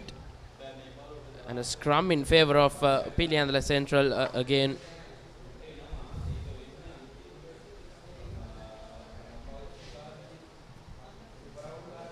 Piliandra Central will want to get back into this game before that half-time whistle.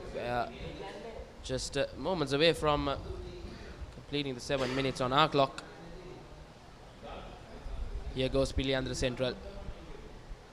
Try to offload.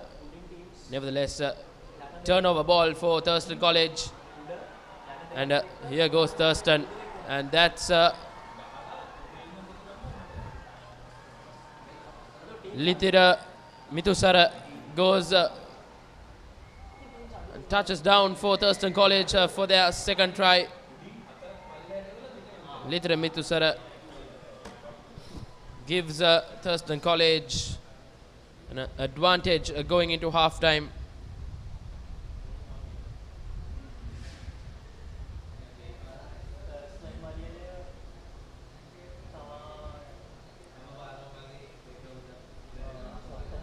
And the kick not successful again. 2 chances of getting the 2 points, and Thurston College have failed. Just knocks the woodwork. Nevertheless, Thurston College going into halftime with a 10-point lead. That's the halftime confirmation. Thurston 10, Piliandra Central yet to get underway in this bowl final.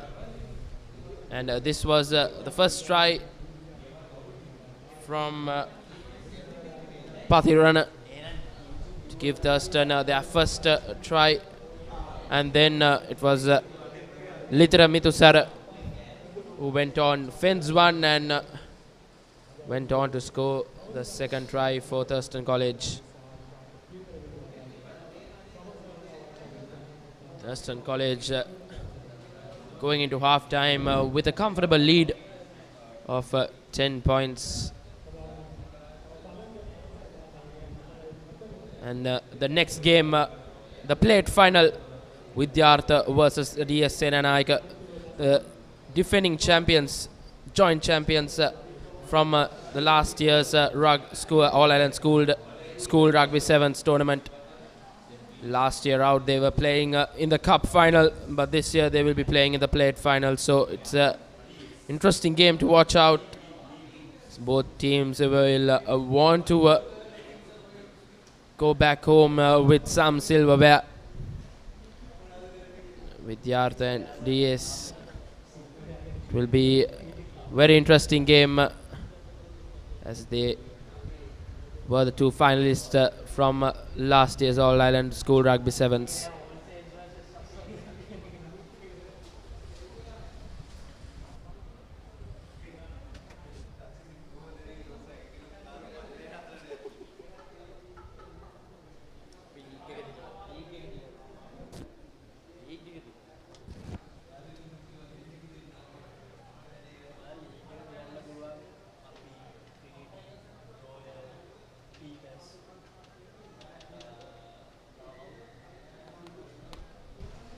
St. Sylvester's, sorry, Pilian Central rather, gets things underway here. The second half, Thurston College running it from the back.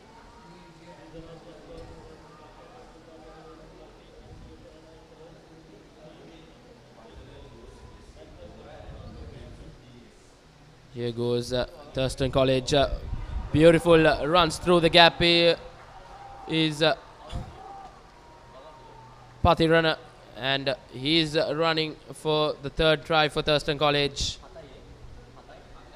Pathirana gets his second try in the game, and Thurston College with the third right under the post. So this would be an easy conversion kick, but we'll see if he can add the 2 points. The 2 points added, and Thurston College increased their lead to 17 points to 0. Beautiful run from Pathirana, sees the gap, and he's away, scores the try and converts his own try. Thurston College showing their class in this ball finale, leading 17 points to 0. Piliandala Central, they seem to have lost the plot in this final. You know, they look like a very good side, especially when they beat Wesley. And Piliandala Central, they finally get over to register their first try. You know, just when I said that you know, they seem to be struggling, they have managed to produce a brilliant try.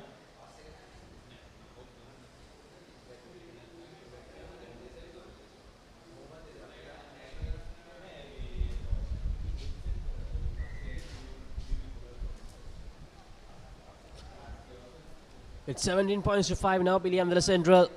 They need to find 2 more tries.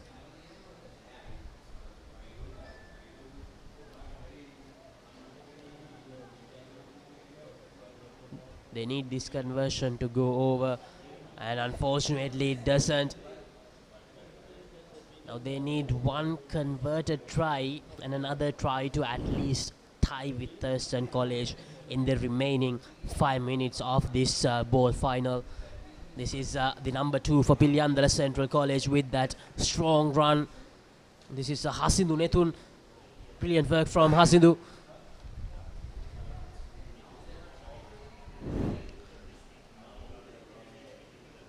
Yes, Piliandala Central.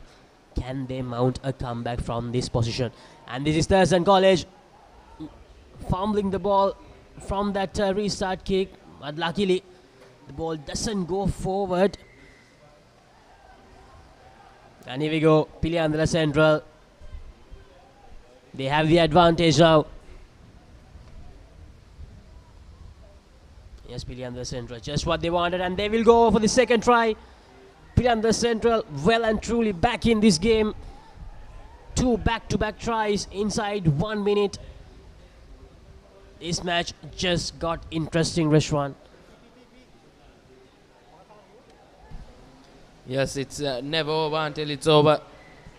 We saw that in that with the Arthur Kingswood game in that played semi-final. Scorelines were very similar. It was 17-17. A beautiful try, beautifully set up, and a good teamwork. Good teamwork from Piliandra lads. They will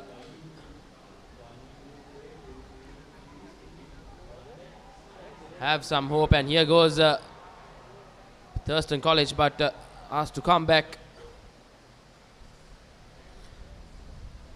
Danger territory once again for Thurston College. Piliandra Central with the ball in hand now. They trail by just 5 points. They have managed to come back into this game out of nowhere. Still 2.5 minutes remaining in this ball final. Piliandra Central on 12, Thurston on 17. Just 5 points separating these two teams. Yes, the feed into the scrum. Piliandra Central with a very good ball out of that scrum, but unfortunately a loose pass. But they managed to recover, and that's brilliant. Piliandra Central. Can they recover the ball? Yes, they can. They still have the possession of this ball. Piliandra Central. And that's a turnover. Thurston College, just what they wanted, but the referee calls back play. Tackler not releasing, says the referee. And here's Piliandra Central. A golden opportunity for them. And here's the number 6. He finds the gap. And he gives the offload. More advantage. Everything going Piliandra Central's way here. Thurston College just losing all the momentum in this dying minutes of this ball final.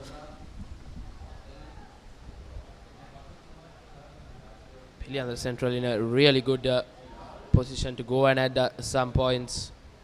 They get a converted try, they would take the lead, go up to 19 points, and Thurston College will have under a lot of pressure. They didn't expect this when they were up 17-0.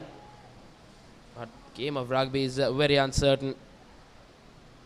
A good crowd in here at the Royal Complex, where the business end of the tournament just played final after this, and then the big one, the cup final.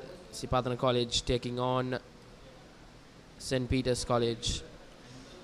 Well, we have two very familiar foes, two schools in Colombo in the finals, Reshwan, so the crowd will definitely come into play in that all-important final between Nisipatana versus St. Peter's. The ball final. It's all heated up here in this final. Piliandra Central with the momentum. They trail by just 5 points, but they scored 2 back-to-back tries. They lose the ball, and that's a very good collection from Thurston College. And that's the exact shift of momentum that Thurston College were looking for. This is the number 4. He will outrun the Piliandra Central College player as he goes over for the 4th try for Thurston College, and most probably the try that seals the game for them. Brilliant work from the number 4 for Thurston College. It's Janul Ranasinghe who scores that match-winning try for Thurston. Thurston College have got something out of nothing here. Thurston College have added the 2 points, and here goes Janul Ranasinghe. Brilliant run. No chance for the Piliandra defenders. get to him. Thurston College are back in the lead comfortably. Lead of 12 points, and the time is up on our clock. And if it finishes like this, Thurston College will clinch the bowl final. Not collected cleanly, but nevertheless position still with Piliandala. And another fumble. Sloppy work from Piliandala. Just giving away the ball cheaply. And that's it, Thurston College. They have won the ball segment after beating Piliandala Central College 24 points to 12. Great work from Thurston College. They played just one game during the first day, and here on day 2, they have won 3 back-to-back games to win the ball title. And that's the full-time confirmation. Thurston 24, Piliandala Central 12. As we move for a change in the commentary box, as it will be James and Abdullah to take you through the plate finals and the cup finals.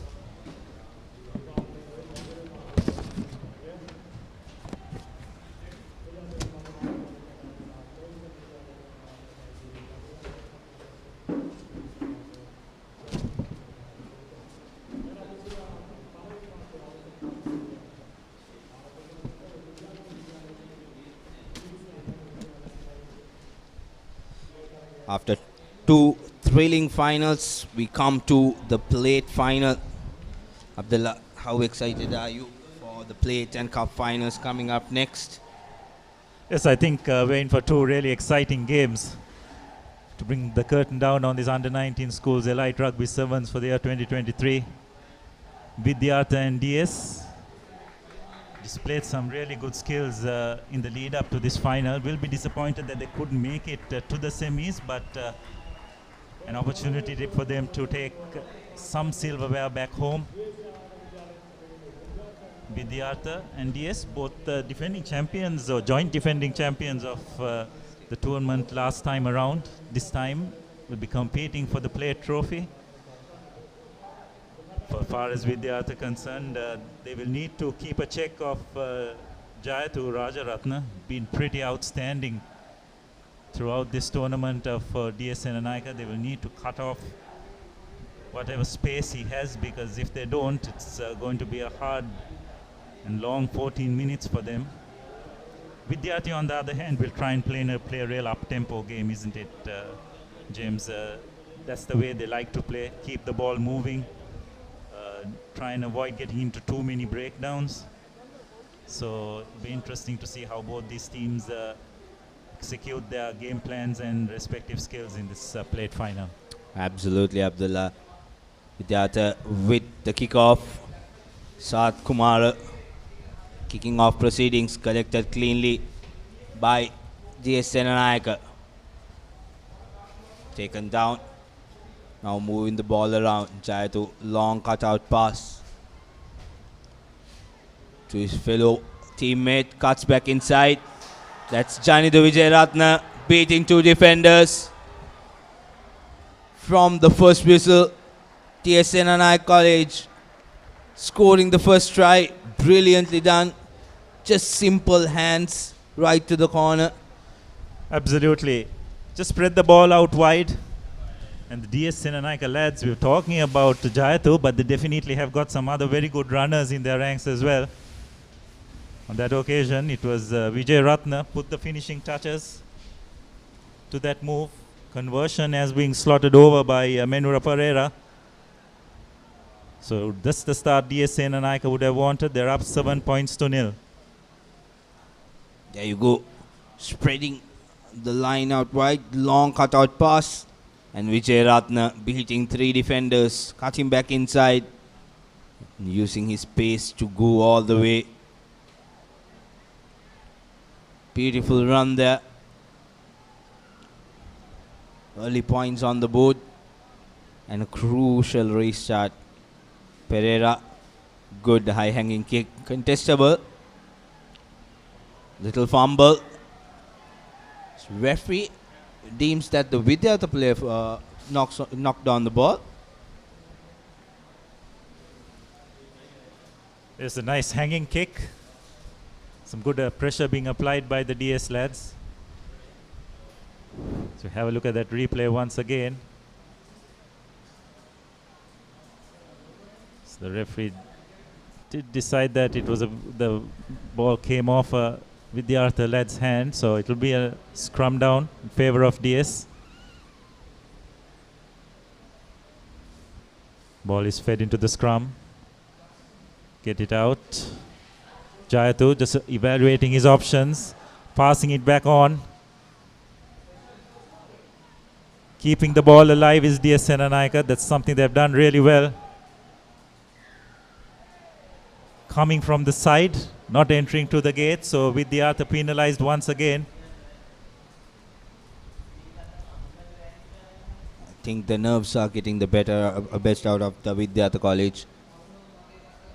7 points down solely in the game. They are trying it very difficult to defend this DS team as they move forward. Pete is giving it out to Devmit. Devmit now out to Tiven Pereira. Devmit again up to Menura Pereira. Changes direction. As Pete again to Menura Pereira. Fumbles the pass. Referee says play on. So Menura Pereira goes into contact. Referee says ruck formed. Handling in the ruck. Back-to-back penalties for DSNNI College. Yes, from this first 3 minutes, what's pretty evident, James, is that DS seem to have more individual threats in their attack, isn't it? As far as compared to what Vidyartha does.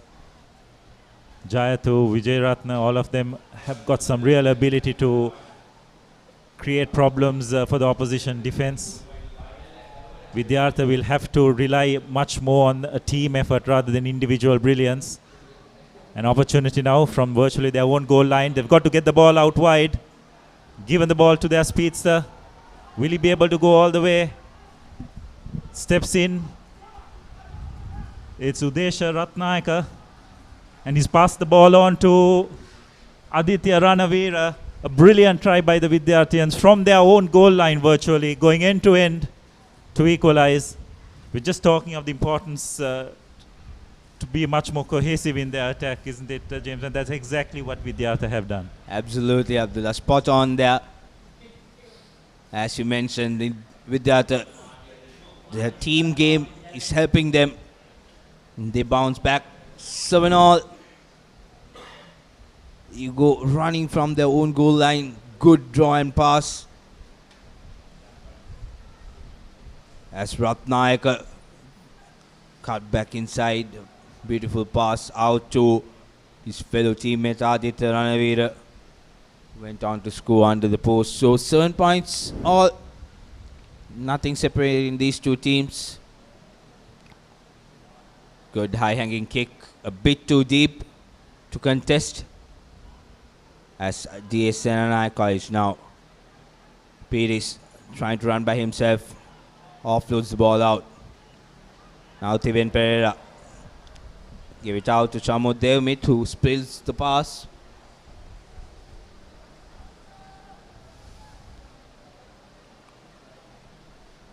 Vidyartha College with an opportunity to use the width of this field.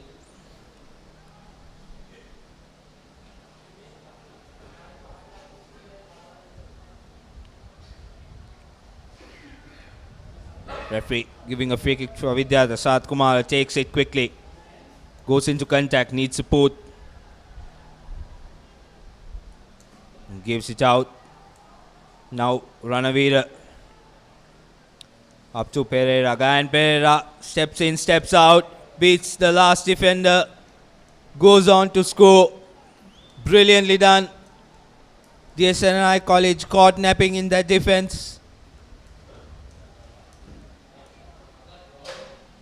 It's very good by Vidyartha, just showing a lot of patience in attack, not forcing the issue at any stage.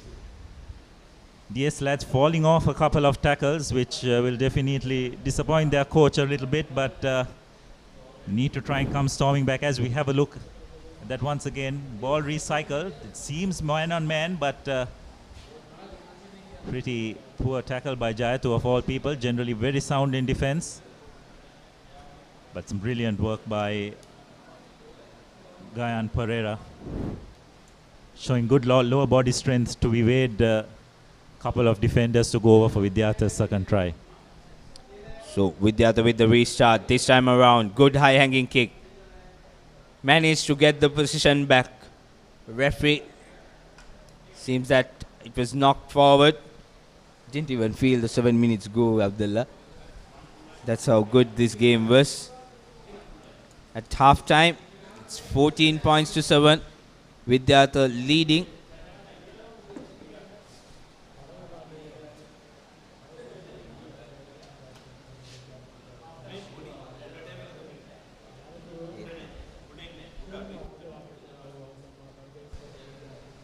So that's the halftime score, 14-7 in favor of Vidyartha College. In this plate final, as we have a look at the highlights, it was DS Nanayaka who drew first blood, courtesy Janindu Vijay Ratna, scoring a superb try from the zone 25. Vidyartha though struck back quite soon and put the finishing touches to a move by Aditya Ranavira. And then just before half time, it was Gayan Pereira showing some good lower body strength, evading a couple of DSN and Naika defenders to go under the post and give the Vidyarthians a 14-7 lead at half time. Coming up next, the big game, the cup final of this Sri Lanka Schools League Under-19 Sevens. Isipatana College taking on St. Peter's College after two thrilling semi-finals. Soon after this game, we will have the cup finals. So stay tuned with us as DSNI College gets ready to restart the second half.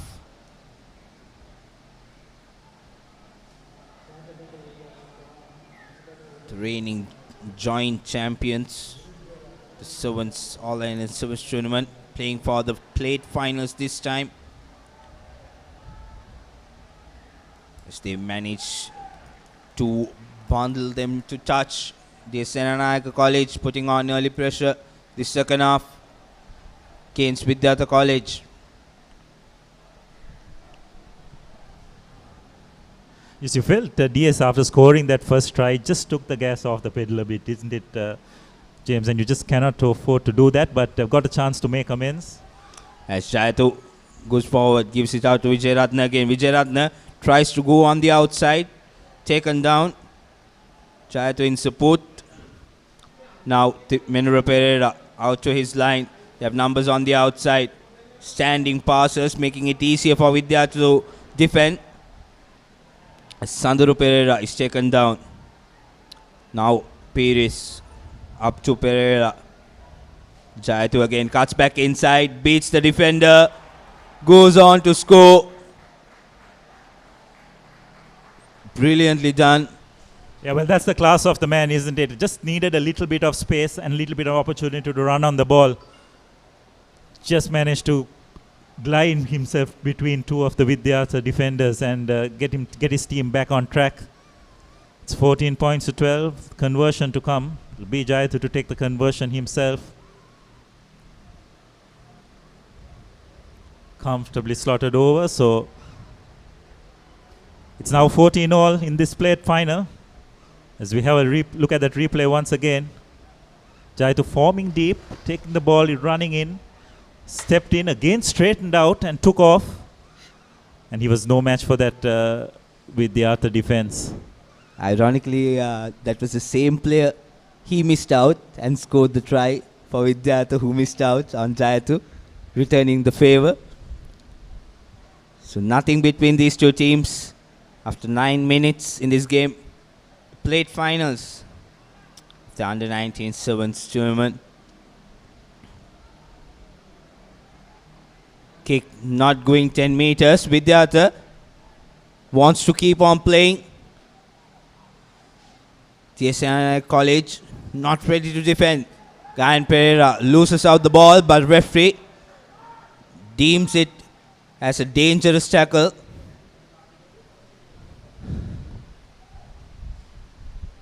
He's going to consult with his assistant ref. But you sense that both these teams seem to have unfinished business from last year's tournament, isn't the way they're going at it, James? No quarter asked, no quarter given. They were joint champs in last year's school servants tournament, so they're all even Stevens as it stands now as well. So They had to share the trophy last time, but I don't see any intent of that this time around. Both teams want everything for themselves. This was Jayatu who was sent out for this infringement. yes, that was definitely dangerous. He did well he put in a big hit. The danger was the way he lifted the player and released him onto the ground. So DS will need to manage these next couple of minutes very carefully. Not only are they down to 6 players, but they have lost their most influential player as well. Vidyartha on their part will need to capitalize on this advantage they have. Vidyartha, not a very clean scrum, but Sarat Kumara manages to get the ball. Nice offload. Now Vidyartha on the move. Fumbles the ball. Real unfortunate. Hitiarachi gave it out to Rashmika. Couldn't hold on to the ball. It's a real lucky break for the DS lads. Vidyartha seemed to have it all their way, but again the final pass just not reaching the hand. Yet DS and Naga probably the next 90 seconds or so will need to just manage this game until they get Jayatu back on the field. They are in their 22, so it'll be interesting to see what kind of option they will choose from here. Ball comes out quickly as TSNI College tries to run from their own half. Vijay Ratna brought down under pressure. Vidyartha College manages to turn over the ball. Hetiarachi knockback says the referee. So the big man going on to score the try. Yes, really well done by Vidyartha, pouncing on that loose ball. It's Nanjana Vijay Surya who goes over, but you'd probably have to question the tactical awareness of DSN Naga. Did they really need to keep the ball in hand virtually on their goal line? Would have done well to just clear their lines, play the clock down a bit, but decided to run it, and they have paid a heavy price for that. Conversion is successful, so Vidyartha go ahead, 21 points to 14. As we have a look at that replay once again. Nananjana going over, using his strength. It's a very bold decision to run from their own line. DSNI College with just 6 men on the field against the 7. As you said, Abdullah. They are So back. So DSN have got their skipper back. They'll need to strike back. Just a couple of minutes to go in this final. Nice long kick by DSN Naika, comfortably collected.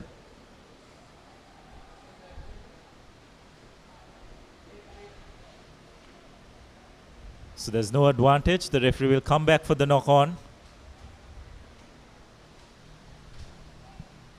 With the college should try to slow things down, keep position with themselves. And DS, on the other hand, have to make the most out of this opportunity they've got. They have their danger man in the line. Speed now gives it out to Slime Jayatu with the ball. Nice switch play by Vijay Ratna. Jaratna steps in, steps out, beats the man. Taken down. Brilliant defense by Balasurya. Vidyartha under pressure. Referee says the ruck was formed. So another penalty for DSNI College. Jayatu takes it quickly. Gives it out to his line. Pires now gives it back to his fellow supporter Pereira. Pereira beating 2 defenders. Scoring that try. Brilliantly done. Vidyartha College were still trying to get a breather after that brilliant run by Vijay Ratna. Well, all important conversion. It'll be Jayatha to take it. Just approaching, we're into the last 30 seconds of this game.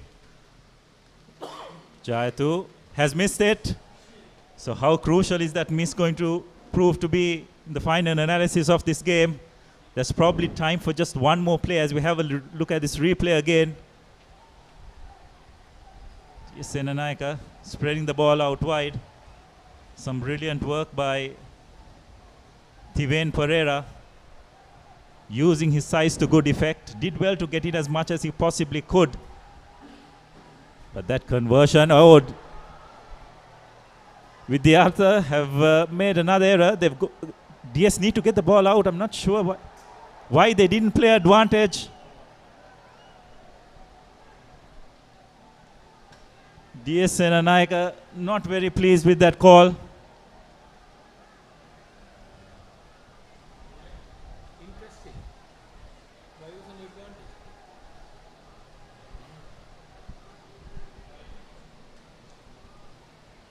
So Vidyartha clinging on to a 21 points to 19 victory.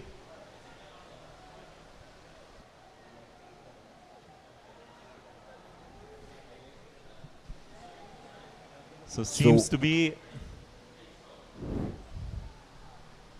highlights of second half. First strike coming from Jayatha DSNI College, coming back after a deficit. Then Vidyartha College bounced back with the help of Vijay Surya. Then right at the end, we had Thiven Pereira using his feet, going on to score, but Jayatha missed out on the conversion.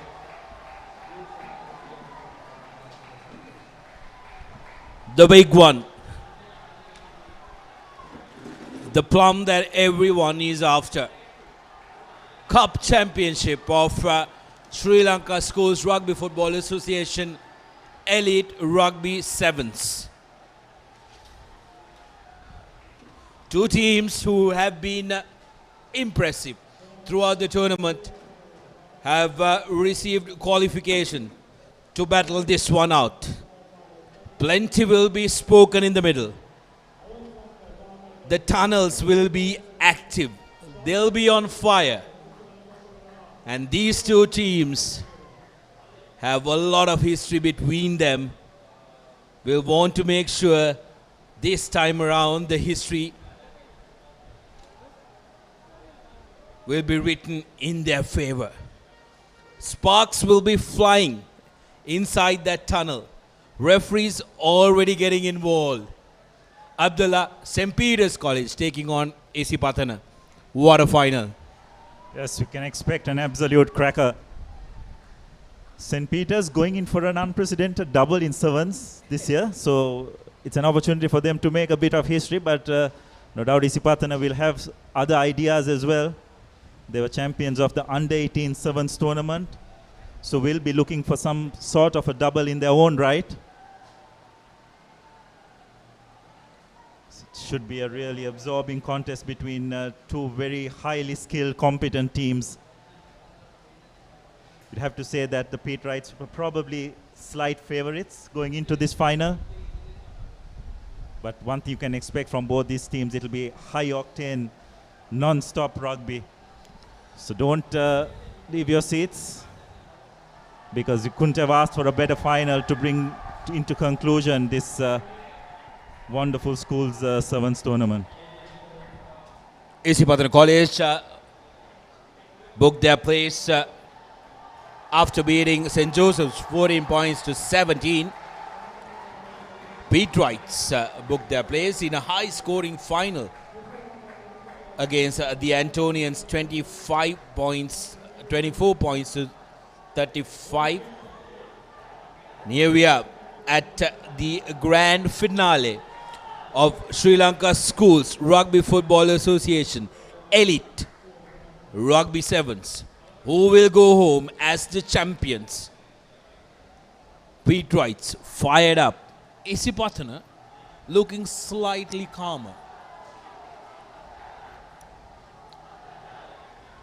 They'll want to make sure, the Green Machine will want to make sure to restake their claim as sevens specialist.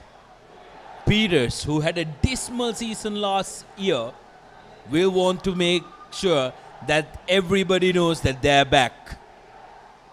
Naveen Kanishka, the skipper from St. Peters.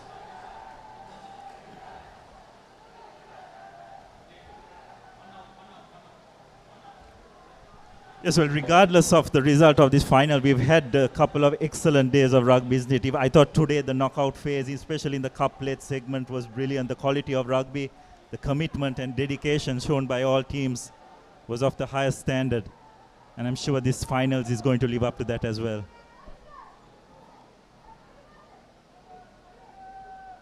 Here's Silva. Putting the ball up. Lovely high-hanging kick. It was a clear instance of a miscalculation by, I believe, Zumri, who straight away apologized. It was never intentional, but player safety is of paramount importance. Yes, he was brilliant in the aerial game in that semi-final, isn't it? So probably a bit eager to get into that aspect of the game, but just couldn't control himself. And he now finds himself in the bin. Just the start, the Pete Wrights would have wanted. Now they have a man advantage, got to make it count. And the Pathalan lads, on the other hand, will just need to manage the next couple of minutes without it proving to be too costly. Tarinder Kushan putting the ball to boot, looking to play that territorial game with Isipathana being a man down. Here's what happened. Completely mistimed that. Absolutely mistimed that. Crowds have made their way to Complex. St. Peters with the put in.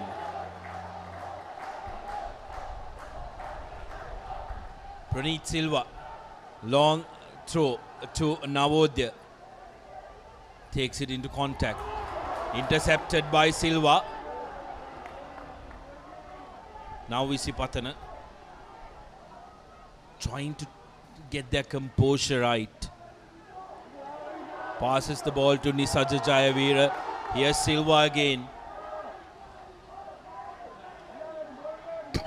Back to Gamage. Now Shenal Kalindu. One man to beat. Kalindu gets the offload to Silva. Silva. Back of the hand pass. Was it a high shot? Yes, that's going to be a penalty try. One man down. Reduced to 6 men. Isipathana College. Just what they're known for. Play some good, nice, attacking, open rugby. Dispatches this man, Dulaj Navodya, to the bin. Here's Silva. Beg your pardon, that was Kalindu. Silva. Back of the hand. That's a neck roll. Easy decision for the referee, because otherwise it would have been a try. 6 against 6. Isipathana with the advantage, 7 points to 0. They are in the lead. Silva with the restart. Good high-hanging kick into no man's land. Lovely work by the Isipathana lads, and Pete Wrights are rattled. Yes, so now Isipathana have got their full complement of players back on the field, and how well they've managed those 2 minutes, isn't it, Sudarshana? They're 7 points to up ahead, and now they find themselves with having that extra man. So have to really commend Isipathana for how well they managed those 2 minutes.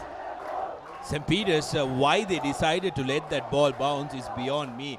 Abdullah, that's something that you really, really don't want to do when the opposition is attacking you. Now Kalindu with the feed in to Kanishka. Silva straightens things up. Has been a real spark for Isipatana. Loses the ball though. Here's St. Peter's on the charge. Good carry by Madugaske. Passes to no man. St. Peter's. Kanishka trying to pounce on that. Loses the ball forward. A little bit of baji. Handbags flying in. Both teams wanting to get into the head of the others.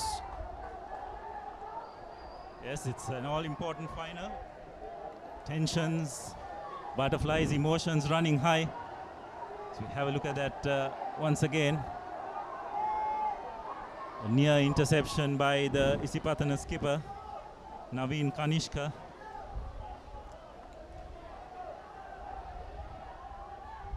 Now Praneeth Silva feeds the scrum. Here's Kushan. Silva to the corner goes St. Peter's inside their own 22.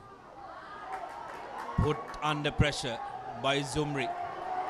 Manages to pounce out the bat. Good jackling work. Here's Silva, big man, offloads to no one.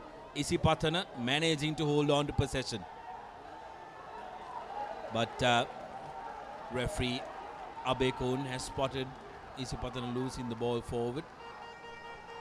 It's interesting that Zumri, they're using him in that role as a forward, isn't it, Sudarshan? And he hasn't let the team down. Just his all-round awareness of the game has been brilliant.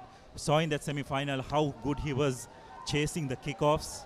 Now at the breakdowns, he just seems to have a very good sense and a very good understanding of what needs to be done. Player of the tournament at the under-18 7-a-side competition organized by Sri Lanka Schools Rugby Football Association. Here's a nice break by Dulaj Navodya, who just came back from the bin but isolated, has been penalized. Isipatana College doing their defensive work right, making sure they are right on top of that ball, giving the ball carrier enough time to release that ball and then getting on top of that ball to do the jackling work, Abdullah, and that's what's important. If you can defend well, if you can put pressure in your defense, that can put a lot of pressure on your opposition team. Yes, so far Isipatana seem to be winning the battle at the breakdown, isn't it? And that's just prevented St. Peter's from getting any form of fluency. It was the skipper Kanishka on that occasion, was it? Who? It was Kalindu Shenal who looked like he was a little disoriented. Coach Sanath Maris in the Isipatana bench barking out orders. Salih Kumara on the other side. A more calm figure for Isipatana College. Zumri putting the ball to boot, opting to go for touch and play that territorial game. Thought he could have done slightly better in terms of getting a bit of yardage, but decided to go for safety instead of glory. Just about a 10-meter gain from where the penalty was. Zumri collects it cleanly. Isipatana now to Kalindu. Silva misses it out. So that will be a scrum in favor of St. Peter's, who have been camped close to their 22 meters for a long time, Abdullah. Yes, Isipatana definitely have controlled the pace and possession of this game so far.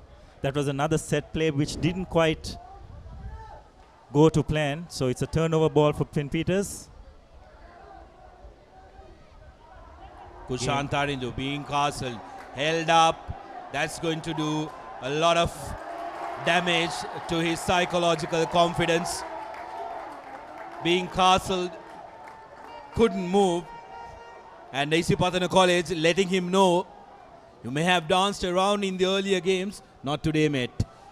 Yes, I think that pit right player was in two minds when he went into contact, isn't it? There was not much purpose in that run, but hats off to the Patana defense. They were quick to swarm on that, and an opportunity for them to further extend their lead. Here's Kalindu.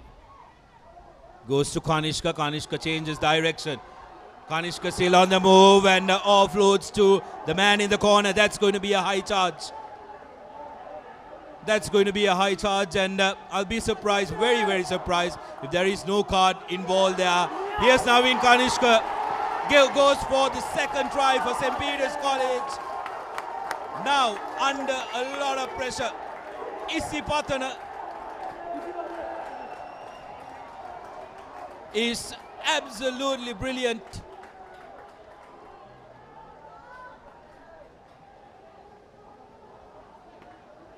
Referee calling out Pete Wright player, number 9, gets the yellow card.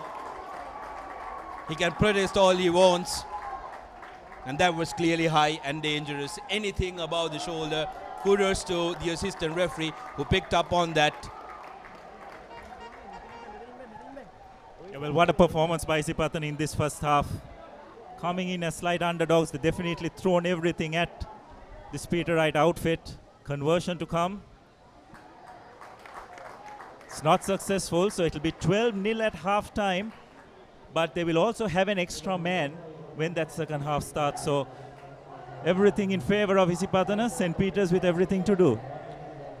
Golden, isn't it, when you have that one-man advantage when you start off the second half. 12 points to nil. Isipatana College lost a man at the starting whistle. At the kickoff, they lost a man to a high charge. Here's how Isipatana got on the scoreboard.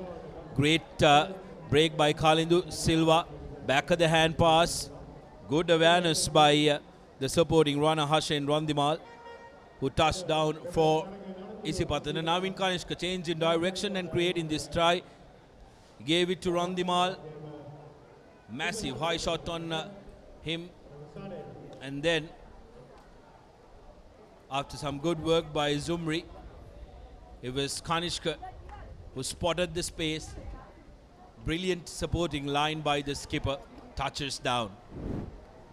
Brilliant stuff by the Isipatana lads. Wonderful bit of support play at close quarters, isn't it? They always had a supporting player running with the ball carrier. So Isipatana deservedly leading 12 points to nil, but they've got to keep in mind that this Peter Wright outfit have a lot of quality in their ranks as well, and need to just continue to keep up the tempo. The Peter Wrights on the other hand, need to remember that they're down a player as well, starting the second half. So they'll need to manage the next couple of minutes in the second half very carefully and not concede a try at the very least. Absolutely. I think Pete Wright, while they are very enthusiastic, needs to keep a lid on that as well, because they've lost already players for 4 minutes. They've received 2 yellow cards, and in a final like this, it's not going to help your team at all, especially when you're 12 points down trailing.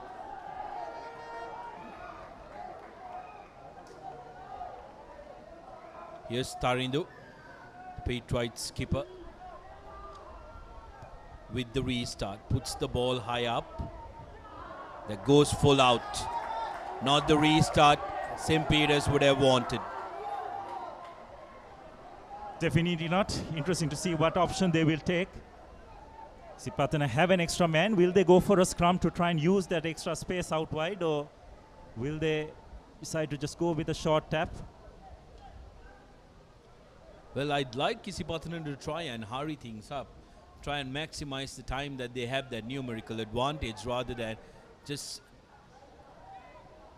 do it at their own sweet space. Here's Zumri. Zumri Sahid attacking the outside line. Well, how about that for a try? Stop, start, set, play. Isipatana humiliating St. Peter's there, because stop, start, you got everybody marked on, but just foxing them and making sure that they know exactly what they're doing. Well, that man again, Jahid Zumri, Absolutely brilliant. There was absolutely nothing on that, wasn't it, Sudarshana? But he just has got so much skill. He has that innocuous way of just running around defenders. You don't think he's making much of an effort, but before you know it, he's away from you. Absolutely brilliant. Take a look at this. Take a look at this. Just one group step, two defenders. Looks like an African long distance runner who doesn't make an effort to run too fast. But in a whim, he's gone. Zumri Zahid getting Isipatana. 19 points in L in front. Kushan Tarindu needs to try and spark something up for his team. He's their playmaker. He's the star who can change things around. Here's Navodya back to Tarindu, who's been marked very well by Isipatana. Navodya makes a break, puts the ball to boot. Naveen Kanishka doesn't collect it cleanly. Here's Navodya. Touches down. Comeback try for St. Peter's College. Can they try and make something from here on? Referee Shankar Bekon wants to have a word with the assistant referee.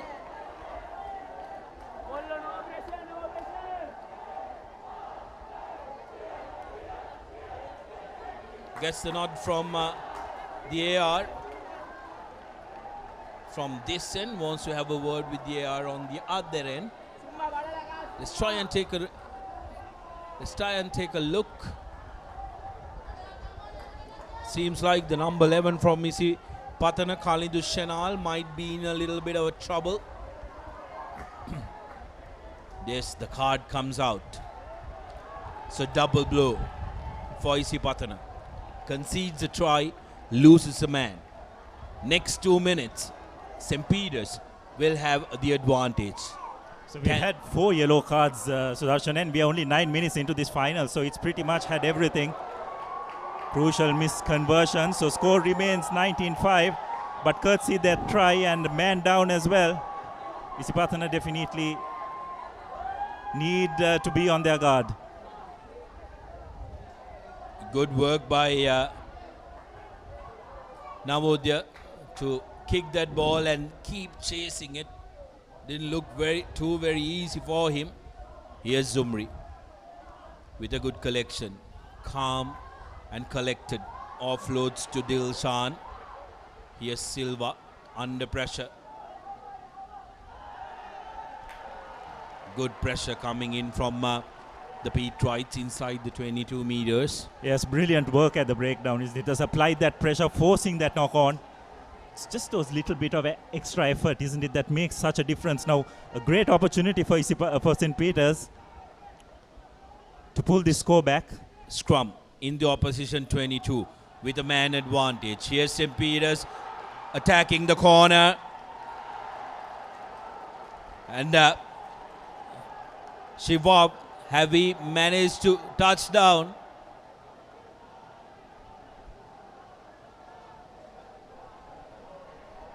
Referee consulting the ARs. No try, says the referee.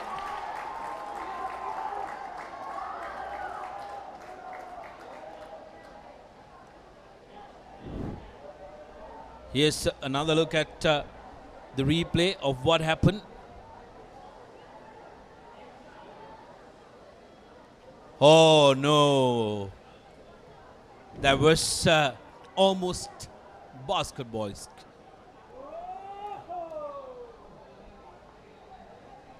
So it's interesting to see the option Peter Isipatana will take from here. They do well to clear their lines. Yes, and they do exactly that. Praneeth Silva looking to run. Cannot get away from the defender who's marking him. Silva now to Tarindu Kasun. In the corner is Shihara. Silva to Vishenka. Tarindu. Tackle. Good work again. Yet again. Rinesh Silva right on top of the ball. Isipatana getting the players to calm down. They want to suck up all the seconds they can until they are restored to their original number. We are just under 2 minutes to full time. Yes, you have to look at the game management from Isipatana as well. They cleared their lines. Even the chase, they did not overcome it. They just held their line. Isipatana, St. Peter's rather, did not have the numbers dropping back enough. They just waited for that correct moment and pounced on the loose ball.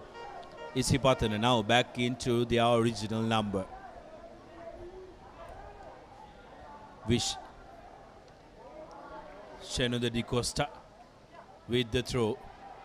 Gives it to Silva, who knocks it back. So no problem for Patana. Here's Kalindu after a 2-minute rest in the sin bin.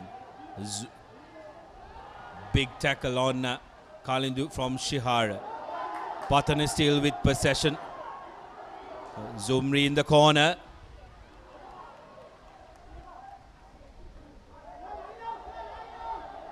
Peters coming away with it. Here's Tarindu. Here's Silva. Changes direction. Finds Tarindu. Big tackle on him. St. Peter's have a man on the outside. Should have given it out. Plenty space on the outside. Too little, too late now. But Isipatana have lost the ball forward. Well, Isipatana wouldn't mind that at all. It just runs the clock down further, isn't it? Both teams throwing everything into this final. And from our clock, it looks like that's the end of play. So this would, in all probability, be the last play of the game. Isipatana 2 scores ahead, so there's no way back for St. Peter's to come back from this. Again, an enthralling final. Both teams throwing everything into it. Here's Pradit Silva wanting to have the final say in this final. Still rolling towards the line. Zumri side isn't done. Wants to make sure that he has the final say. Referee says the Isipatana line is offside. Well, will there be enough time for a consolation try? Here's Dulaj Navodya taking the ball forward. Tarindu Kasun touches down, scores the try. Subdue celebrations from the Patriot camp because they know it's time up. 10 points to 19 with the conversion to come.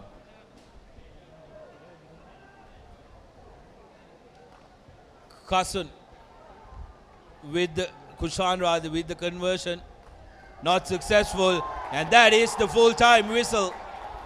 Isipatana College, the Green Machine, are the champions of Sri Lanka Schools Rugby Football Association Elite Schools Rugby Sevens champions in the cup segment.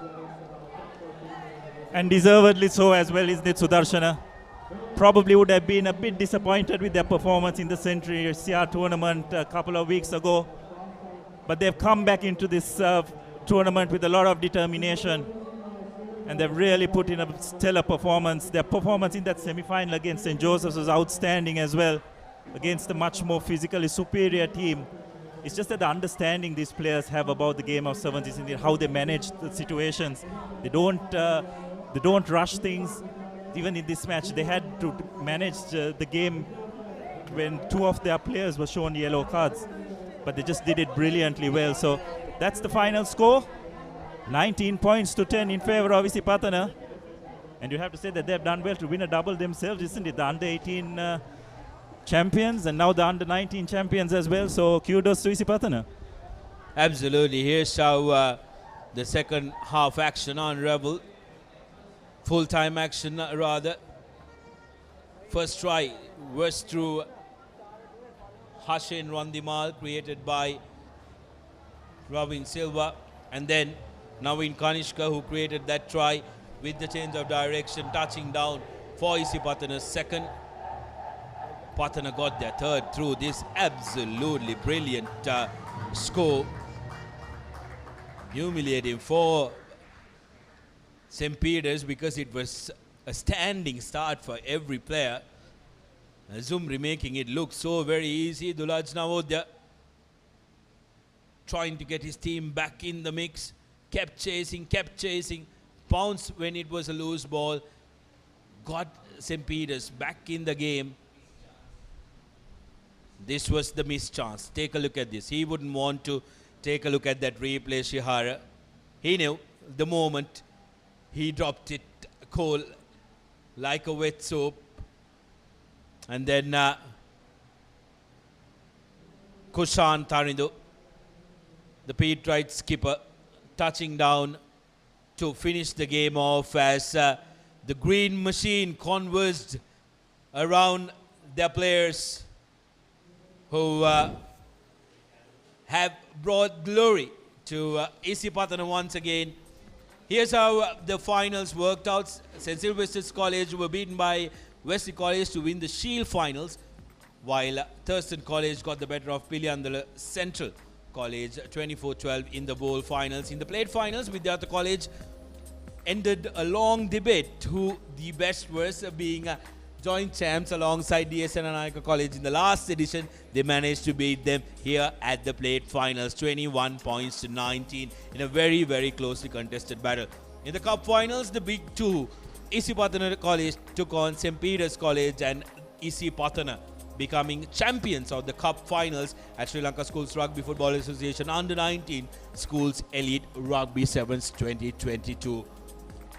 Well, it has been an absolutely amazing 2 days, bringing you action of from first day from Havelock Sports Club and today here from Royal Complex. It's been an absolute pleasure for us at thepapare.com, and we really do hope that you enjoyed the coverage as much as we enjoyed bringing it to you. From my co-commentator Abdullah Yusuf, all of our commentators, the papare.com technical and the production crew, thank you very much, and until we see you next time, sharing the passion.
Catch me howling at the moon.